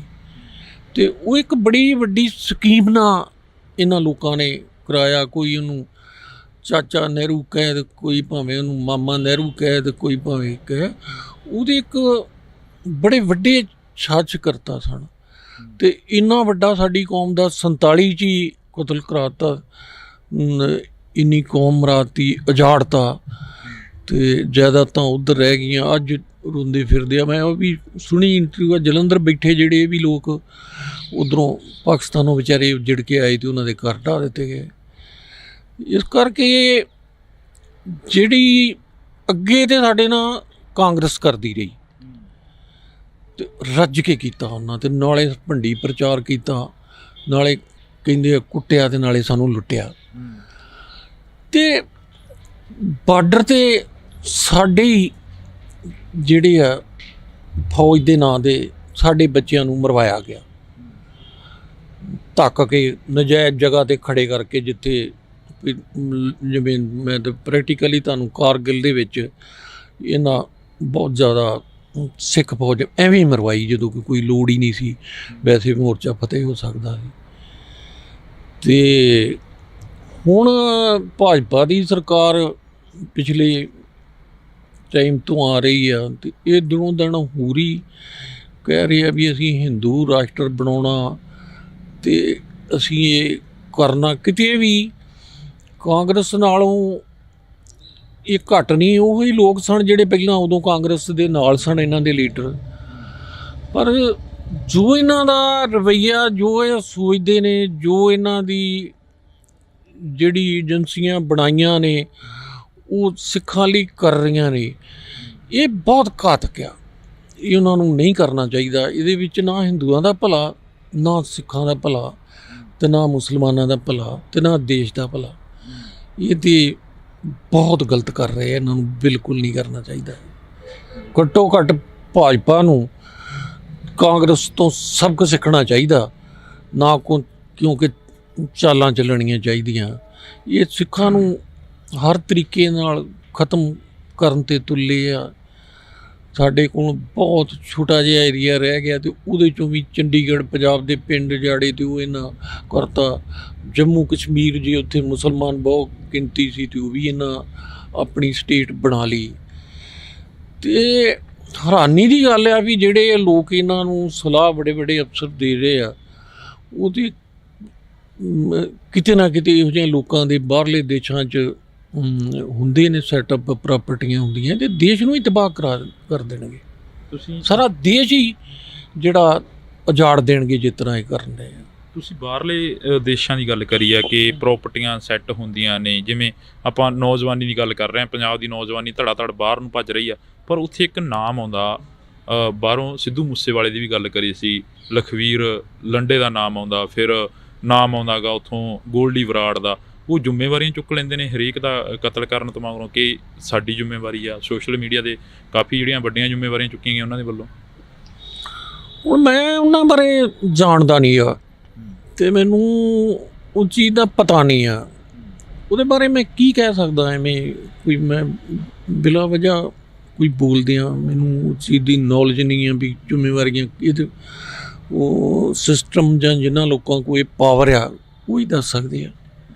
ਜਿੱਦਾਂ ਕਿ ਪੰਜਾਬ ਦੀ ਨੌਜਵਾਨੀ ਦੇ ਵਿੱਚ ਇੱਕ ਅਜਿਹਾ ਦੌਰ ਆਇਆ, ਖਾੜਕੂ ਲਹਿਰ ਦਾ ਦੌਰ ਚੱਲਿਆ, ਉਸ ਤੋਂ ਪਹਿਲਾਂ ਪੰਜਾਬ ਉੱਜੜ ਕੇ ਆਇਆ, ਤਾਂ ਫਿਰ ਉਸ ਤੋਂ ਬਾਅਦ ਪੰਜਾਬ ਨੂੰ ਹੀ ਕਿਉਂ ਟਾਰਗੇਟ ਕੀਤਾ ਜਾਂਦਾ? ਕਦੇ ਪੰਜਾਬ ਦੇ ਵਿੱਚ ਗੁੱਟ ਬਣਾ ਦਿੱਤੇ ਜਾਂਦੇ ਆ, ਗੈਂਗਵਾਰ ਬਣਾ ਦਿੱਤੀ ਜਾਂਦੀ ਆ, ਕਦੇ ਪੰਜਾਬ ਦੇ ਪੁੱਤਾਂ ਨੂੰ ਹੀ ਨਸ਼ਿਆਂ ਦੇ ਰਾਹ ਤੋਰ ਦਿੱਤਾ ਜਾਂਦਾ। ਮੈਂ ਖਾਸ ਕਰ ਭਾਜਪਾ ਦੇ ਲੀਡਰਾਂ ਨੂੰ ਇਹ ਕਹਿਣਾ ਚਾਹੁੰਦਾ ਵੀ ਇਹ ਗਲਤਫਹਿਮੀ ਬਿਲਕੁਲ ਛੱਡ ਦਿਓ, ਵੀ ਕਿਉਂਕਿ ਜੋ ਮੈਂ ਪੜ੍ਹਿਆ ਉਹ ਇਹ ਆ ਵੀ ਦੋ ਧਰਮ ਜਿਹੜੇ ਬਿਲਕੁਲ ਵਧੀਆ ਧਰਮ ਸੀ, ਬੁੱਧ ਤੇ ਜੈਨ, ਤੇ ਸਨਾਤਨ ਧਰਮ ਨੇ ਉਹਦੇ 'ਚ ਐਂਟਰੀ ਮਾਰ ਕੇ ਤੇ ਉਹ ਧਰਮ ਖਤਮ ਕਰ ਦਿੱਤੇ। ਬੋਧੀਆਂ ਨੂੰ ਸਾੜਿਆ ਗਿਆ ਤੇ ਬਾਹਰਲੇ ਦੇਸ਼ ਦੇ ਹਾਕਮਾਂ ਤੋਂ ਹਮਲਾ ਕਰਾਇਆ ਗਿਆ ਉਹਨਾਂ 'ਤੇ ਜਿਹੜੇ ਉਸ ਟਾਈਮ ਦੇ ਰਾਜੇ ਸੀ, ਤੇ ਉਹ ਜਿਹੜੇ ਬਚੇ ਖਚੇ ਉਹ ਬਾਹਰਲੇ ਦੇਸ਼ਾਂ 'ਚ ਚਲੇ ਗਏ।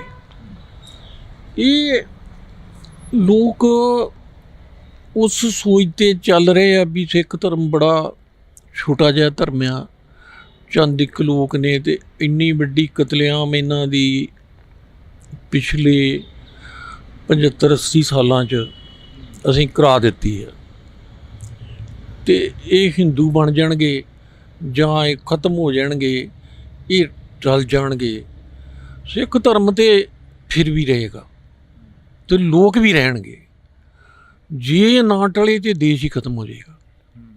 ਹਾਂ, ਇਹ ਨਾ ਕਦੀ ਇਹ ਇੰਡੀਆ ਸੀ, ਇਹ ਅੰਗਰੇਜ਼ਾਂ ਨੇ ਬਣਾਇਆ।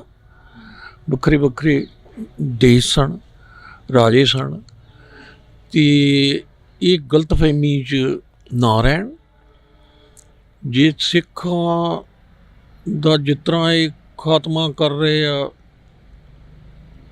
ਵੱਖ-ਵੱਖ ਢੰਗਾਂ ਨਾਲ, ਇਹਨਾਂ ਨੂੰ ਉਦੋਂ ਪਤਾ ਲੱਗੂ ਜਦੋਂ ਕਿਸੇ ਦੂਸਰੇ ਦੇਸ਼ ਨਾਲ ਜੰਗ ਹੋਈ, ਤੇ ਫਿਰ ਇਹਨਾਂ ਨੂੰ ਉਹਦੇ ਰਿਜ਼ਲਟ ਤੋਂ ਪਤਾ ਲੱਗੂ ਵੀ ਅੱਜ ਜੇ ਸਿੱਖ ਹੁੰਦੇ ਇੱਥੇ ਤੇ ਆਹ ਗੱਲ ਨਾ ਬਣਦੀ ਜੀ।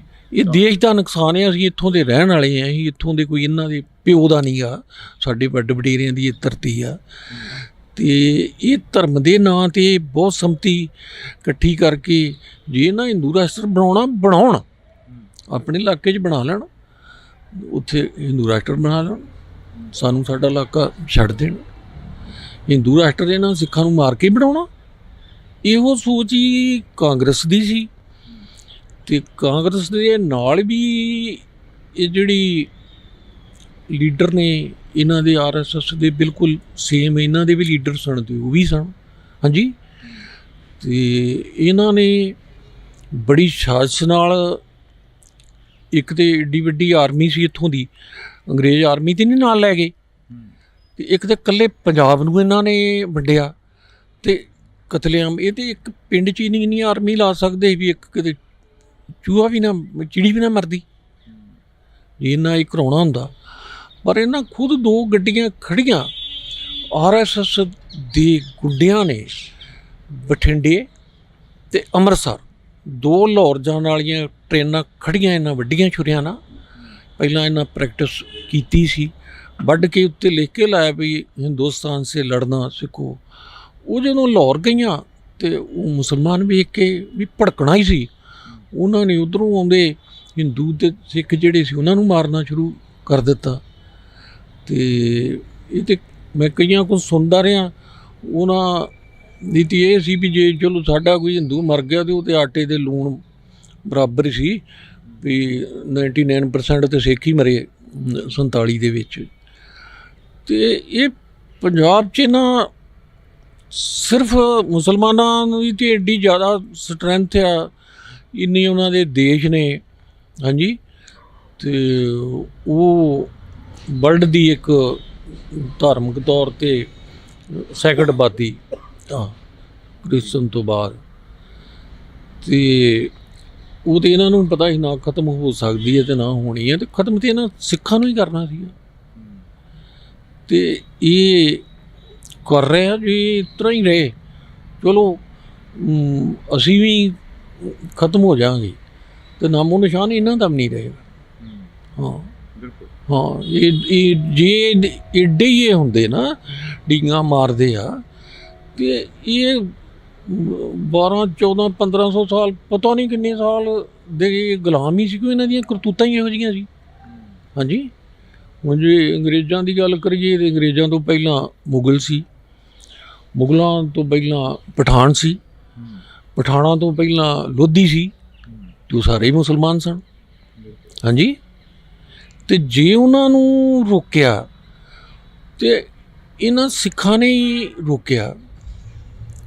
ਤੇ ਸਿੱਖਾਂ ਨੇ ਇਕੱਲਾ ਆਪਣੇ ਤੋਂ ਨਹੀਂ ਰੋਕਿਆ, ਉਹਨਾਂ ਹਿੰਦੂਆਂ ਨੂੰ ਵੀ ਬਚਾਇਆ, ਅੱਗੇ ਹੋ ਕੇ ਸਾਡੇ ਗੁਰੂਆਂ ਨੇ ਬਚਾਇਆ।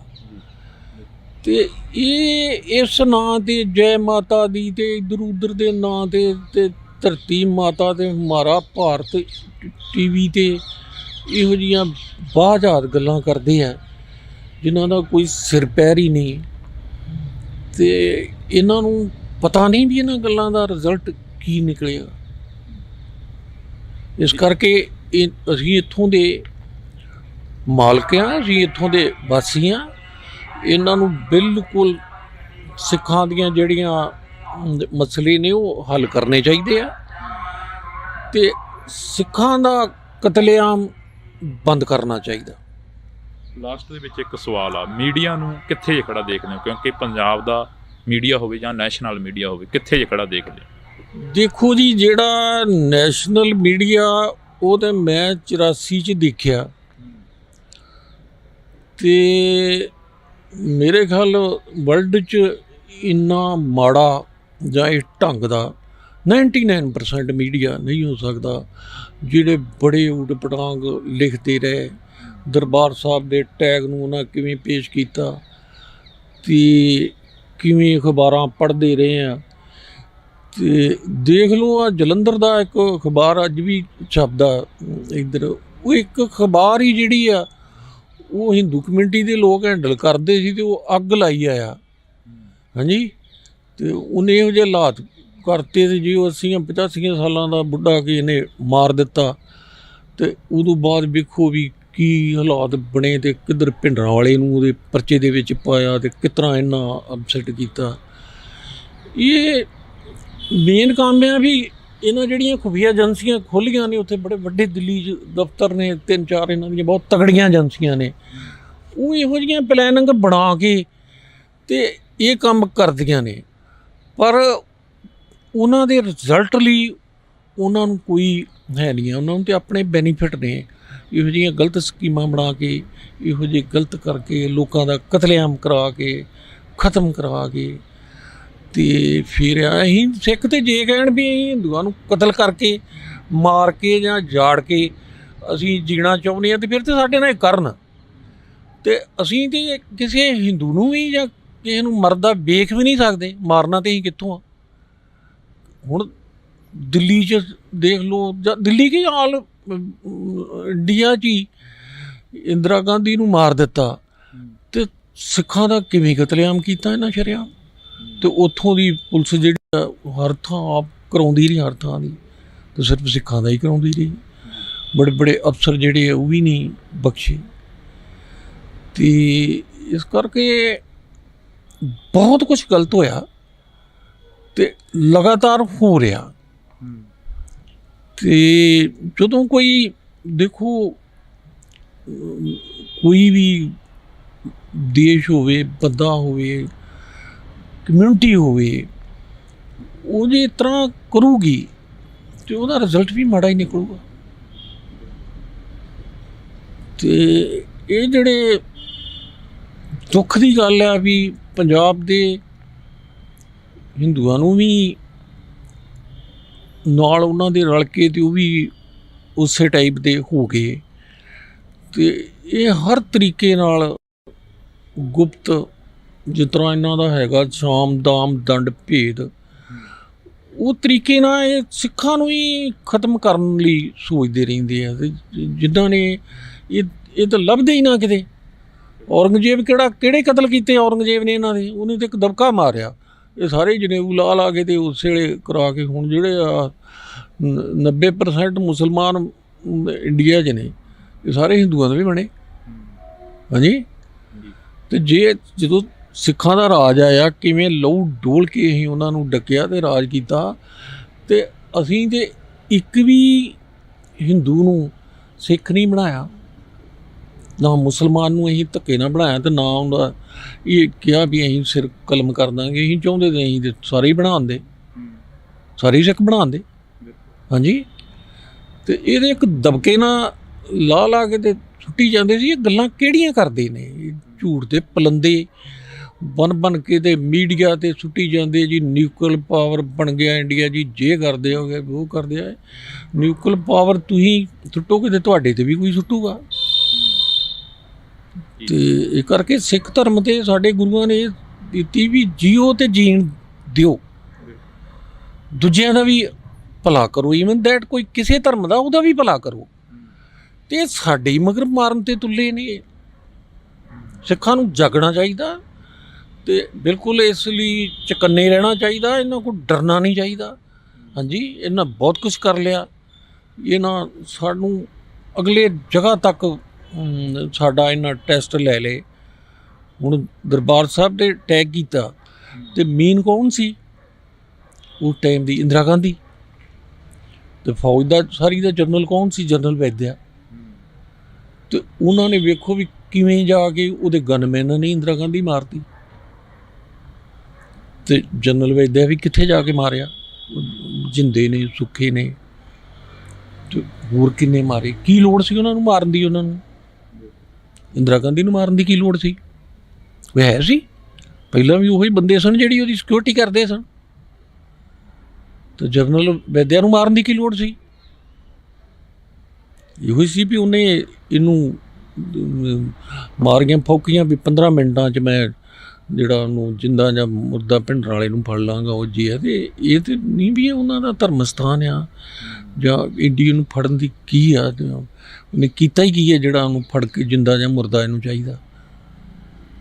ਤੇ ਆਹ ਜਿਹੜੇ ਬਾਦਲ ਕਾ ਟੋਲਾ ਸੀ ਦੱਲੇ, ਭਾਵੇਂ ਟੌੜਾ ਹੋਵੇ ਤੇ ਭਾਵੇਂ ਲੌਂਗੋਵਾਲ ਹੋਵੇ ਤੇ ਭਾਵੇਂ ਇਹ ਹੋਵੇ ਤੇ ਭਾਵੇਂ ਬਰਨਾਲਾ ਤੇ ਰਾਮੂ ਵਾਲੀ ਆ, ਇਹ ਦੱਲੇ ਸਾਰੇ ਨਾਲ ਰਲ ਕੇ ਇਹਨਾਂ ਦਾ ਸਵਾਏ ਭਿੰਡਰਾਲੇ ਤੋਂ ਮਰਵਾਉਣ ਤੋਂ ਹੋਰ ਇਹਨਾਂ ਨੂੰ ਕੰਮ ਹੀ ਕੋਈ ਨਹੀਂ ਸੀ। ਉਹਦੇ ਲਈ ਅਟੈਕ ਵੀ ਕਰ ਲਈ ਤੇ ਜਾ ਕਹਿੰਦੇ ਸੀ ਵੀ ਸਾਡੇ ਪਾਸੋਂ ਬਾਹਰ ਹੋ ਗਿਆ। ਤੇ ਇਹਨਾਂ ਦਾ ਵੀ ਰੱਬ ਕਿਤੇ ਨਾ ਕਿਤੇ ਨਿਚੋੜ ਕਰੇਗਾ, ਬੇੜਾ ਗਰਕ ਤੇ ਇਹਨਾਂ ਦਾ ਵੀ ਹੋਏਗਾ ਹੀ।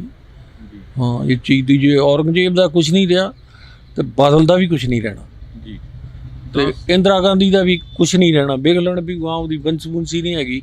ਹਾਂਜੀ, ਕੀ ਬਣਿਆ? ਗਾਂ ਉਹਦੇ ਪੁੱਤ ਨਾਲ ਵੀ ਕੀ ਹੋਇਆ? ਭਾਵੇਂ ਉਹ ਕਿਸੇ ਨੇ ਮਾਰਿਆ, ਪਰ ਪਾਪ ਦਾ ਤੇ ਉਹ ਦੋਵੇਂ ਉਹਦੇ ਕਿਵੇਂ ਉਹਦੇ ਹੋਏ। ਰਾਜੀਵ ਗਾਂਧੀ ਬਲਾਸਟ ਹੋਇਆ। ਬਿਲਕੁਲ। ਤਾਂ ਅਸੀਂ ਜਿਹੜੀ ਮੁਲਾਕਾਤ ਆ ਉਹ ਇੱਕ ਬੇਹੱਦ ਖਾਸ ਸੀ, ਜਿਹੜੀ ਕਿ ਅਸੀਂ ਪੰਜਾਬ ਦੇ ਪੁੱਤਾਂ ਨੂੰ ਆਖਰ ਕਿਉਂ ਸਿਸਟਮ ਅਜਿਹੇ ਦੌਰ ਦੇ ਵੱਲ ਤੱਕ ਰਿਹਾ ਹੈਗਾ ਜਿਹੜਾ ਦੌਰ ਕਦੇ ਪੰਜਾਬ ਨੇ ਇੱਕ ਵਾਰ ਪਹਿਲਾਂ ਵੀ ਦੇਖਿਆ। ਤਾਂ ਇਹ ਸਵਾਲ ਸੀ ਜਿਹੜੇ ਕੁਛ ਕੁ ਅਸੀਂ ਜਵਾਬ ਲੈਣੇ ਸੀ। ਤਾਂ ਅੱਜ ਅਸੀਂ ਜੈਪਾਲ ਸਿੰਘ ਭੁੱਲਰ ਦੇ ਫਾਦਰ ਸਾਹਿਬ ਭੁਪਿੰਦਰ ਸਿੰਘ ਭੁੱਲਰ ਦੇ ਨਾਲ ਮੁਲਾਕਾਤ ਕਰੀ ਆ। ਤਾਂ ਇਸੇ ਤਰ੍ਹਾਂ ਜਿਹੜੀਆਂ ਮੁਲਾਕਾਤਾਂ ਨੇ ਉਹ ਕਰਾਂਗੇ ਜਿਨ੍ਹਾਂ ਦੇ ਘਰਾਂ ਦੇ ਵਿੱਚੋਂ ਪੁੱਤ ਚਲੇ ਗਏ ਤੇ ਮੁੜ ਕੇ ਵਾਪਸ ਨਹੀਂ ਆਏ। ਤਾਂ ਤੁਸੀਂ ਜੁੜੇ ਰਹਿਣਾ ਇੰਡੋਜ਼ ਟੀਵੀ ਦੇ ਨਾਲ, ਮੇਰੇ ਸਹਿਯੋਗੀ ਸਾਥੀ ਕੁਲਦੀਪ ਦੇ ਨਾਲ। ਮੈਨੂੰ ਯਾਨੀ ਕਿ ਹਰਜਿੰਦਰ ਸਿੰਘ ਢਿੱਲੋਂ ਨੂੰ ਦਿਓ ਜੀ ਇਜਾਜ਼ਤ। ਧੰਨਵਾਦ।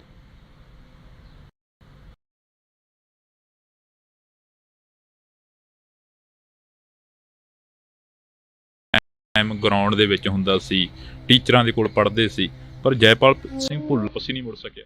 ਉਹਦਾ ਕੋਈ ਮੇਨ ਯਾਰ ਦੋਸਤ ਬਣ ਕੇ ਤੇ ਗੰਢ ਕੇ ਤੇ ਉਹਨਾਂ ਨੂੰ ਫਸਾਉਂਦਾ। ਖਾਸ ਕਰ ਬੱਚੇ ਜਿਹੜੇ ਕਾਨੂੰਨ, ਸਾਡੀਆਂ ਅਦਾਲਤਾਂ, ਸਾਡੀ ਪੁਲਿਸ, ਹੁਣ ਜੇਲ੍ਹਾਂ ਦੇ ਅੱਗੇ ਲਿਖਿਆ ਹੁਣ ਸ਼ਾਇਦ ਫਿਰ ਸੈਂਟਰ ਜੇਲ੍ਹ ਲਿਖਣ ਲੱਗ ਪਏ, ਵਿੱਚੋਂ ਉੱਤੇ ਲਿਖਦਾ ਸੁਧਾਰ ਘਰ।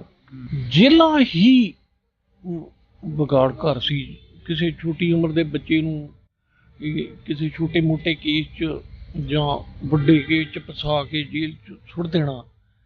ਤੇ ਐਕਚੁਅਲੀ ਸਾਡੀਆਂ ਜੇਲ੍ਹਾਂ ਜਿਹੜੀਆਂ ਨੇ ਉਹ ਨਰਸਰੀਆਂ ਨੇ।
ਪੰਜਾਬੀਅਤ ਨੂੰ ਪਿਆਰ ਕਰਨ ਵਾਲੇ ਸਾਰੇ ਦਰਸ਼ਕਾਂ ਦਾ ਮੈਂ ਹਰਜਿੰਦਰ ਸਿੰਘ ਢਿੱਲੋਂ ਨਿੱਘਾ ਸਵਾਗਤ ਕਰਦਾ।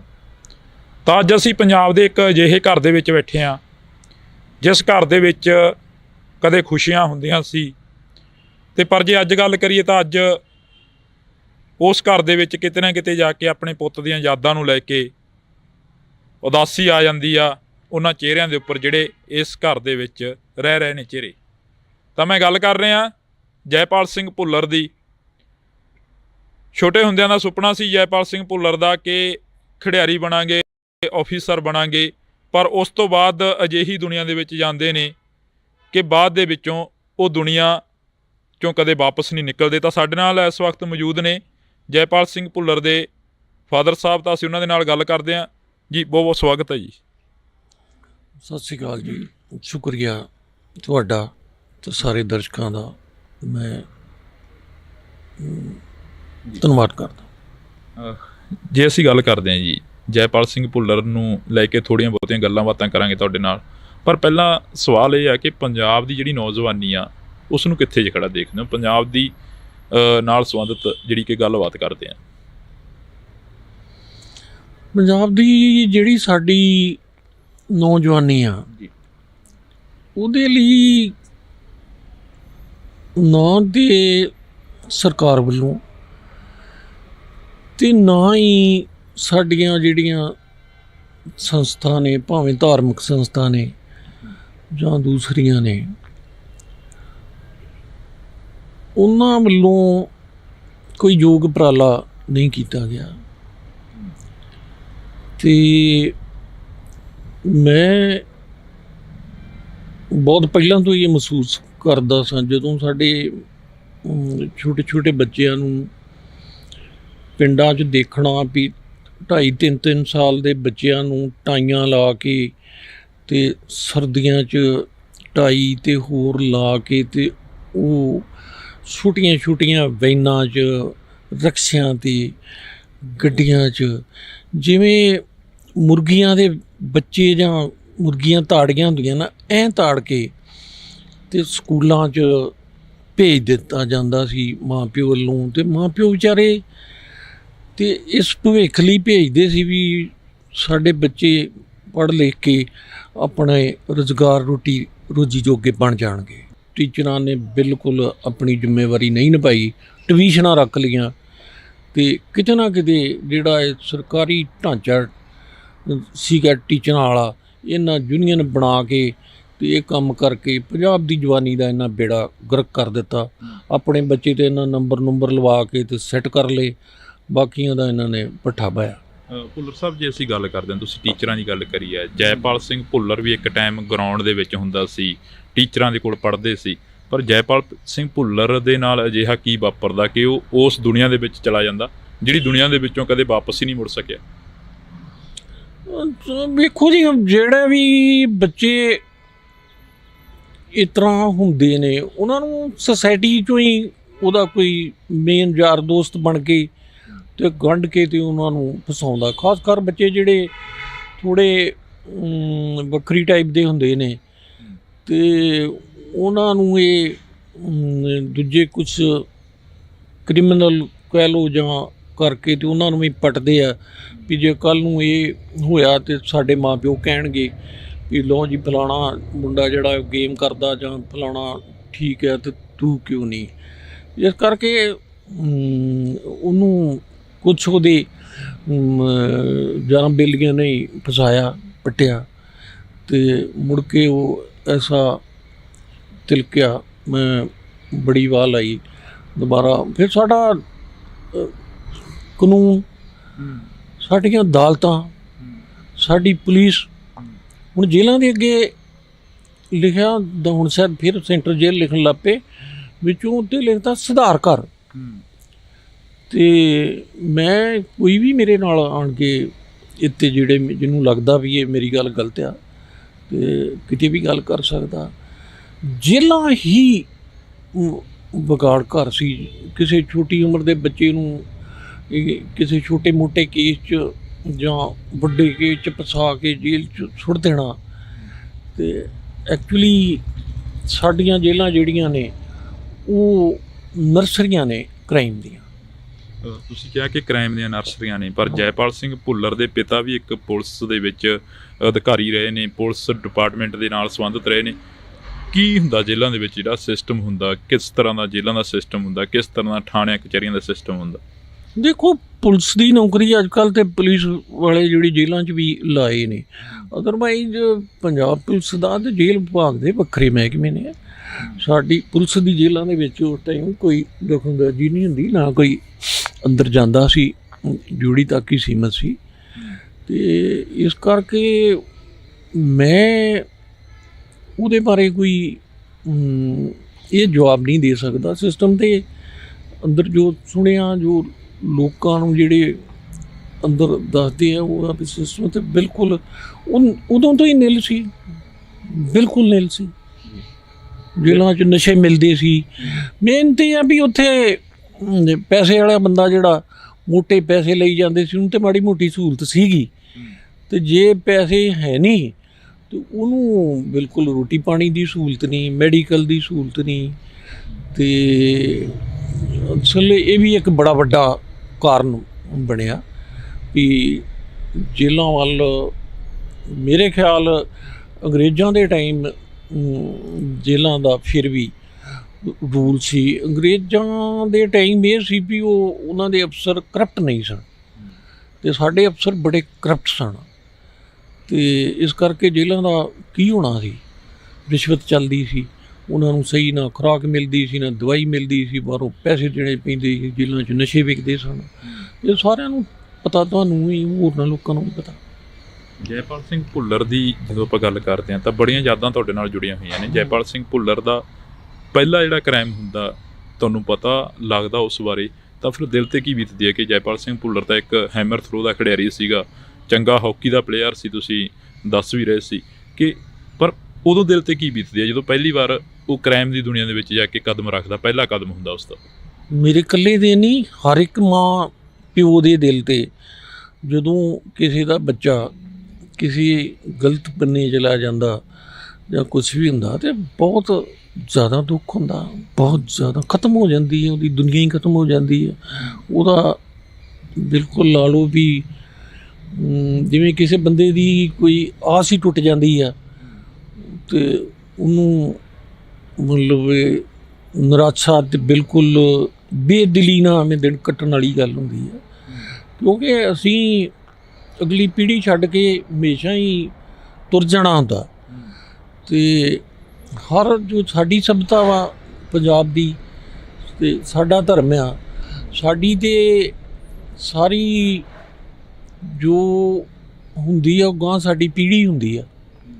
ਹਾਂਜੀ, ਅਤੇ ਇਸ ਕਰਕੇ ਕਿਸੇ ਵੀ ਮਾਂ ਪਿਓ ਦਾ ਸਾਰਾ ਕੁਝ ਹੀ ਖਤਮ ਹੋ ਜਾਂਦਾ ਜਿੱਦਣ ਇਹੋ ਜਿਹੀ ਕੋਈ ਗੱਲ ਹੁੰਦੀ ਹੈ। ਕਦੇ ਬੈਠ ਕੇ ਗੱਲ ਹੁੰਦੀ ਸੀ ਜੈਪਾਲ ਦੇ ਨਾਲ ਜਦੋਂ ਤੁਸੀਂ ਉਸ ਦੁਨੀਆ ਦੇ ਵਿੱਚ ਜੈਪਾਲ ਗਿਆ, ਤਾਂ ਉਸ ਤੋਂ ਬਾਅਦ ਕਦੇ ਤੁਹਾਡੇ ਨਾਲ ਮੁਲਾਕਾਤ ਹੋਈ ਹੋਵੇ ਜਾਂ ਫੋਨ 'ਤੇ ਗੱਲ ਹੋਈ ਹੋਵੇ, ਉਹਦੇ ਨਾਲ ਕਿਸ ਤਰ੍ਹਾਂ ਦੀ ਗੱਲ ਹੋਈ ਸੀ ਕਿ ਵਾਪਸ ਆ ਜਾ, ਜਾਂ ਮਤਲਬ ਛੱਡਿਆ ਇਸ ਦੁਨੀਆ ਨੂੰ, ਤਾਂ ਜੈਪਾਲ ਕੀ ਕਹਿੰਦਾ ਸੀ? ਕੋਈ ਜੈਪਾਲ ਨਹੀਂ ਸੀ ਕਹਿੰਦਾ ਵੀ ਮੈਂ ਇਹਨੂੰ ਛੱਡਣਾ ਨਹੀਂ ਗਾ, ਕੋਈ ਇਹ ਨਹੀਂ ਸੀ ਵੀ ਜੈਪਾਲ ਬਹੁਤ ਦੁਨੀਆ ਕਿਹੜੀ 'ਚ ਚਲਾ ਗਿਆ ਸੀ। ਇਹੋ ਹੀ ਦੁਨੀਆ ਵਾ, ਇਹੋ ਹੀ ਲੋਕ, ਇੱਥੇ ਹੀ ਆਪਾਂ ਸਾਰੇ ਰਹਿੰਦੇ ਹਾਂ, ਕੋਈ ਵੱਖਰੀ ਦੁਨੀਆ 'ਚ ਨਹੀਂ ਸੀ ਚਲਾ ਗਿਆ। ਪਰ ਸਾਡਾ ਜਿਹੜਾ ਸਿਸਟਮ ਆ, ਸਾਡੇ ਸਿਸਟਮ 'ਚ ਜਦੋਂ ਕੋਈ ਬੰਦਾ ਜੇ ਤਾਂ ਬੇਸਿਕਲੀ ਉਹਦਾ ਕ੍ਰਿਮੀਨਲ ਆ, ਉਹਦੇ ਲਈ ਉਹਦੇ ਦਾਅਵੇ 'ਚ ਵੀ ਮਾਰ ਕੇ ਨਿਕਲ ਵੀ ਜਾਂਦਾ, ਅਤੇ ਜਿਹੜਾ ਆਮ ਫਸਦਾ ਉਹਦੇ ਰਗੜਿਆ ਜਾਂਦਾ। ਸਾਡਾ ਸਿਸਟਮ ਹੀ ਇਹੋ ਜਿਹਾ। ਸਾਡੀਆਂ ਅਦਾਲਤਾਂ ਜਿਹੜੀਆਂ ਨੇ ਇਹ ਅੰਗਰੇਜ਼ਾਂ ਨੇ ਕਾਇਮ ਕੀਤੀਆਂ ਨੇ, ਅਤੇ ਅੰਗਰੇਜ਼ਾਂ ਬੜੀ ਘੱਟ ਸਟਰੈਂਥ ਨਾਲ ਉਹਨਾਂ ਦੀ ਆਪਣੀ, ਅਤੇ ਮੈਂ ਸਾਨੂੰ ਅਤੇ ਸਾਡੇ ਰਾਹੀਂ ਗੁਲਾਮ ਰੱਖਣਾ ਸੀ ਆਪਣੇ, ਕਿਉਂ ਉਹਨਾਂ ਦੇ ਬੜੀ ਨਫਰੀ ਘੱਟ ਸੀਗੀ। ਅਤੇ ਉਹਨਾਂ ਇਹੋ ਜਿਹੇ ਕਾਨੂੰਨ ਬਣਾਏ ਵੀ ਜੇ ਉਹ ਚਾਹੁਣ ਅਤੇ ਸਰਕਾਰਾਂ ਚਾਹੁਣ ਅਤੇ ਜੋ ਜਿੱਧਰ ਮਰਜ਼ੀ ਬਾਣੀ ਪਾਸ ਨੂੰ ਉਹਨਾਂ ਨੂੰ ਖਹਿੜਾ ਛਡਾਉਣ ਲਈ ਕੋਈ ਰਸਤਾ ਹੀ ਨਹੀਂ ਸੀ। ਉਦੋਂ ਵੀ ਤਾਂ ਜਦੋਂ ਕੋਈ ਆਜ਼ਾਦੀ ਦੀ ਗੱਲ ਕਰਦਾ ਸੀ ਤਾਂ ਕਿੰਨੇ ਸਾਲ ਜੇਲ੍ਹਾਂ 'ਚ ਸੁੱਟਦੇ ਸੀ, ਕਾਲਿਆਂ ਪਾਣੀ 'ਚ ਭੇਜ ਦਿੰਦੇ ਸੀ, ਉੱਥੇ ਮਰ ਜਾਂਦੇ ਸੀ ਲੋਕ ਇਲਾਜ ਲਈ। ਕਿੰਨੇ ਸਾਡੇ ਲੋਕ ਉੱਥੇ ਮਰ ਗਏ, ਜੇਲ੍ਹਾਂ 'ਚ ਹੀ ਮਰ ਗਏ, ਕੋਈ ਵਾਪਸੀ ਨਹੀਂ ਸੀ। ਉਸ ਕਾਨੂੰਨ ਦੇ ਵਿੱਚ ਰਤਾ ਜਿੰਨਾ ਵੀ ਫਰਕ ਨਹੀਂ ਪਿਆ। ਇਹ ਠੀਕ ਹੈ ਵੀ ਉਦੋਂ ਉਹ ਲੋਕ ਹੀ ਅੰਗਰੇਜ਼ਾਂ ਦੇ ਸਕੰਜੇ 'ਚ ਆਉਂਦੇ ਸੀ ਜਿਹੜੇ ਆਪਣੀ ਆਜ਼ਾਦੀ ਦੀ ਗੱਲ ਕਰਦੇ ਸੀ ਅਤੇ ਆਮ ਨਹੀਂ ਸੀ, ਪਰ ਇਹਨਾਂ ਆਜ਼ਾਦੀ ਵਾਲਾ ਕੰਮ ਤਾਂ ਖਤਮ ਹੋ ਗਿਆ। ਇਹਨਾਂ ਲੋਕਾਂ ਨੇ ਆਮ ਜਿਹੜੇ ਸੀ ਉਹਨਾਂ ਨੂੰ ਹੀ ਰਗੜਨਾ ਸ਼ੁਰੂ ਕਰਤਾ। ਪੁਲਿਸ ਦਾ ਮਹਿਕਮਾ ਇੱਕ ਧੰਦਾ ਬਣ ਗਿਆ, ਅਫਸਰਾਂ ਦਾ ਪੈਸੇ ਕਮਾਉਣ ਦਾ ਬੜਾ ਵੱਡਾ ਬਿਜ਼ਨਸ ਬਣ ਗਿਆ ਅਤੇ ਉਹਦੀ ਆੜ ਦੇ ਵਿੱਚ ਕੁਚਲ ਦਿੱਤੇ ਗਏ। ਅੱਜ ਵੀ ਜਿਹੜੇ ਇੱਥੋਂ ਦੇ ਕਾਨੂੰਨ ਆ ਜਿਹੜੇ ਆ, ਦੇਖ ਲਓ ਵੀ ਤਗੜਾ ਬੰਦਾ ਜਿਹੜਾ ਉਹਦੇ ਮਹੀਨਿਆਂ 'ਚ ਹੀ ਉਹਦੀ ਬੇਲ ਹੋ ਜਾਂਦੀ ਹੈ ਕਿ ਪਹਿਲੀ ਗੱਲ ਤਾਂ ਉੱਤੇ ਕੇਸ ਬਣਦਾ ਹੀ ਨਹੀਂ ਗਾ।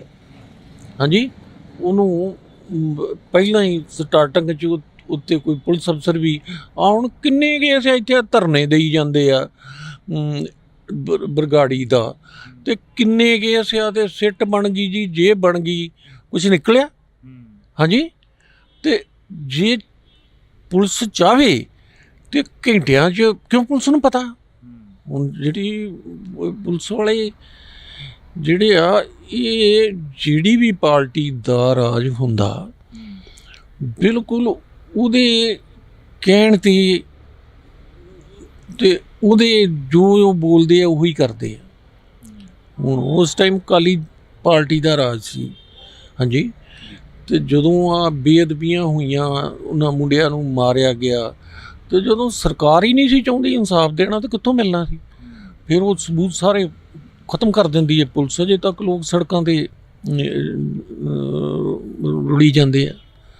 ਇਸ ਕਰਕੇ ਇਹ ਸਿਸਟਮ ਹੀ ਸਾਡਾ ਇਹੋ ਜਿਹਾ, ਅਤੇ ਅੰਗਰੇਜ਼ਾਂ ਦਾ ਬਣਾਇਆ ਸਿਸਟਮ ਇਹਨਾਂ ਨੇ ਕੋਈ ਬਦਲਿਆ ਨਹੀਂ, ਅਤੇ ਉਹਦੇ ਨਾਲ ਲੋਕ ਚੱਕੀ 'ਚ ਪਿਸੀ ਜਾ ਰਹੇ ਆ। ਤੁਸੀਂ ਸਿਸਟਮ ਦੀ ਗੱਲ ਕਰ ਰਹੇ ਹੋ। ਸਿਸਟਮ ਦੇ ਵਿੱਚ ਧੱਕਣ ਵਾਲੇ ਕੌਣ ਲੋਕ ਨੇ? ਜਿਹੜਾ ਆਮ ਇੱਕ ਜੈਪਾਲ ਵਰਗੇ ਖਿਡਾਰੀ ਨੂੰ ਉਸ ਸਿਸਟਮ ਦੇ ਵਿੱਚ ਧੱਕ ਦਿੱਤਾ ਗਿਆ ਕਿ ਤੂੰ ਉਸ ਸਿਸਟਮ ਦੇ ਵਿੱਚ ਹੀ ਜਾ, ਬਸ ਤੇਰਾ ਰਾਹ ਹੀ ਆਹ।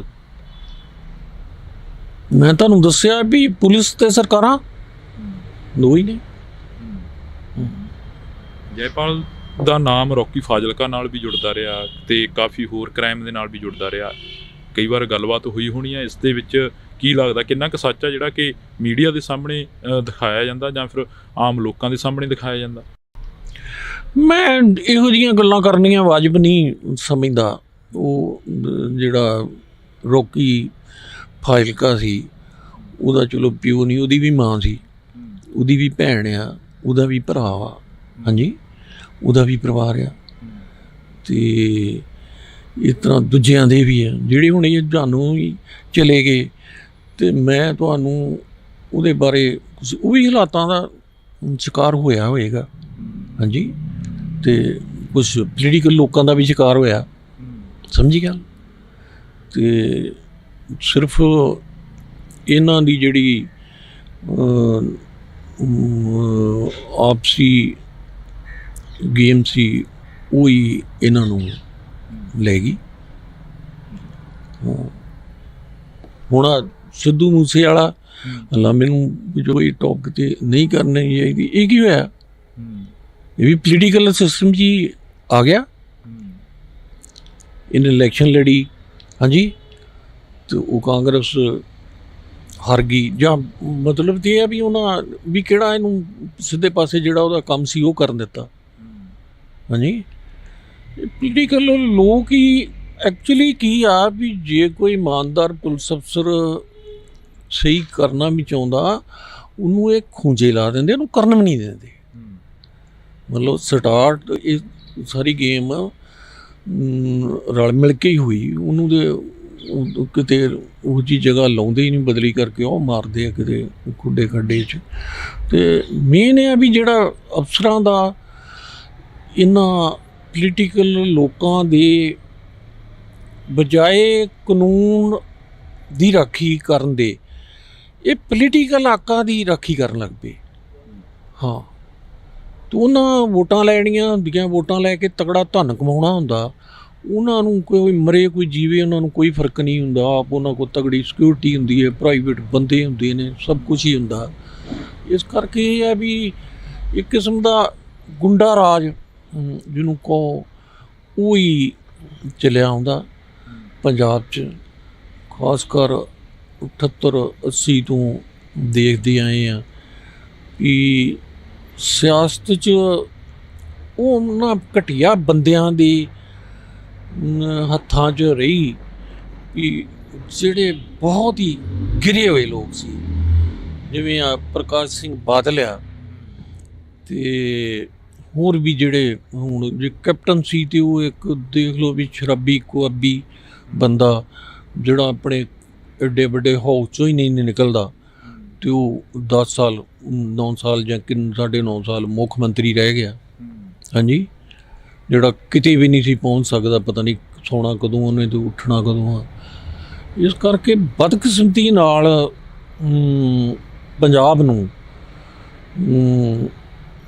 ਕਿਉਂਕਿ ਪਾਰਟੀਆਂ ਰਾਜ ਕਰਦੀਆਂ ਨੇ ਤੇ ਪਾਰਟੀਆਂ ਦੇ ਲੀਡਰ ਉਹ ਬਣੇ ਵੀ ਜਿਹੜੇ ਬਹੁਤ ਹੀ ਲਾਲਚ, ਉਹਨਾਂ ਨੂੰ ਕੁਛ ਨਹੀਂ ਸੀ ਨਾ ਪੰਜਾਬ ਨਾਲ, ਨਾ ਦੇਸ਼ ਨਾਲ ਜਾਂ ਕਿਸੇ ਨਾਲ, ਉਹਨਾਂ ਨੂੰ ਆਪਣੇ ਉਹਨਾਂ ਦੇ ਮਫਾਦ ਸੀ, ਪੈਸਾ ਸੀ। ਹੁਣ ਬਾਦਲ ਕਾ ਟੱਬਰ ਕਿੰਨਾ ਪੈਸਾ ਇਕੱਠਾ ਕਰ ਗਿਆ ਤੇ ਕਿੰਨੇ ਬਾਹਰਲੇ ਦੇਸ਼ਾਂ 'ਚ ਤੇ ਕਿਤੇ ਲਾ ਲਓ ਵੀ ਇਹਨਾਂ ਦੀ ਕਿੰਨੀ ਪ੍ਰਾਪਰਟੀ ਆ ਤੇ ਇਹਨਾਂ ਉਸੇ ਕੰਮ ਲਈ ਸਿਆਸਤ ਕੀਤੀ ਤੇ ਕਿੰਨੇ ਲੋਕ ਇਹਨਾਂ ਬਰਬਾਦ ਤੇ। ਇਹੋ ਹੀ ਪ੍ਰਕਾਸ਼ ਸਿੰਘ ਬਾਦਲ ਆ ਜਿਹਨੇ ਜਿਹੜਾ ਮਰਜੀ ਵਿੜੇ ਭਰਤੀ ਕਰਦਾ ਸੀ ਆ ਫਿਰਦਾ ਆਪਣਾ ਜਮੂਰਾ ਜਿਹਾ ਜਿਹੜਾ ਰਾਮੂ ਵਾਲੀਆ ਘੈਂ ਕਰਦਾ, ਇਹਨੇ ਲਿਸਟ ਬਣਾਈ ਵੀ ਆ ਮਰਜੀਵੜਾ 1.25 ਲੱਖ ਮਰਜੀਵੜਾ ਭਰਤੀ ਕਰ ਲਿਆ ਜੀ। ਜਦੋਂ ਦਰਬਾਰ ਸਾਹਿਬ ਤੇ ਜਾਂ ਕੋਈ ਆਇਆ ਤੇ ਉਹ ਲੜ ਮਰਨਗੇ ਤੇ ਉਹ 1.25 ਲੱਖ ਚੋਂ ਕੋਈ ਇੱਕ ਵੀ ਨਹੀਂ ਮਾਰੇ, ਹੋਰ ਲੋਕ ਗਏ ਵਿਚਾਰੇ। ਤੇ ਇਹ ਪਹਿਲਾਂ ਹੀ ਇਹ ਕਰਦੇ ਸੀ, ਹੁਣ ਦੋਸ਼ ਭਿੰਡਰਾਲੇ ਨੂੰ ਦੇ ਦਿੰਦੇ ਆ ਉਹ ਜੇ, ਤੇ ਇਹਨਾਂ 1.25 ਲੱਖ ਮਰਜੀਵੜਾ ਕਾਹਦੇ ਲਈ ਭਰਤੀ ਕੀਤਾ ਸੀ ਤੇ ਇਹੋ ਜਿਹੀਆਂ ਗੱਲਾਂ ਕਿਉਂ ਕਰਦੇ ਸੀ। ਮੇਨ ਇਹ ਆ ਵੀ ਉਹਨਾਂ ਨੂੰ ਸੀ ਵੀ ਲੋਕਾਂ ਨੂੰ ਗੁੰਮਰਾਹ ਕਰਨਾ ਤੇ ਮਰਵਾਉਣਾ ਤੇ ਭਿੰਡਰਾਲੇ ਨੂੰ ਮਰਵਾਉਣਾ, ਕਿਉਂਕਿ ਭਿੰਡਰਾਂ ਵਾਲਾ ਇਹਨਾਂ ਵਾਂਗ ਲਾਲਚੀ ਨਹੀਂ ਸੀ, ਉਹ ਇੱਕ ਸੰਤ ਲੋਕ ਸੀ, ਸੱਚ ਬੋਲਦਾ ਸੀ ਬਸ। ਉਹ ਦੇਖ ਲਓ ਵੀ ਉਹਦੇ ਕਰਕੇ ਹੀ ਕਿੰਨਾ ਕੁਛ ਬਾਦਲਾਂ ਨੇ ਕਤਲ ਕਰਾ ਦਿੱਤਾ। ਤੇ ਜਦੋਂ ਕਿ ਉਹ ਕੰਪਰੋਮਾਈਜ਼ ਹੋ ਸਕਦਾ ਸੀ ਪਹਿਲਾਂ ਹੀ, ਇੰਨੀ ਕੋਈ ਗੱਲ ਹੀ ਨਹੀਂ ਬਦਨੀ, ਇਹਨੇ ਆਪ ਨਿਰੰਕਾਰੀਆਂ ਦਾ ਫੰਕਸ਼ਨ ਕਰਾਇਆ, ਉੱਥੇ ਇਹਨੇ ਬੰਦੇ ਮਰਾਏ। ਮਤਲਬ ਜੇ ਪੰਜਾਬ ਦੇ ਪਿਛਲੇ ਮੈਂ 45 ਸਾਲ ਦੀ ਸਿਆਸਤ ਦੀ ਗੱਲ ਕਰਾਂ ਤੇ ਸਭ ਤੋਂ ਵੱਡਾ ਜਿਹੜਾ ਗੁਨਾਹਗਾਰ ਆ ਉਹ ਪ੍ਰਕਾਸ਼ ਸਿੰਘ ਬਾਦਲ ਤੇ ਉਹਦੀ ਫੈਮਿਲੀ ਆ।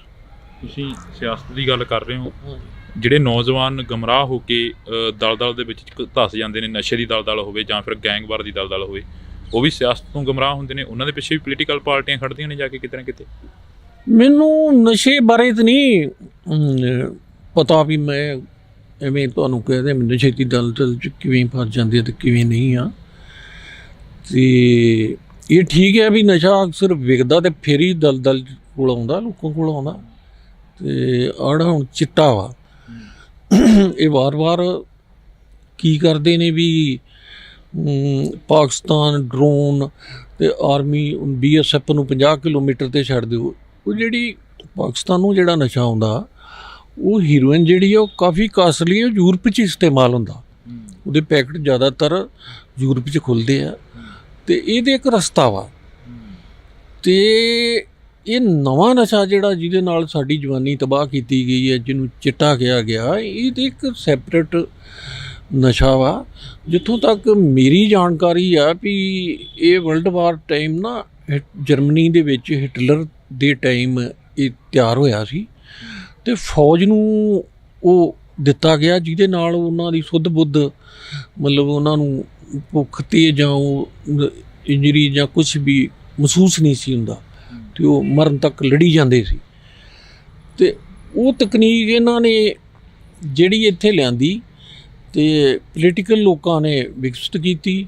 ਹੁਣ ਤੁਸੀਂ ਵੀ ਬੜੇ ਚੰਗੇ ਪੁਲਿਸ ਅਫਸਰ, ਇਮਾਨਦਾਰ ਪੁਲਿਸ ਅਫਸਰ ਰੈਕ ਅਮਰ ਵਿਜੇ ਪ੍ਰਤਾਪ ਸਿੰਘ, ਤੇ ਉਹਨਾਂ ਨੂੰ ਇਨਕੁਆਇਰੀ ਦਿੱਤੀ ਗਈ ਤੇ ਉਹ ਪਿੱਛੇ ਮੈਂ ਉਹਨਾਂ ਦੀ ਇੰਟਰਵਿਊ ਸੁਣੀ ਆ, ਉਹਨਾਂ ਦੱਸਿਆ ਵੀ ਇਹ ਸਾਰੀ ਗੇਮ ਜਿਹੜੀ ਆ ਮਜੀਠੀਏ ਤੇ ਉਹਨਾਂ ਰਲ ਕੇ ਹੀ ਚਲਾਈ ਅਤੇ ਗੈਂਗਸਟਰ ਵਾਲਾ ਕੰਮ ਵੀ ਇਹਨਾਂ ਚਲਾਇਆ ਅਤੇ ਚਿੱਟੇ ਦਾ ਵੀ ਇਹਨਾਂ ਦੇ ਬੰਦਿਆਂ ਨੇ ਧੰਦਾ ਕੀਤਾ। ਅਤੇ ਜੇ ਸਿਆਸਤਦਾਨ ਆਪ ਨਾ ਕਰਦੇ, ਨਾ ਲਿਆਉਂਦੇ, ਨਾ ਪੁਲਿਸ ਦੇ ਅਫਸਰਾਂ ਨੂੰ ਰਲਾ ਕੇ ਕਰਦੇ, ਜੋ ਵਿਕਦਾ ਹੀ ਨਾ ਤੇ ਕਿੱਥੋਂ ਲੱਗਦਾ ਤੇ ਕਿੱਥੋਂ ਦਲਦਲ 'ਚ ਫਾਦੇ। ਕੀ ਲੱਗਦਾ ਹੈਗਾ ਜਿਹੜਾ ਪੰਜਾਬ ਦੀ ਨੌਜਵਾਨੀ ਨੂੰ ਇੱਕ ਵਾਰ ਫੇਰ ਹੁਲਾਰਾ ਵੱਜਾ, ਅੰਮ੍ਰਿਤਪਾਲ ਸਿੰਘ ਦੀ ਥੋੜ੍ਹੀ ਜਿਹੀ ਗੱਲ ਕਰੀਏ ਤਾਂ ਅੰਮ੍ਰਿਤਪਾਲ ਸਿੰਘ ਪੰਜਾਬ ਦੀ ਨੌਜਵਾਨੀ ਨੂੰ ਫੇਰ ਆਪਣੇ ਨਾਲ ਲੈ ਕੇ ਚੱਲ ਪਿਆ, ਉਸ ਬਾਰੇ ਕੀ ਸੋਚਦੇ? ਅੰਮ੍ਰਿਤਪਾਲ ਪੰਜਾਬ ਦੀ ਨੌਜਵਾਨੀ ਨੂੰ ਲੈ ਕੇ ਤੇ ਕਿੱਥੇ ਚੱਲ ਪਿਆ ਵਾ ਉਹ, ਪਰ ਉਹਦੀ ਕੋਸ਼ਿਸ਼ ਬਹੁਤ ਚੰਗੀ ਅਤੇ ਵਧੀਆ ਵਾ ਅਤੇ ਇਹਨਾਂ ਸਿਆਸਤਦਾਨਾਂ ਨੂੰ ਰਿੜਕਦੀ ਆ। ਤੁਸੀਂ ਇਹਨਾਂ ਪੋਲੀਟੀਕਲ ਬੰਦਿਆਂ ਦੇ ਜਿਨ੍ਹਾਂ ਇੰਨੀ ਉਮਰ ਉਹਨਾਂ ਦੇ ਪਿਓ ਦਾਦਿਆਂ ਨੇ ਵੀ ਇਸ ਪੰਜਾਬ ਨੂੰ ਲੁੱਟਿਆ ਅਤੇ ਖਾਧਾ, ਲੋਕਾਂ ਦਾ ਟੈਕਸ ਦਾ ਪੈਸਾ ਹੀ ਇਹਨਾਂ ਖਾਧਾ ਅਤੇ ਹਕੂਮਤ ਕੀਤੀ, ਕ੍ਰਾਈਮ ਕੀਤੇ ਏਡੇ ਵੱਡੇ, ਮਰਵਾਇਆ ਲੋਕਾਂ ਨੂੰ। ਇਹ ਕਿਵੇਂ ਚੀਕਦੇ ਆ ਮੀਡੀਆ 'ਚ ਅੰਮ੍ਰਿਤਪਾਲ ਦੇ ਕਿਵੇਂ ਬਿਆਨ ਦਿੰਦੇ ਉਹਦੇ ਖਿਲਾਫ? ਅਤੇ ਉਹ ਬਹੁਤ ਚੰਗੀ ਕੋਸ਼ਿਸ਼ ਕਰਨ ਡਿਆ, ਉਹ ਨਸ਼ੇ ਛਡਾ ਰਿਹਾ ਅਤੇ ਨਸ਼ੇ ਛਡਾਉਣ ਲਈ ਬਹੁਤ ਜ਼ਰੂਰੀ ਆ ਵੀ ਉਹਨਾਂ ਬੱਚਿਆਂ ਨੂੰ ਮਾਨਸਿਕ ਤੌਰ 'ਤੇ ਕਰਨਾ, ਸਹੀ ਕਰਨਾ ਜਿੰਨਾ ਚਿਰ, ਅਤੇ ਉਹਦੇ ਲਈ ਧਰਮ, ਸਿੱਖ ਧਰਮ ਬਹੁਤ ਜ਼ਰੂਰੀ ਆ। ਜੇ ਉਹ ਸਿੱਖ ਧਰਮ ਨੂੰ ਫਾਲੋ ਕਰਦੇ ਆ ਅਤੇ ਵਾਹਿਗੁਰੂ ਸੱਚੇ ਪਾਤਸ਼ਾਹ ਕਿਰਪਾ ਕਰੇਗਾ ਅਤੇ ਉਹ ਨਸ਼ਿਆਂ ਤੋਂ ਦੂਰ ਹੋਣਗੇ। ਉਹਦੀ ਕੋਸ਼ਿਸ਼ ਬਹੁਤ ਜ਼ਿਆਦਾ ਸ਼ਲਾਘਾਯੋਗ ਆ। ਤੁਸੀਂ ਬਹਿਮਲ ਕਲਾਂ ਦੀ ਗੱਲ ਕਰ ਰਹੇ ਸੀ, ਬਹਿਮਲ ਕਲਾਂ ਗੋਲੀकांड ਹੋਇਆ ਤਾਂ ਉਸ ਤੋਂ ਬਾਅਦ ਸੱਤਾ ਦੇ ਵਿੱਚ ਸਰਕਾਰ ਆਈ ਹੈ ਜਿਹੜੀ, ਉਹ ਕਹਿੰਦੀ ਸੀ ਅਸੀਂ 24 ਘੰਟਿਆਂ ਦੇ ਵਿੱਚ ਫੈਸਲਾ ਕਰ ਦਿਆਂਗੇ, ਕਿਉਂਕਿ ਬਹਿਮਲ ਕਲਾਂ ਇੱਥੋਂ ਕੋਈ ਜ਼ਿਆਦਾ ਦੂਰ ਨਹੀਂ ਹੈਗਾ। ਤੁਸੀਂ ਉਹ ਦੇਖਿਆ ਦ੍ਰਿਸ਼ ਸਾਰਾ, ਕੀ ਲੱਗਦਾ ਵੀ ਇਨਸਾਫ ਮਿਲੂਗਾ ਬਹਿਮਲ ਕਲਾਂ ਵਾਲਿਆਂ ਨੂੰ? ਬਹਿਮਲ ਕਲਾਂ 'ਚ ਇਹ ਆ ਵੀ ਜਿਹੜੀ ਸਰਕਾਰ ਸੱਤਾ 'ਚ ਆਈ ਅਤੇ ਉਹਦੇ 'ਚ ਵੀ ਜੇ ਮੁੱਖ ਮੰਤਰੀ ਭਗਵੰਤ ਸਿੰਘ ਮਾਨ ਬਣਿਆ ਅਤੇ ਉਹ ਅੰਡਰ ਪ੍ਰੈਸ਼ਰ ਆ। ਹਾਂ, ਉਹਦੇ ਉੱਤੇ ਦੇਖ ਲਓ ਕਿਵੇਂ ਉਹ ਦਿੱਲੀ ਤੋਂ ਆਣ ਕੇ ਅਤੇ ਕਰ ਰਹੇ ਆ। ਭਗਵੰਤ ਮਾਨ ਨੂੰ ਚਾਹੀਦਾ ਵੀ ਉਹ ਜੇ ਸੋਚੇ ਵੀ ਦੁਬਾਰਾ ਮੁੱਖ ਮੰਤਰੀ ਬਣੇਗਾ ਅਤੇ ਉਹ ਚਾਂਸ ਤਾਂ ਉਹਨੂੰ ਬਿਲਕੁਲ ਮਿਲਣਾ ਨਹੀਂ ਗਾ। ਬਹੁਤ ਉਹ ਨਹੀਂ ਆ ਵੀ ਜੋ ਸੋਚੇ ਵੀ ਮੇਰੀ ਅੱਗੇ ਦਾ ਜਿਸ ਤਰ੍ਹਾਂ ਦੂਜੇ ਲਾਉਂਦੇ ਰਹੇ ਸੀ ਇਹਦਾ ਵੀ ਲੱਗ ਜਾਏਗਾ। ਹਾਂ, ਜੇ ਮਿਲ ਸਕਦਾ ਵੀ ਦਲੇਰੀ ਨਾਲ ਪੰਜਾਬ ਲਈ ਕੰਮ ਕਰੇ, ਨਾ ਕਿ ਦਿੱਲੀ ਲਈ ਕੰਮ ਕਰੇ, ਪਰ ਮੈਨੂੰ ਇਹਦੇ ਵਿੱਚ ਕੋਈ ਇੰਨੀ ਜ਼ਰੂਰਤ ਨਹੀਂ ਲੱਗਦੀ ਹੈ। ਅਤੇ ਆਪਣੀ ਕੁਰਸੀ ਨੂੰ ਹੀ ਮੰਨ ਲਓ ਇਹਦੀ ਕੁਰਸੀ ਚਲੀ ਵੀ ਜਾਂਦੀ ਆ, ਆਮ ਪਾਰਟੀ ਵਾਲੇ ਇਹਨੂੰ ਲਾਹ ਵੀ ਦਿੰਦੇ ਆ, ਅਤੇ ਫਿਰ ਵੀ ਇਹਦਾ ਨਾਂ ਰਹੇਗਾ। ਅਤੇ ਇਹਨਾਂ ਨੂੰ ਦਲੇਰੀ ਨਾਲ ਕਰਨਾ ਚਾਹੀਦਾ ਅਤੇ ਲੋਕਾਂ ਨੂੰ ਵੀ ਇਹਨਾਂ ਦਾ ਸਾਥ ਦੇਣਾ ਚਾਹੀਦਾ। ਲੋਕਾਂ ਨੂੰ ਭਗਵੰਤ ਮਾਨ ਦਾ ਸਾਰੇ ਪੰਜਾਬ ਨੂੰ ਹੀ ਸਾਥ ਦੇਣਾ ਚਾਹੀਦਾ, ਉਹਨੂੰ ਮੌਕਾ ਦੇਣਾ ਚਾਹੀਦਾ।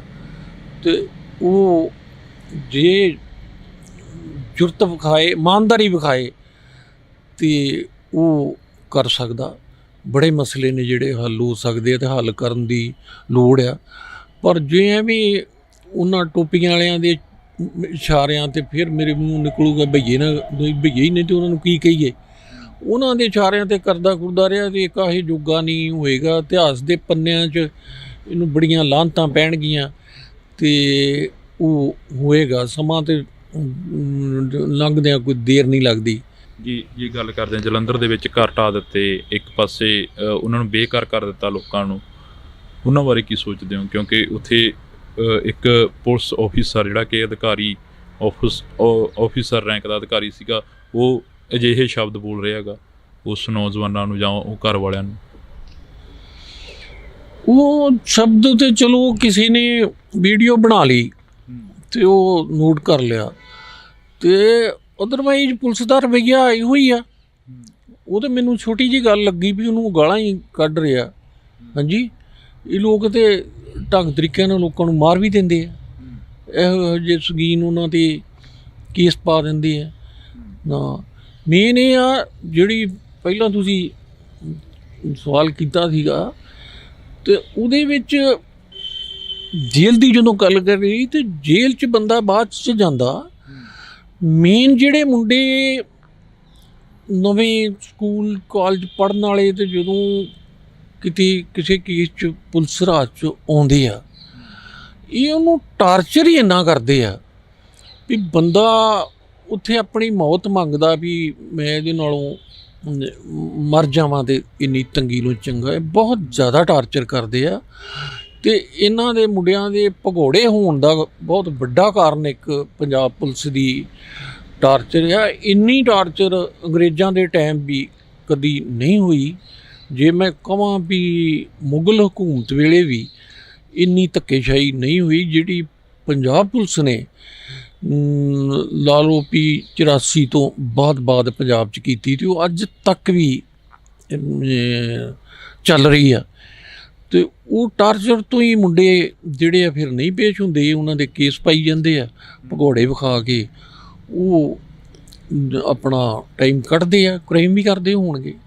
ਮਤਲਬ ਮੇਨ ਇਹਦਾ ਪੁਲਿਸ ਅਫਸਰਾਂ ਦਾ ਜਿਹੜਾ ਇਹ ਢੰਗ ਤਰੀਕਾ ਸ਼ਿਕਾਰ ਅਤੇ ਸ਼ਿਕਾਰੀ ਵਾਲਾ, ਉਹ ਵੀ ਇੱਕ ਪੰਜਾਬ ਦੀ ਜਵਾਨੀ ਨੂੰ ਤਬਾਹ ਕਰਨ ਦਾ ਇੱਕ ਬੜਾ ਵੱਡਾ ਕਾਰਨ ਹੈ। ਜੈਪਾਲ ਭੁੱਲਰ ਸਿੰਘ ਦੇ ਨਾਲ ਵੀ ਇਹੀ ਕੁਛ ਹੋਇਆ ਜਿਹੜਾ ਕਿ ਸਾਰਿਆਂ ਦਾ ਹੁੰਦਾ ਜਾਂ ਤਾਂ ਉਹਨਾਂ ਨੂੰ ਪੈਸੇ ਦਿੰਦੇ ਅਤੇ ਫਿਰ ਸੀਗਾ। ਅਤੇ ਜੈਪਾਲ ਨੂੰ ਵੀ ਇਹਨਾਂ ਟਾਰਚਰ ਕਰਕੇ ਹੀ ਇੱਥੋਂ ਤੱਕ ਪਹੁੰਚਾਇਆ। ਫਿਰ ਉੱਤੇ ਕੇਸ ਪਾਏ। ਜੇ ਮੈਂ ਕੋਸ਼ਿਸ਼ ਕੀਤੀ DGP ਨੂੰ ਮਿਲ ਕੇ, ਮੈਂ ਕੋਈ ਪਾ ਕੇ ਉਹਦਾ ਮਿੰਤਰਲਾ ਕੀਤਾ ਵੀ ਜਿਹੜੇ ਤੁਸੀਂ ਬਿਲਕੁਲ ਨਜਾਇਜ਼ ਕੇਸ ਪਾਏ ਆ ਅਤੇ ਘੱਟੋ ਘੱਟ ਉਹ ਕੇਸ ਚਲੋ ਇਹਨੂੰ ਕੱਢ ਦਿਓ ਅਤੇ ਬਾਕੀ ਫੇਸ ਕਰੇਗਾ, ਮੈਂ ਜਿਵੇਂ ਮਰਜ਼ੀ ਹੈ ਕਰਦਾ। ਅਤੇ ਉਹਨਾਂ ਚੌਥੇ ਦਿਨ ਮੇਰੇ ਨਾਲ ਕਰ ਲਿਆ ਵੀ ਠੀਕ ਕੱਢ ਦਿਆਂਗੇ, ਅਤੇ ਚੌਥੇ ਦਿਨ ਮੈਨੂੰ, ਮੇਰੀ ਘਰ ਵਾਲੀ ਨੂੰ ਅਤੇ ਰਿਸ਼ਤੇਦਾਰਾਂ ਨੂੰ ਸਾਡੇ 'ਤੇ ਪਰਚਾ ਦੇ ਦਿੱਤਾ। ਹਾਂ, ਅਤੇ ਇਸ ਕਰਕੇ ਪੁਲਿਸ ਦੇ ਵੱਡੇ ਅਫਸਰ ਪਤਾ ਨਹੀਂ ਇਹਨਾਂ ਨੂੰ ਇਹ ਮਗਰ ਕੌਣ ਆ ਜਾਂ ਕੌਣ ਨਹੀਂ, ਖਾਸ ਕਰ ਪਿਛਲਾ ਜੋ ਤਜਰਬਾ ਵਾ, ਅਤੇ ਉਹਨਾਂ ਦਾ ਇਹ ਨਹੀਂ ਹੁੰਦਾ ਵੀ ਕੋਈ ਪੇਸ਼ ਹੋ ਜੇ ਅਤੇ ਲੀਆਂ 'ਤੇ ਆ ਜੇ। ਉਹਨਾਂ ਨੂੰ ਤਾਂ ਇਹ ਹੁੰਦਾ ਵੀ ਇਹ ਕੰਮ ਚੱਲਦਾ ਹੀ ਰਹੇ ਅਤੇ ਸਾਡੇ ਬੱਲੇ ਵੀ ਹੁੰਦੀ ਰਹੇ ਅਤੇ ਪੈਸਾ ਵੀ ਆਈ ਜਾਵੇ, ਅਤੇ ਕੋਈ ਭੱਜ ਗਿਆ ਅਤੇ ਕਿਸੇ ਨੂੰ ਫੜ ਲਿਆ। ਅਤੇ ਇਹ ਇੱਕ ਬੜਾ ਵੱਡਾ ਰੀਜ਼ਨ ਹੈ ਇਸ ਚੀਜ਼ ਦਾ। ਜਦੋਂ ਜੇਕਰ ਅਸੀਂ ਹੁਣ ਥੋੜ੍ਹੀ ਜਿਹੀ ਉੱਧਰ ਨੂੰ ਗੱਲ ਲੈ ਜਾਈਏ, ਸਾਨੂੰ ਯਾਦ ਆ ਜਦੋਂ ਅਸੀਂ PGI ਤੁਹਾਡੇ ਨਾਲ ਮੁਲਾਕਾਤ ਕਰ ਰਹੇ ਸੀ ਤਾਂ ਅੱਖਾਂ ਨਮ ਸੀ। ਜੈਪਾਲ ਸਿੰਘ ਭੁੱਲਰ ਦੀ ਜਿਹੜੀ ਲਾਸ਼ ਸੀ ਉਹ ਸਾਹਮਣੇ ਪਈ ਸੀ, ਤਾਂ ਹਰ ਇੱਕ ਪਿਓ ਆ ਜਿਹੜਾ ਉਹ ਉਸ ਨੂੰ ਦੇਖ ਕੇ ਧਾਵਾ ਮਾਰ ਰਿਹਾ ਸੀ ਕਿ ਆਹ ਕੀ ਹੋ ਗਿਆ। ਪਰ ਜੈਪਾਲ ਸਿੰਘ ਭੁੱਲਰ ਨੂੰ ਕੋਈ ਇਨਸਾਫ ਮਿਲਿਆ? ਮੌਤ ਤੋਂ ਬਾਅਦ ਕੋਈ ਇਨਸਾਫ ਮਿਲਿਆ ਉਸ ਨੂੰ? ਨਹੀਂ ਜੀ, ਇਸ ਦੇਸ਼ ਦੇ ਵਿੱਚ ਸਿੱਖਾਂ ਨੂੰ, ਮੈਂ ਸਾਰੇ ਸਿੱਖਾਂ ਨੂੰ ਹੀ ਕਹਿਣਾ, ਇਸ ਦੇਸ਼ ਦੇ ਤੰਤਰ 'ਚੋਂ ਇਨਸਾਫ ਦੀ ਆਸ ਰੱਖਣਾ ਬੇਵਕੂਫੀ ਭਰੀ ਗੱਲ ਹੈ। ਠੀਕ ਆ, ਕੁਝ ਇੱਕ ਸਿੱਖ ਜਿਹੜੇ ਇਹਨਾਂ ਨਾਲ ਰਲ ਕੇ ਇਹਦਾ ਹਿੱਸਾ ਬਣ ਕੇ ਅਤੇ ਉਹ ਪੋਲੀਟੀਕਲ ਹੋਣ ਜਾਂ ਹੋਰ ਬੰਦੇ ਹੋਣ ਅਤੇ ਉਹ ਢੋਂਗ ਰਚਦੇ ਆ। ਸਿੱਖਾਂ ਲਈ, ਇਕੱਲੇ ਜੈਪਾਲ ਲਈ, ਸਿੱਖਾਂ ਲਈ ਇਸ ਦੇਸ਼ 'ਚ ਕੋਈ ਇਨਸਾਫ ਨਹੀਂ। ਨਾ ਕੋਰਟਾਂ 'ਚ ਆ, ਨਾ ਪੁਲਿਸ ਕੋਲ ਆ, ਨਾ ਕਿਤੇ ਵੀ ਆ।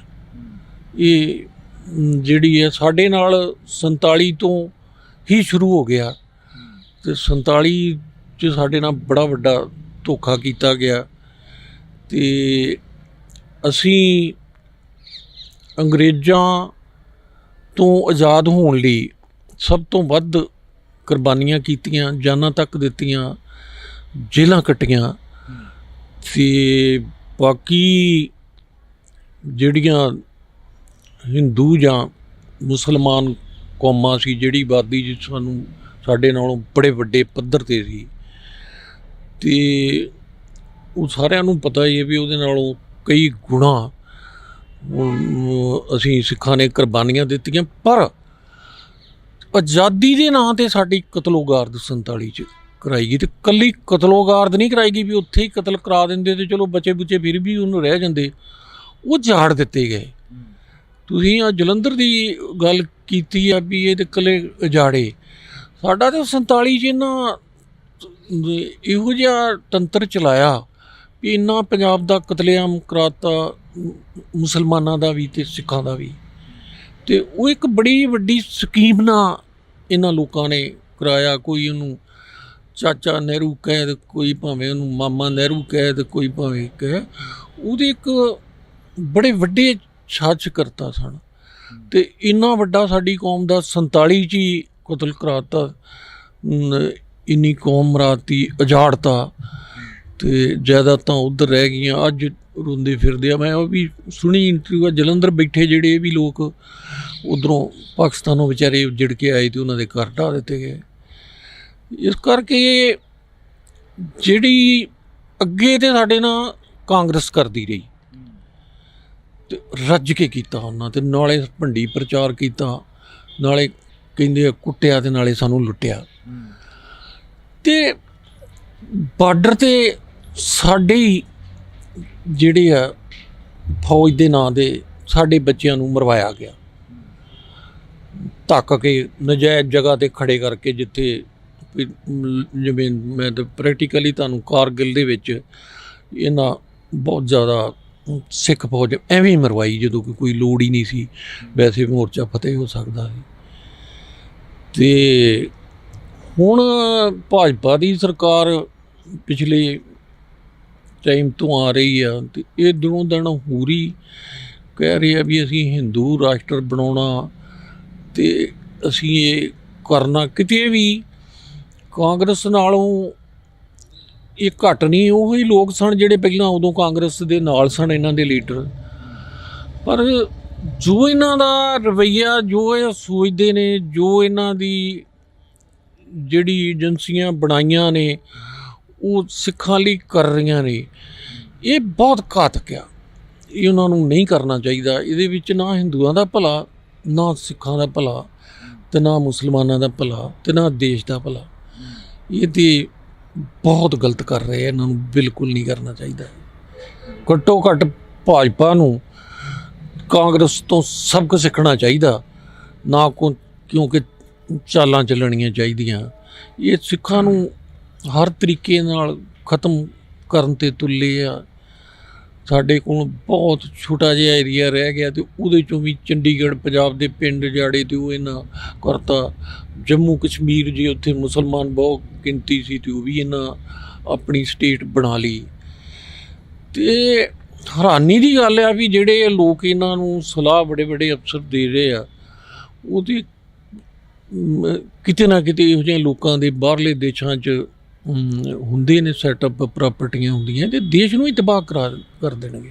ਤੁਸੀਂ ਸਾਰਾ ਦੇਸ਼ ਹੀ ਜਿਹੜਾ ਉਜਾੜ ਦੇਣਗੇ ਜਿਸ ਤਰ੍ਹਾਂ ਇਹ ਕਰਨ ਰਹੇ ਆ। ਤੁਸੀਂ ਬਾਹਰਲੇ ਦੇਸ਼ਾਂ ਦੀ ਗੱਲ ਕਰੀ ਆ ਕਿ ਪ੍ਰੋਪਰਟੀਆਂ ਸੈੱਟ ਹੁੰਦੀਆਂ ਨੇ, ਜਿਵੇਂ ਆਪਾਂ ਨੌਜਵਾਨੀ ਦੀ ਗੱਲ ਕਰ ਰਹੇ ਹਾਂ, ਪੰਜਾਬ ਦੀ ਨੌਜਵਾਨੀ ਧੜਾ ਧੜ ਬਾਹਰ ਨੂੰ ਭੱਜ ਰਹੀ ਆ, ਪਰ ਉੱਥੇ ਇੱਕ ਨਾਮ ਆਉਂਦਾ ਬਾਹਰੋਂ, ਸਿੱਧੂ ਮੂਸੇਵਾਲੇ ਦੀ ਵੀ ਗੱਲ ਕਰੀ ਸੀ, ਲਖਵੀਰ ਲੰਡੇ ਦਾ ਨਾਮ ਆਉਂਦਾ, ਫਿਰ ਨਾਮ ਆਉਂਦਾ ਗਾ ਉੱਥੋਂ ਗੋਲਡੀ ਬਰਾੜ ਦਾ। ਉਹ ਜ਼ਿੰਮੇਵਾਰੀਆਂ ਚੁੱਕ ਲੈਂਦੇ ਨੇ ਹਰੇਕ ਦਾ ਕਤਲ ਕਰਨ ਤੋਂ ਮਗਰੋਂ ਕਿ ਸਾਡੀ ਜ਼ਿੰਮੇਵਾਰੀ ਆ। ਸੋਸ਼ਲ ਮੀਡੀਆ ਦੇ ਕਾਫੀ ਜਿਹੜੀਆਂ ਵੱਡੀਆਂ ਜ਼ਿੰਮੇਵਾਰੀਆਂ ਚੁੱਕੀਆਂ ਗਈਆਂ ਉਹਨਾਂ ਦੇ ਵੱਲੋਂ।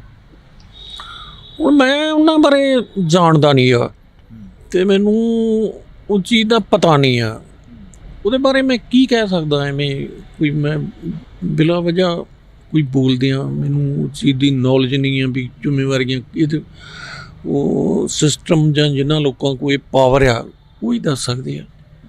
ਜਿੱਦਾਂ ਕਿ ਪੰਜਾਬ ਦੀ ਨੌਜਵਾਨੀ ਦੇ ਵਿੱਚ ਇੱਕ ਅਜਿਹਾ ਦੌਰ ਆਇਆ, ਖਾੜਕੂ ਲਹਿਰ ਦਾ ਦੌਰ ਚੱਲਿਆ, ਉਸ ਤੋਂ ਪਹਿਲਾਂ ਪੰਜਾਬ ਉੱਜੜ ਕੇ ਆਇਆ, ਤਾਂ ਫਿਰ ਉਸ ਤੋਂ ਬਾਅਦ ਪੰਜਾਬ ਨੂੰ ਹੀ ਕਿਉਂ ਟਾਰਗੇਟ ਕੀਤਾ ਜਾਂਦਾ? ਕਦੇ ਪੰਜਾਬ ਦੇ ਵਿੱਚ ਗੁੱਟ ਬਣਾ ਦਿੱਤੇ ਜਾਂਦੇ ਆ, ਗੈਂਗਵਾਰ ਬਣਾ ਦਿੱਤੀ ਜਾਂਦੀ ਆ, ਕਦੇ ਪੰਜਾਬ ਦੇ ਪੁੱਤਾਂ ਨੂੰ ਹੀ ਨਸ਼ਿਆਂ ਦੇ ਰਾਹ ਤੋਰ ਦਿੱਤਾ ਜਾਂਦਾ।